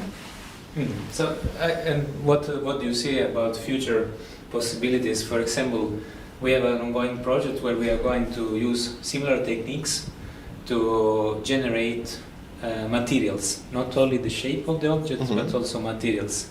Do you have any suggestions? Yes, there is also a thing. I mean, I don't know about suggestions themselves, but it depends here. It depends what kind of reconstruction methods you use. For example, the most basic neural radiance field image that I posted here, it cannot even reconstruct.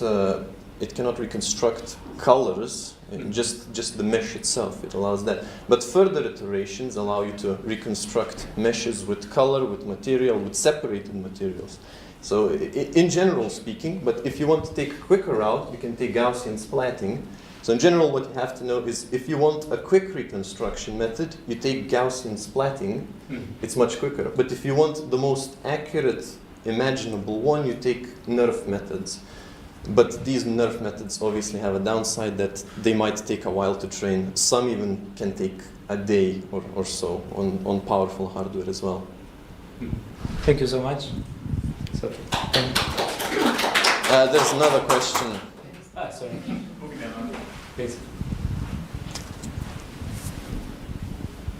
Have you noticed like a difference in voxel density when you use like less assets? Was it producing like a more resource demanding mesh? Yes. I guess it could be separated into two parts. If you use fewer multi-view images to train this, you will get worse results. The lowest I think you can go is around 10 images to represent, and it's still decent, but other than that it goes down quickly. So the accuracy will be bad. What was the second part of the question? If comparing the model, I think you said that it was, you were comparing like 100K, like... 26,000 yeah, and this one, and I wanted to ask like the difference in voxel density, if there's any difference in mesh reconstruction like that. There really isn't necessarily, because this part is for novel view synthesis, so you just generate new views from a different angle. But then when you have 3D reconstruction methods, they don't necessarily care how much, how many objects you use to train the previous model. They just take the general snapshots. So this part doesn't impact the voxel representation, but what does impact it is your choice of sort of reconstruction methods, whether you go neural radiance fields, what kind of neural radiance field you pick, or whether you go with Gaussian splatting. It depends on that more so than on the previous generation. I see. Thank you. Thank you. Thank you. So then we can continue with the next presentation, which is an online presenter. Jakub? Yes. Well, good afternoon, everyone. Good afternoon. Am I hearable? Can you hear me? Yes, we can hear and we can see you. Nice. That's Thank you for joining. Then I'll share my screen with you. Great. All right. You should be able to see the presentation now. Yes, we can see it. So the All right. title So of the topic of presentation is comparison of a meta-heuristic algorithm and enhanced hybrid algorithms, which what they are, we will talk in the presentation itself, for inverse problem in computed tomography. It's a paper we prepared together, me and my colleagues. So first of all, when we think of computer tomography, we usually think of medical usage of it, such as scans for like cancer cells or brain scans, but it has wider use. One particularly interesting for me is using it in coal mining for scanning the blocks of the coal. Like you can imagine that there is a big block, and sometimes when the coal is created, like under the pressure, millions of years, etc., etc., sometimes there would be seams of gas, usually methane, under high pressure, and if you dig it, well, it can be quite unfortunate because methane and big pressure doesn't sound like quite a good equation. So you can use it. You can scan with a computer tomograph to look for them, because what computer tomography is used for? It's used for getting to know insides of objects without destroying the object. Quite useful thing. Another thing, there is a photo here, scanning luggage on airports. As you know, you don't particularly want to dig through people's luggage because one, it takes a lot of time, but it can be like quite embarrassing for the person whose luggage is checked. So we are also using scans for that. And how it works, it's really quite simple in the nature. I'll try to use my unparalleled abilities to draw to present it. So let's imagine we have an object like that, and we have an emitter and a receiver. And we're putting a ray between two of those, and we know how much energy we are putting in here and how much we are receiving here. And by doing enough of scans on different, in different angles, we can recreate the image of an object that is inside. Of course, it's also assuming we know some parameters of it, like how much energy can it absorb. But so let's imagine, let's get back to the topic, to the example of the seal with methane in coal.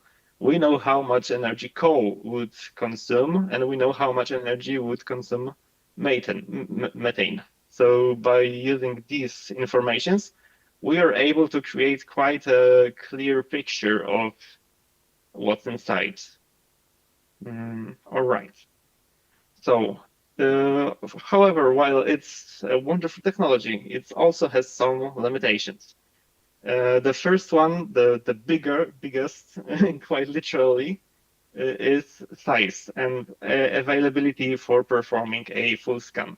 Because while it's not really a problem to scan, a luggage, because it's usually quite small, let's imagine we have an obelisk from, I don't know, ancient Egypt. It would be quite unfortunate because it is quite a big thing. It's not easy to put it inside a machine, right? And you don't really want to slice it up because that's not the point. And another thing is high computational requirements, because it takes quite a lot of computation to get an image if we take enough of scans, because we have tens of thousands of receivers that works on tens of thousands of angles, and we have a lot of variables, and it just takes a lot of energy to perform such a task. So when we can't take a full scan, we can do some kind of partial scan. And in that instance, it turns into an inverse problem. and that is what we were working with. Oh, let's move. So we created a simplified model for working with a inverse problem. What kind of inverse problem?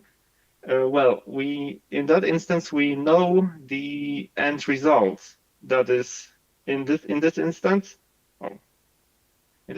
we know the shape that is put in, and we have the emitters, and we can scan it, but we don't know anything about. We don't know everything about it. The simplified model assumes the whole thing is happening in 2D space. So we scan only at one angle, and we are scanning a flat object instead of a full 3D object. And we have given numbers of emitters on both sides. On that image, I prepared 5 because it's just for presentation, but we were using more of them. And each emitter shoots a ray to each of the receivers. So in the end, we are getting a matrix of n by n values, I mean, with the energy loss. And we have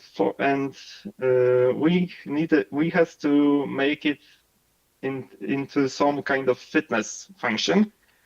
So in the test, we are trying to recreate the object. So let's say we have that square, and we are trying to recreate this square based on the function losses. And what we were doing is we were giving the algorithm, the meta-heuristics and the combined algorithm, option to recreate the shape. And the fitness function was basically a difference between the matrix that our shapes produced and the actual matrix from the reference object. All right. There are two for inverse solutions, and in general for problems that are discrete. We have two types of approaches to finding the optimal solution. The first one is deterministic. That is kind of a solution that always returns the same result when given the same parameters. They are pretty good. They are pretty fast.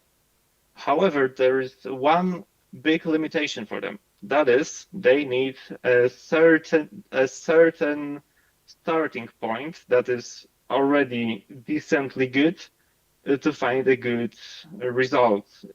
Otherwise, they will probably turn out with pretty much nothing. Another approach is meta-heuristic. In that instance, we are using a meta-heuristic algorithm. That is algorithm that works on randomness, and it is a iterational process that works in a similar way. We can think of evolution, that we are throwing in a bunch of random tries, and the best ones, the best suited ones, are going to another iterations, and the whole population is getting better iteration after iteration, which is pretty nice because it removes the biggest problem. That is, we don't really have to know anything about the problem to try to solve it, because we are just throwing it randomly, and it iterates by itself, so we don't need any starting point to get somewhere decent. However, apart from that, they have quite a number of limitations. First of all, they are slow. Why they are slow? That's pretty obvious, because they need big populations and big number of iterations to work well, and it just takes time to compute everything. Another thing is that they often require extra tuning. Most of meta-heuristic algorithms have some parameters that need to be tuned. Otherwise, they can work pretty bad, and the tuning process itself is quite troublesome, because there's no optimal solution to do it. You just kind of have to do it by heart.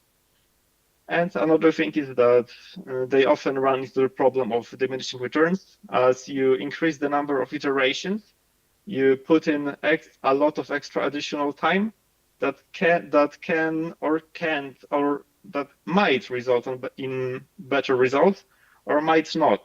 So you might just end up wasting a lot of extra time doing the iterations. So we came up with a solution that tries to limit the weaknesses of both of them. So instead of trying to find the starting point for the deterministic algorithms by ourselves, we are trying to use a meta-heuristic for it, because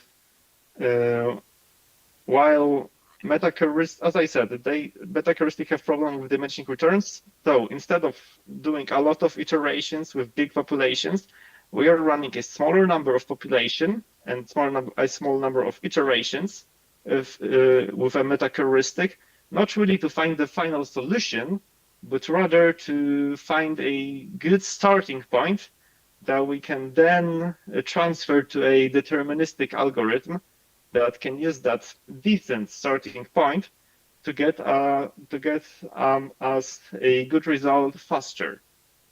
So we're aiming to get results that are comparable to using a meta-heuristic with a big number of iterations, etc., but saving a lot of time. All right, so now I would like to shortly introduce the algorithms we're trying out. The first one, the meta-heuristic we used, it was group teaching optimization algorithm. It is an algorithm that was inspired by the way a group is taught with a teacher, and it divides the process of learning into 4 basic steps. So choosing the teacher, that is a good performing individual that will share its knowledge with the rest of the students. That is our population. Dividing them into 2 groups. The one that does well, and it will search in near approximation because it's already doing pretty well. So we wanted to just polish its results. While the other group is the worst performing one, and it will be allowed to move more freely to explore the search space. Jakob, can you hear me? Can you hear me? Yes, I can hear you. You have 1 minute left. Sorry to interrupt. All right, sorry. All right. I'm not. So I'll just go quickly through it. HuGIS. We use also 2 deterministic ones. That is HuGIS. Here we have a presentation of how it works, and another meet algorithm. And we were using a polygon that looks like that, kind of a diamond-shaped one. And here's are some of the graphics from the results. There is quite a bit of them, so it's only 4 out of, I think, around 16, something like that. But let's go to the data. Here we have raw data. We were trying to use circles to recreate the polygon, and as you can see, usually the results are pretty comparable. Here it's basically the same. Here the meta-heuristic did a little better, but for 3 circles, the hybrid vastly outperformed. But what really matters is the time. As you can see, the time is vastly smaller usually. We can also see it on the graphs, because I also prepared some graphs. So here we have the results. As you can see, it's usually pretty similar, apart from the last one that is an outlier. But if you look at the time, the hybrids are constantly way faster than the meta-heuristic itself. All right, and if I have a moment, we also made a different paper named Enhanced Hybrid Algorithms for Inverse Problem Solution in Computed Tomography that is touching on the subject. Here are some examples out of it. It is also included in the bibliography as the second one. So if anyone is interested, I recommend checking it out. And that would be all for me. If there are any questions for me, I'm more than happy to answer. And thank you for your attention. Thank you very much.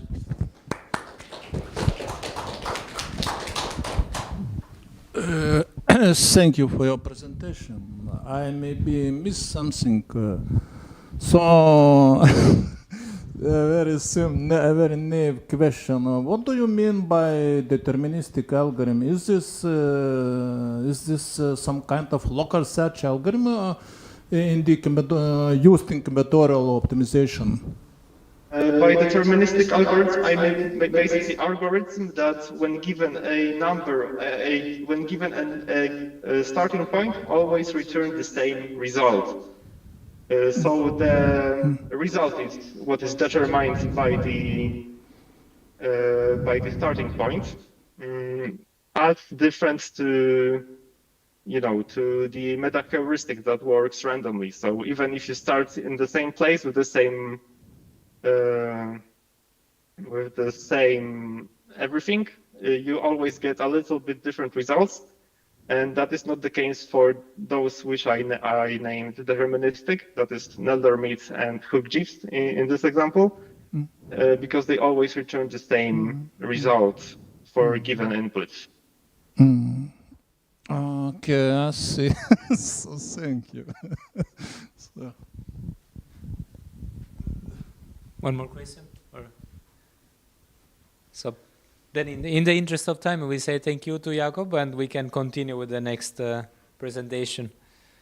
Thank you very much as well. It's a recorded video.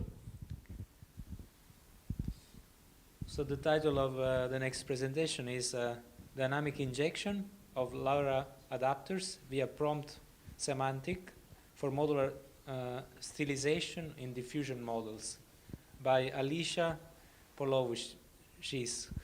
I hope I pronounce it correctly.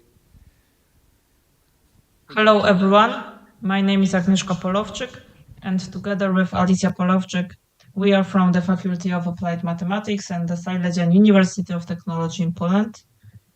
Today I will talk about our work called Dynamic Injection of LoRa Adapters via Prompt Semantics for Modular Stylization in Diffusion Models.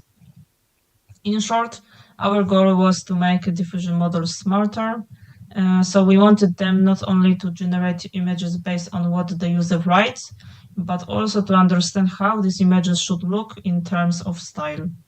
Diffusion models are amazing at generating realistic and diverse images, but there's one big limitation. They don't really understand style. So if you want to change the look or mood of an image, you usually need to use something called a LoRa adapter.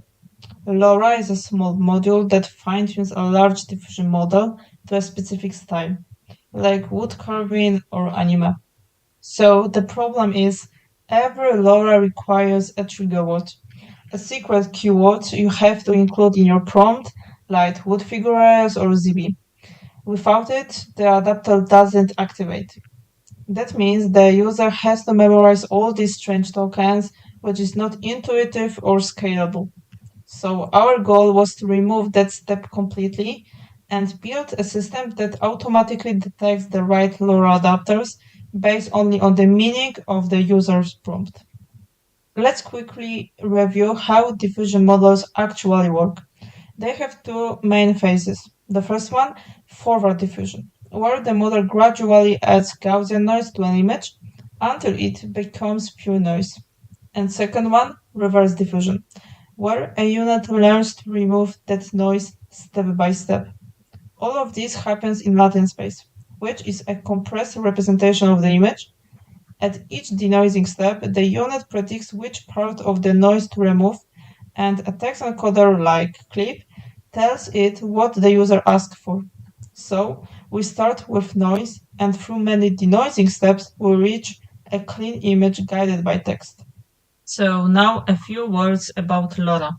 LoRa stands for Low Rank Adaptation. It's a method that lets us fine-tune large models quickly and efficiently. Instead of retraining all model weights, LoRa introduces two small matrices, A and B, that slightly modify selected layers of the unit. So the great thing is that LoRa adapters are small, modular, and can be mixed or swapped easily. So the problem, however, is that each adapter has its own trigger word. For example, wood figures for the carved wooden style, ZB for cute chibi characters, and alien skin for science fiction looks. So if the user doesn't include the token, the style won't appear. So even if thousands of LoRa's exist online, they're hard to use unless you know the exact keywords. This is where our idea comes in. We wanted the system itself to understand what style fits a given text prompt and automatically activate the right LoRa adapters. So here's how our dynamic LoRa selector works. The user simply types a normal text prompt. For example, a tiny puppy made of carved wood. That's all, no special tokens, no keywords. Then the system goes through several steps. First, it splits the text into n-grams, short overlapping word groups like carved wood or small puppy. This helps capture phrases that describe local stylistic features. Next, each of those n-grams is turned into a clip embedding, a numerical vector that represents its meaning in a joint text image space. Then we compare each embedding with our set of style embeddings, which we compute beforehand from known LoRa trigger words. If the similarity between the user prompt and a given style is above 0.5, the system automatically activates that LoRa adapter. Finally, during image generation, those selected adapters are dynamically injected into the unit layers of Stable Diffusion. That way, the right visual style is applied automatically without the user needing to know anything about trigger words. So, once the LoRa's are selected, the image generation process continues as usual. The model starts from the random noise and step by step, the unit removes noise, while the injected LoRa adapters shape the style of the image. After about 50 iterations, the final latent is decoded into the output image, one that matches both the content and the style described in the text. So we use three LoRa styles: a wooden figurine style, a chibi animal style, and a science fiction alien style. Our system was able to pick the right style every time. None of the prompts included the trigger tokens. So let's look at the results for each style. First, the wooden style. Here the system correctly recognized prompts that included words like carved, wooden, or sculpted.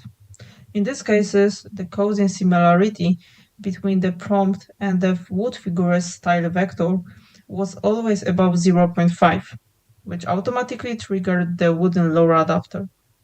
The generated images captured the carved texture and warm, natural tones typical for wooden figurines. Next, the chibi style.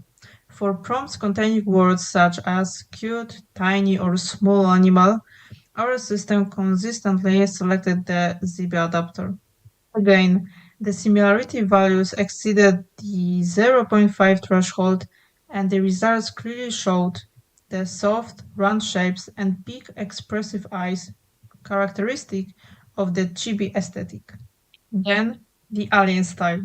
For prompts mentioning futurist or space-related concepts, the model activated the alien skin adapter. The generated images had darker lighting, metallic textures, and science fiction color palettes, perfectly matching the indented style. Finally, the mixed style prompts. We also tested combinations like a chibi-style kitten with carved wooden texture. In this case, both wood figures and ZB adapters were activated at the same time. The system blended them smoothly, producing hybrid images that combine the wooden carved look with the cute chibi proportions. These results show that our approach can successfully detect and apply single or multiple styles automatically, producing creative outputs that standard Stable Diffusion simply can't achieve. So, to sum up, we developed a lightweight system that automatically selects LoRa adapters in diffusion models. It understands the meaning of the user prompt using clip embeddings and n-grams and activates the right styles. No trigger was needed. This makes diffusion models simpler, more creative, and easier to use. In the future, we plan to extend this approach with more styles and adapt it for video and multimodal diffusion. So that's all from me. Thank you so much for listening. If you have any questions or you would like to talk more about this project, feel free to send me an email. Thank you again. Great. So I guess there are no questions. We cannot ask any questions, but if there are any comments, they're also welcome. Then we can continue with the next presentation. It's in presence. Dangis. So the title of Dangis' presentation is Investigation of Probable Data Possession Method for Virtual Machine File Systems.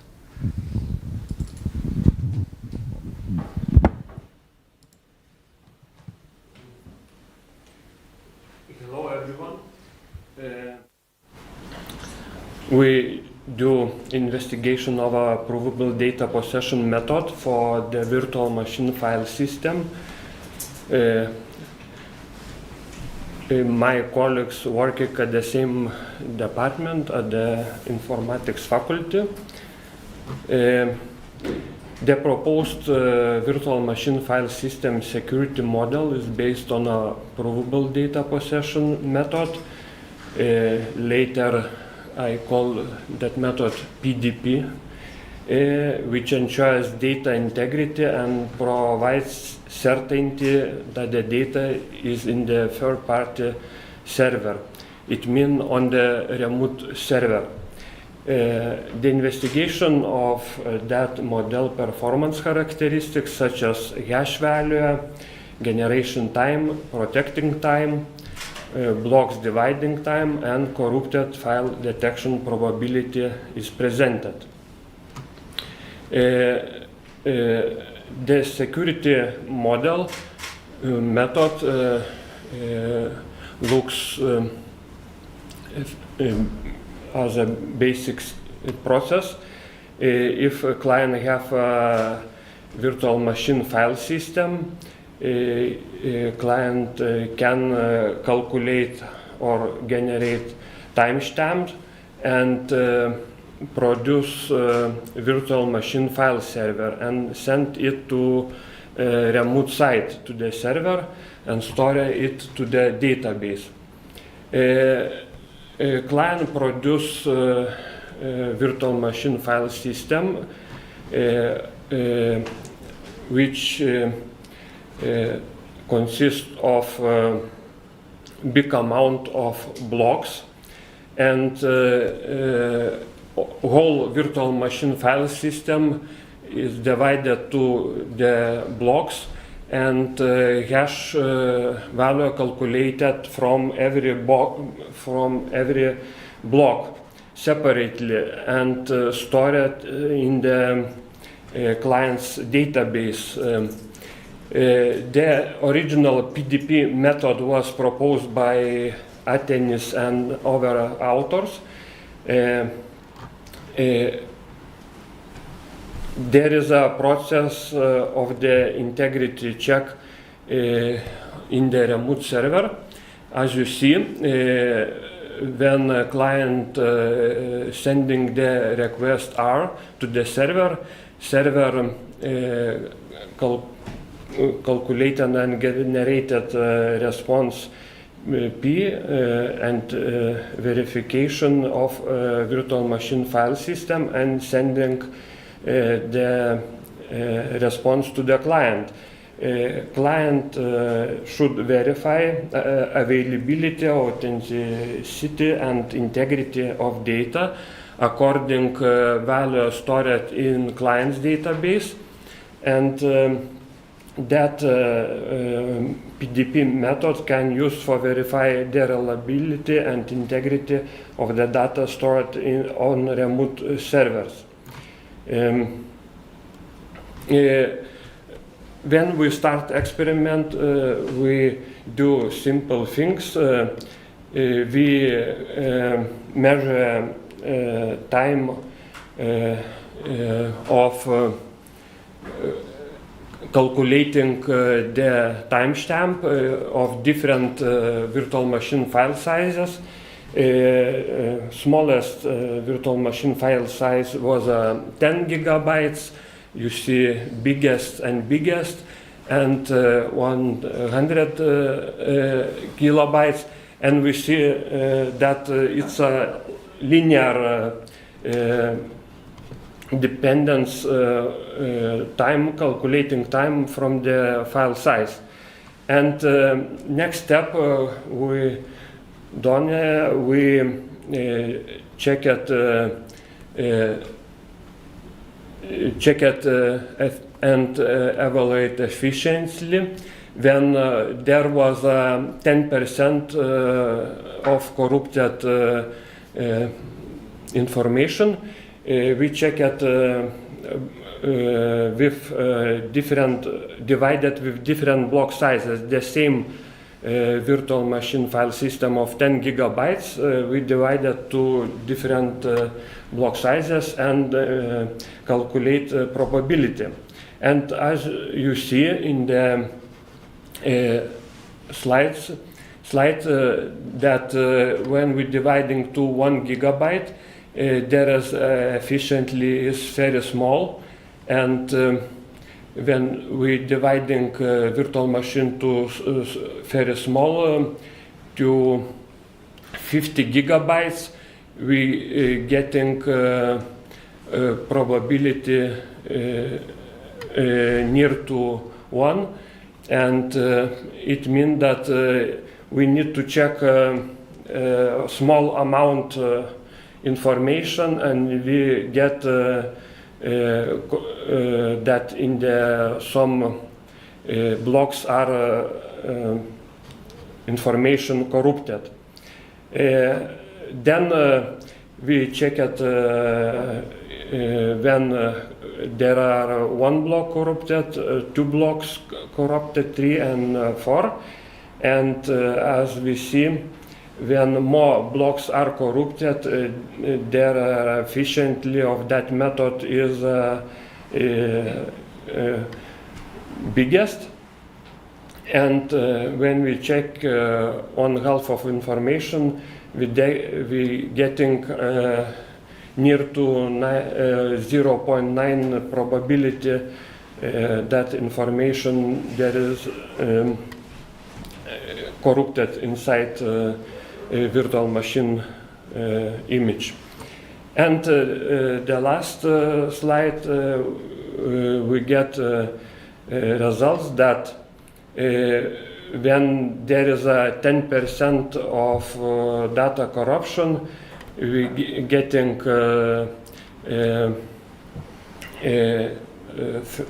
329% more speed than the method of hash chain method. Compared to them, the efficiency is the best. When the 1% of data corruption in virtual machine file system, we're getting 24% better results. But sometimes we need to check the whole information according to the security policy.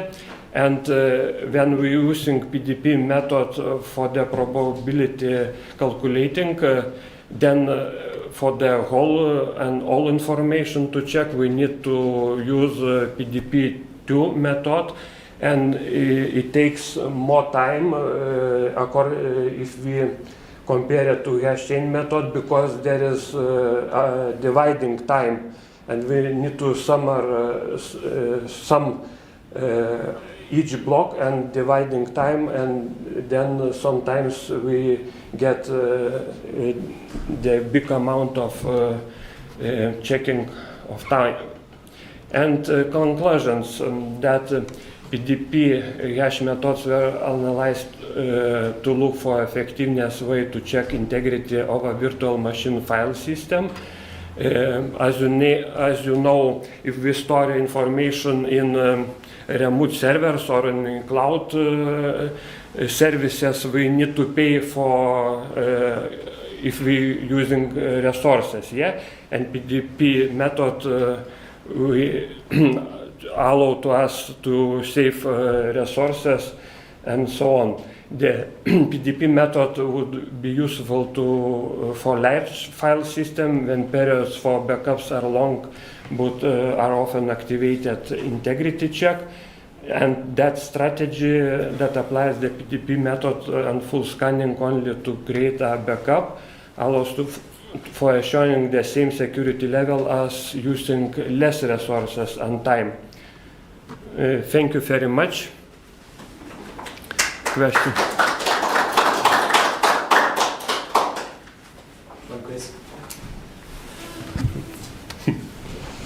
So, thank you for your presentation. I'm sorry for my question, but so what are you proposing? What is your own approach? There is approach PDP of our other authors, but we do some measurements and comparing different calculation and different file sizes, and and our conclusion that is the best use of small sizes of blocks, and it's the best results we can get. I see. Thank you. Thank you very much. Is there anyone else? Please. Can you go to slide 7, please? 7? 7, yes. Yes. So here we see that using 50 megabyte file size is the best. Does it keep increasing the lower you go? For example, if you went 50 kilobytes, is that plausible? Why not? It's worst case because you need to divide blocks, and for dividing also you need to use processor resources, and you need to find what is the best block size. So do you basically make a claim that 50 megabytes is the best sort of... For the sizes which is which I choose 10 gigabytes as mostly used size, and then if 10 gigabytes used, then is the best way to choose this size of block size. Yes. So it's a balancing act. Yeah, balancing. Yeah. Thank you. Great, thank you. We can continue then with the next presentation from Alphonsas. Perfect. So the title is a descendant-ascendant principle-based heuristic algorithm for quadratic assignment problem. So interesting talk. Yes. So all the ports are taken. Right-hand side is the long.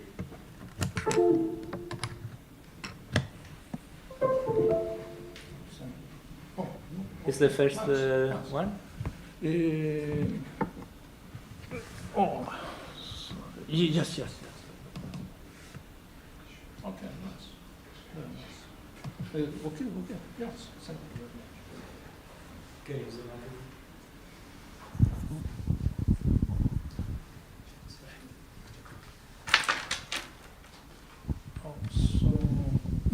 Good afternoon. So I'm Alphonsus. I will talk about some heuristic algorithm. So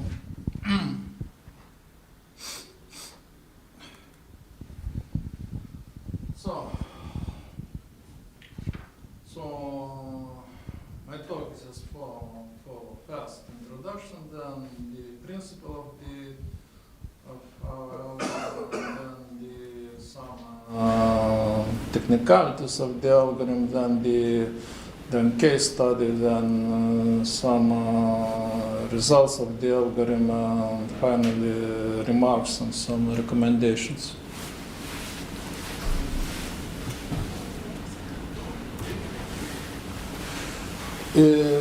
So, you know, recently we have I say some explosion of heuristic algorithm, and in particular the nature-inspired algorithm. You know, this algorithm have some inspirations from the real world, and believe or not, there are more than 1,500 distinct algorithm types, really.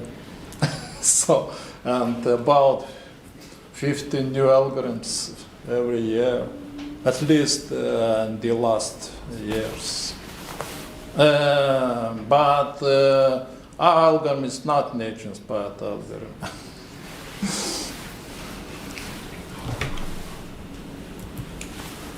So the essence of our algorithm is very simple, and it is based on the general philosophy. And the philosophy is that achieving some successful outcomes often requires certain failures and setbacks. I will show some examples. And in the context of the algorithms, this implies that we can get the effective performance by combining some solutions improvements. So this sense, we have the context of minimization problems. These solution improvements are combined with some perturbations or mutations or invasions. So they can be seen as a sense in the context of minimization problems.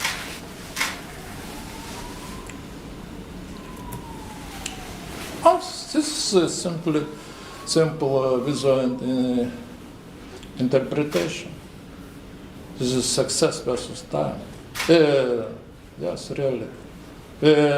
Before reaching some success, we often experience some failures. Really. At least in most cases.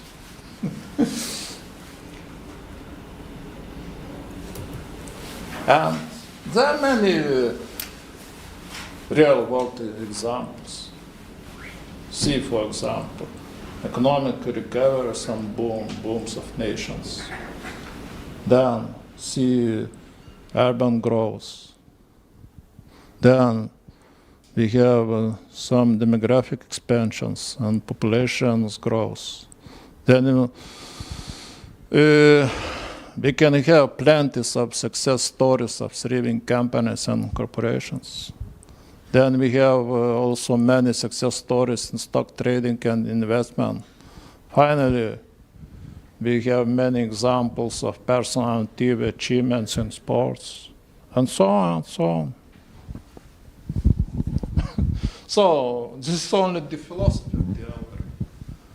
But there are many technicalities of this algorithm. And I realize you are not familiar with these particular algorithms. Still, we use some special heuristic algorithm for initial solution construction. Then we use some special algorithm, iterated tabu search algorithm for solution improvement, so descent. And then we use some perturbations. The perturbations are simply random interchanges of elements of solutions. And also the algorithm has several control parameters. So this is the pseudocode. and there are maybe several thousand lines of code in C#. So, regarding the parameters, we have the total number of iterations of the algorithm itself. Then we have the number of iterations of these internal algorithms which are used inside the algorithm. So these are the number of iterations of the taboo search algorithm and also the number of iterations of the iterated taboo search algorithm. And finally, we have the strengths of the perturbations. These are the main parameters of the algorithm. And regarding the case study, as a case study, we use some combinatorial optimization problem. This is the quadratic assignment problem. It is an NP-hard problem. And it is quite easy to formulate. So we have the objective function Z. We have solutions as permutations of integers, simply. So the goal is to find the best permutations among all permutations for given matrices A, B. So, of course, we have n factorial permutations, yes? So of course, we cannot use the brute force, yes? Especially if the number of elements is large, yes? So we should use meta-heuristic. So we should use heuristic. So our heuristic is the descent-ascent algorithm. So we have tested our algorithm by using some standard benchmark instances, exemplars. So we are not using the accident data, yes. We are using the widely acknowledged and publicly available data. And many researchers are working with this data around the world.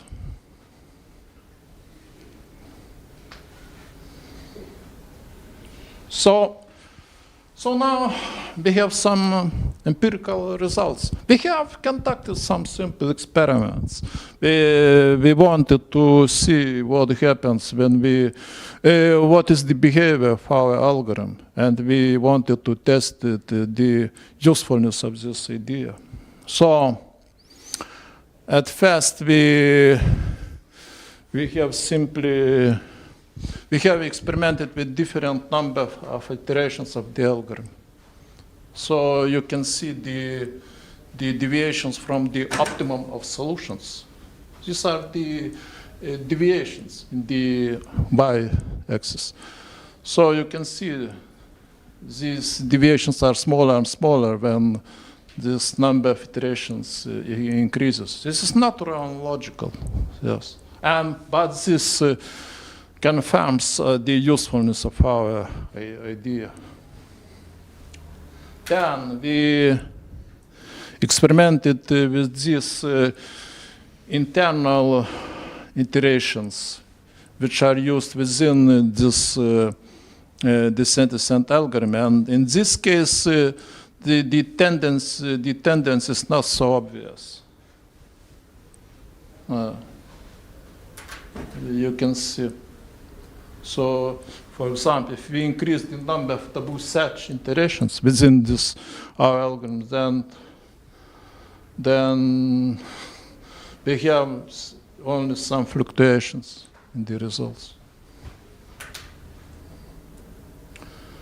But if we increase the number of iterated taboo search iterations, then we see that the results slightly improve as this number of iterations increases.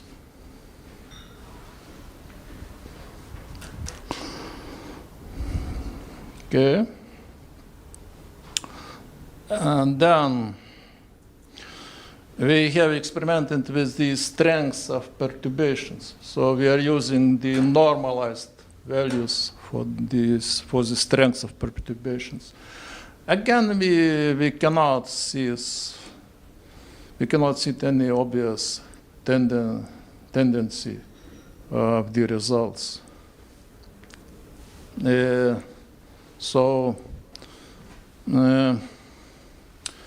We must perform maybe some more experiments to find some how to say, to find some tendency in the algorithms, in the results. And finally, if you use some conglomerates of the parameters, so we see the most obvious behavior in the results, and we see the the results improve obviously in this case.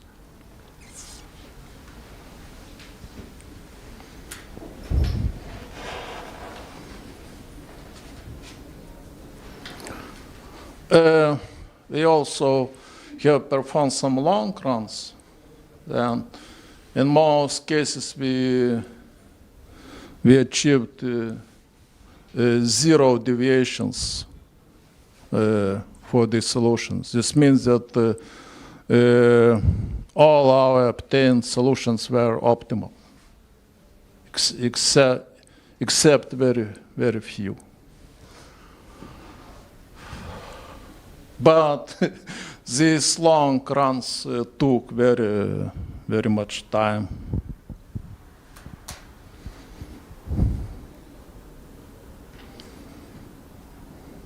Okay. So I'm going to conclusions, and in general, we can see that the proposed idea has proven quite successful, and the algorithm is characterized by high flexibility. We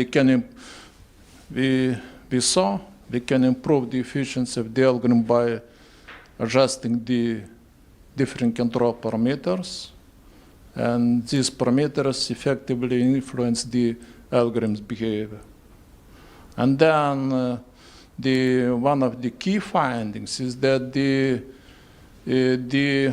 performance is most strongly affected by employing combined tuning of various parameters by using conglomerates of parameters. This is quite natural, and it is quite a logical conclusion, as expected. And regarding the recommendations for future work, it would be valuable to experiment with other types of improvement algorithms and also the perturbation algorithms. And the other direction would be to integrate our algorithms in other more powerful meta-heuristics like population-based algorithms or evolutionary algorithms or maybe swarm intelligence methods, and finally the nature-inspired algorithms.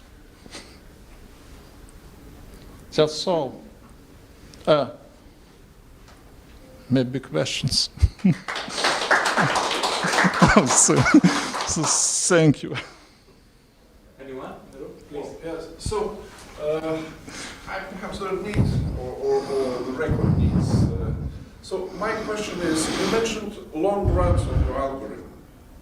So what does it mean, long run, compared to the brute force run? Good question. Good So question. how long is it? Ah, brute force longer and how Okay, much time? good question. So, yes, indeed. So my answer is very simple. So my answer is that our long runs are still much smaller than the times of the brute force algorithms. Indeed. Because our algorithm, in fact, is of polynomial time complexity. But these brute force algorithms and the exact algorithms are of exponential time complexity. So in any case, our long runs are still better than these brute force algorithms. Thank you very much. Thank you, you too. Anyone else? Then we can thank you, our speaker, for the nice presentation and continue with the last. Thank you very much. Thank you.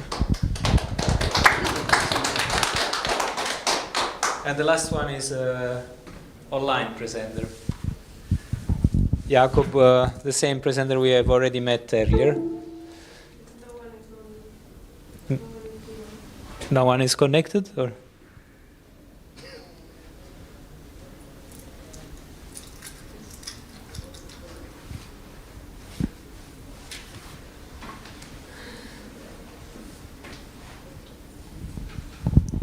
The title of this presentation is Enhancing Artificial Bee Colony Performance with Nelder-Mead Method. I think he mentioned this in his first presentation.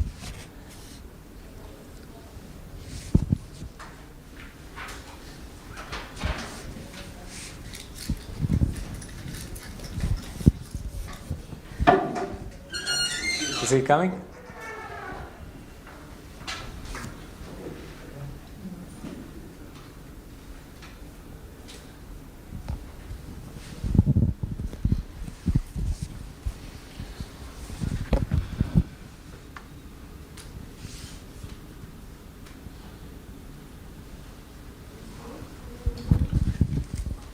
So maybe this is the second author, Matthäus.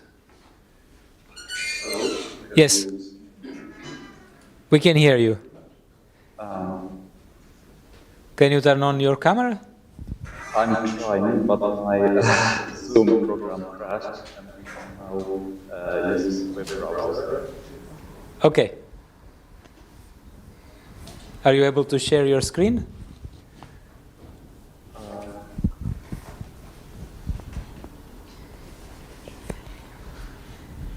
Can you see it? Not yet, but probably it's coming.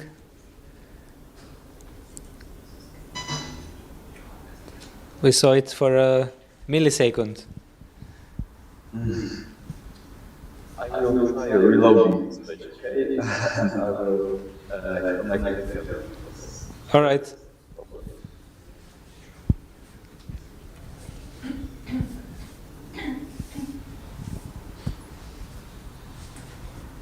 So thanks everyone for staying until the last presentation. It's nice to see there is interested audience.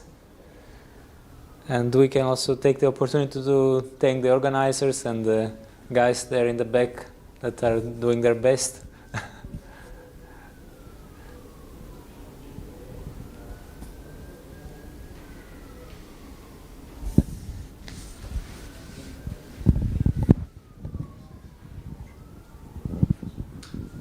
Matthäus, you're still here? Yes, I am, but I will try another browser, okay? Because all right.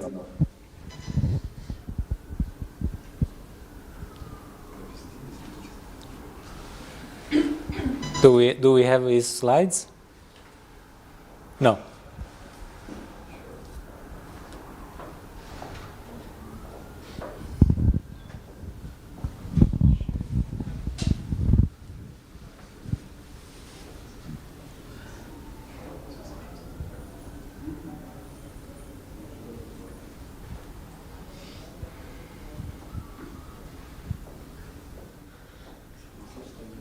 Probably, by the way, I was supposed to hand over the presents to the presenters, or okay, so maybe we can do it now.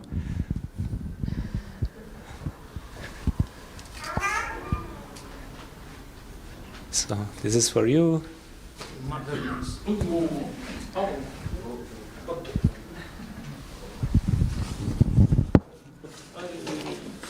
Already have. Gerai, čia pranešėja. Jeigu duoda, ačiū. Ačiū labai. Jeigu duoda, tai jums. Ačiū.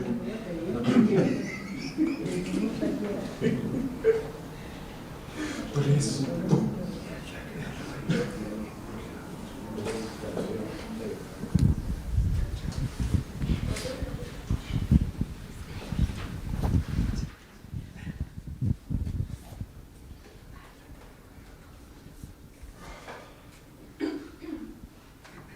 Mateusz, how is it going?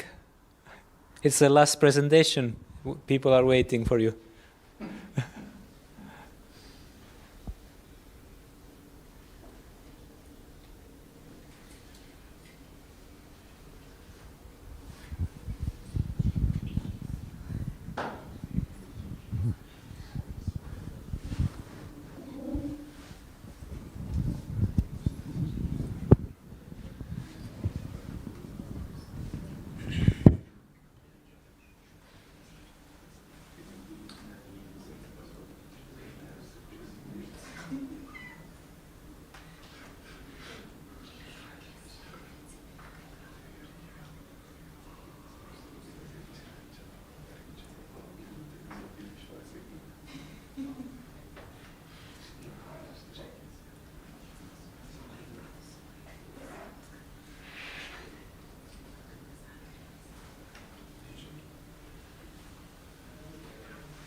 Is the other author in a different room? Maybe? Jakob?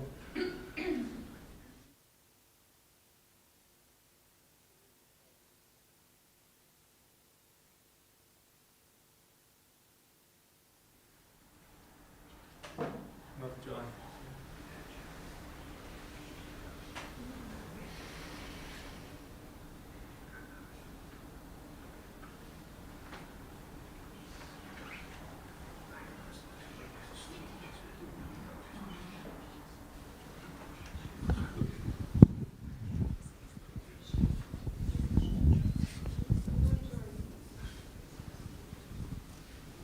Mateusz, you're here?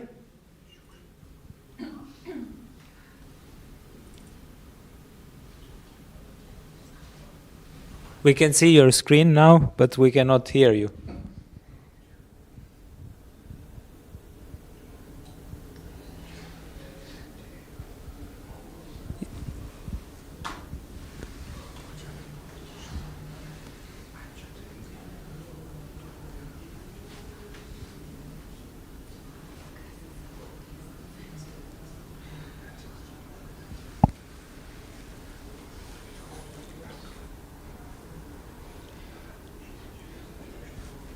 It seems that your browser is not recognizing your microphone.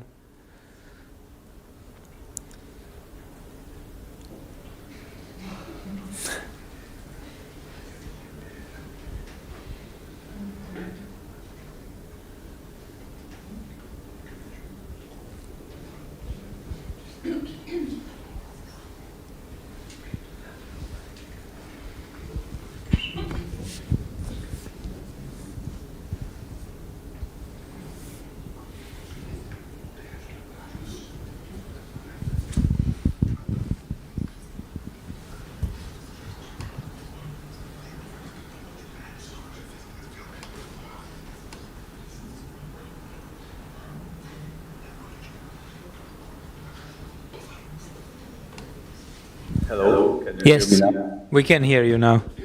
Oh, I know.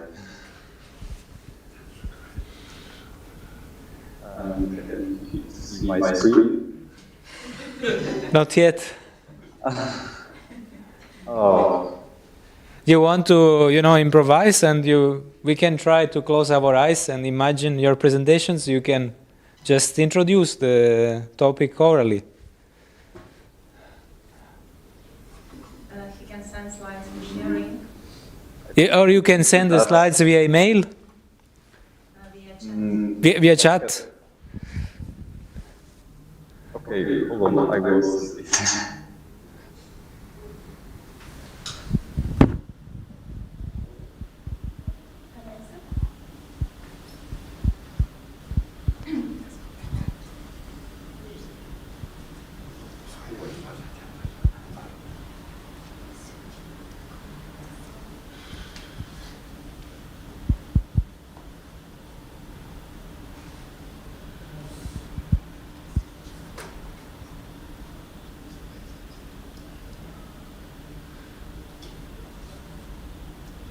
Is it a big file?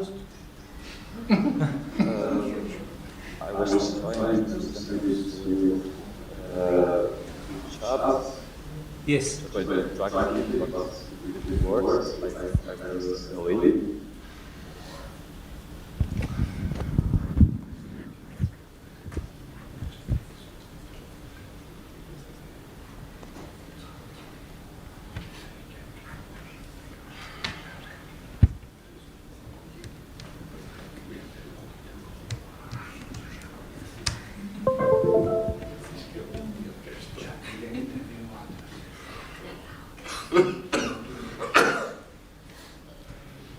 Okay, it's now on the chat. Finally. I'm sorry for the inconvenience, but I don't know what is going on. Try to catch up now with time. I will open your presentation and you will tell me when to skip the page.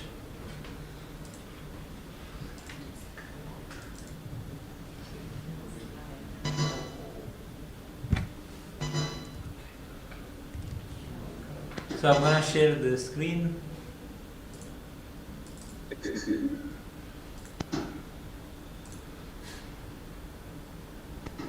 You can give the controls to him.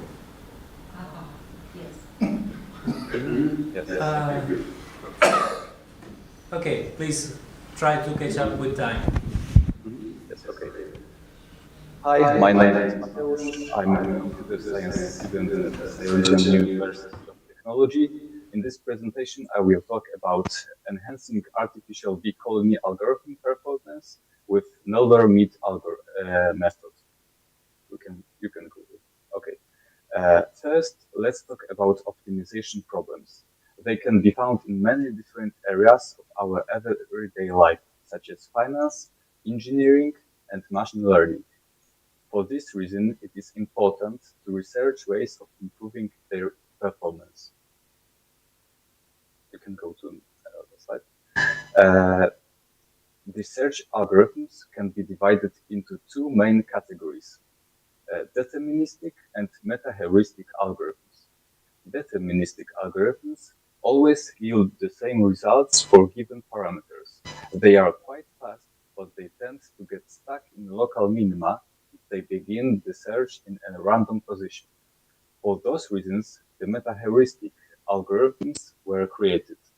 They use multiple agents scattered across the search space in order to explore it in greater detail and to find the global optimum. Their downside is, however, that they are usually slower and their results are not as precise. In order to mitigate the downsides of both kinds of algorithms, we can combine them and use them in two stages of research.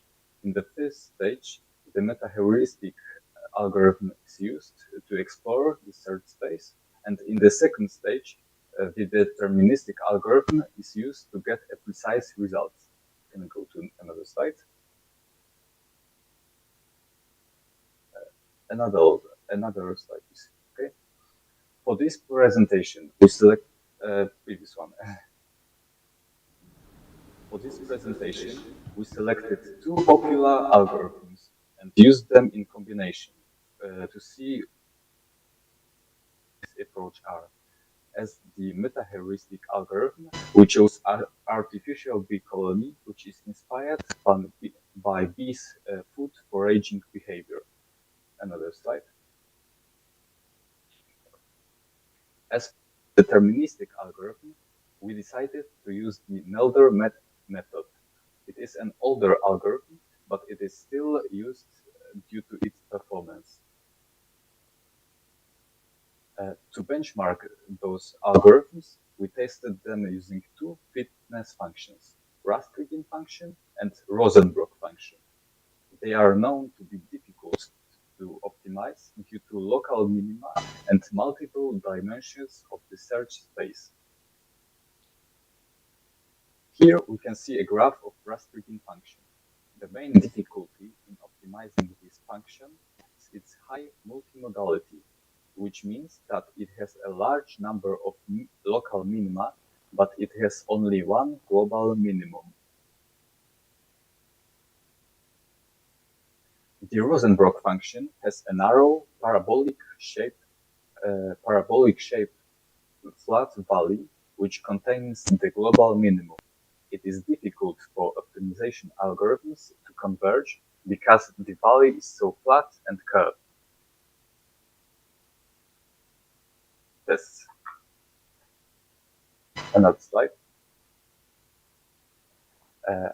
We used the artificial bee colony algorithm to perform 11 test runs of both fitness functions. After each iteration, we saved the current best result, the value of fitness function, and the count of fitness function calls. In those two tables, we can see the sorted results of the ABC algorithm tests. For tests with deterministic algorithms, we picked the test runs which are in the brown rows. These are the runs with the best, the worst, and median score in the meta-heuristics tests.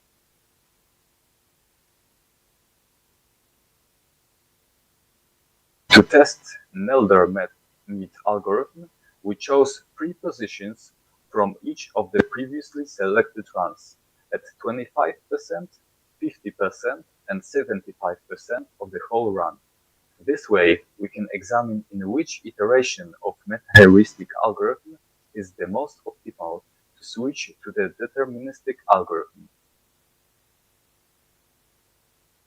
As you can see in these graphs, the result of Nelder-Met algorithm look like straight lines, while the result of the artificial bee colony extend over the entire graphs. This is because the computational cost of deterministic algorithms is much lower when compared to meta-heuristic algorithms.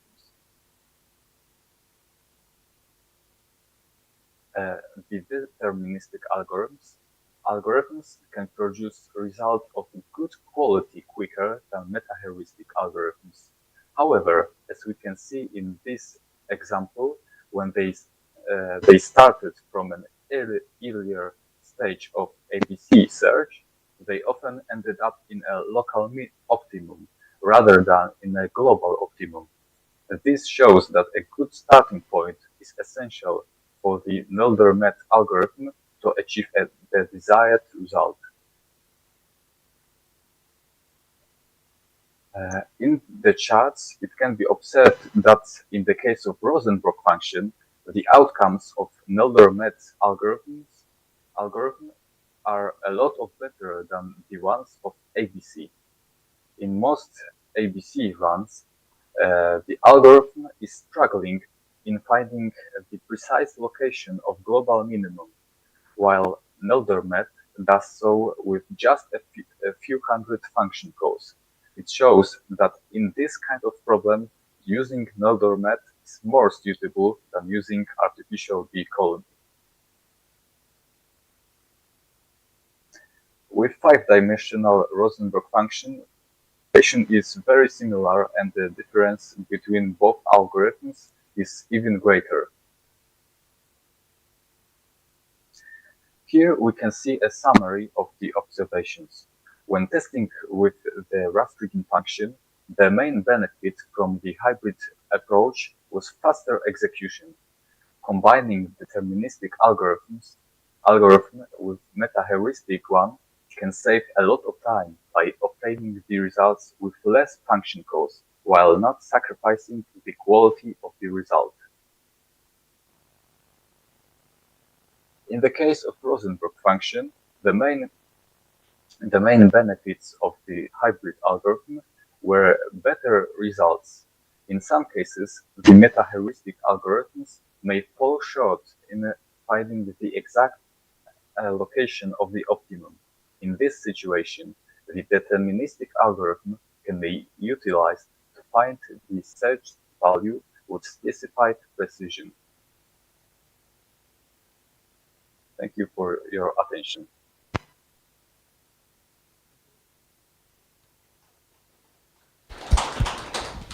Do we have any questions from the audience?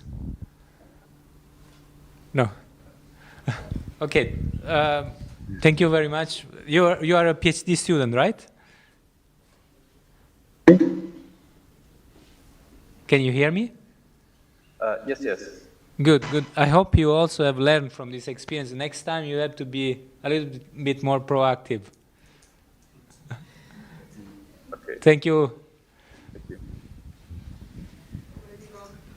So we can conclude then this session, and looking forward to tomorrow, continuation of the conference. Yes. Thank you very much, and I would like to say a big thank you for our chair.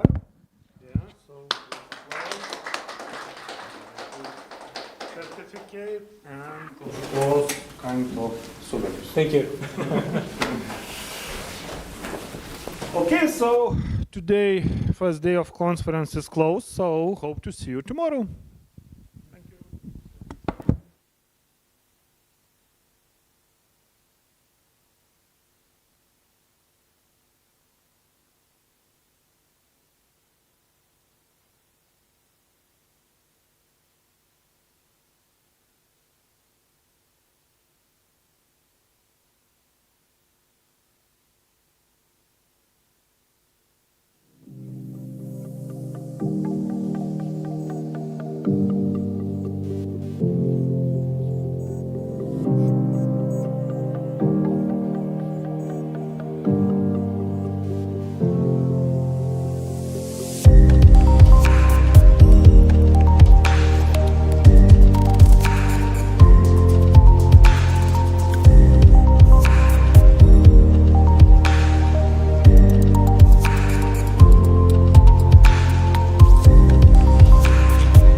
you.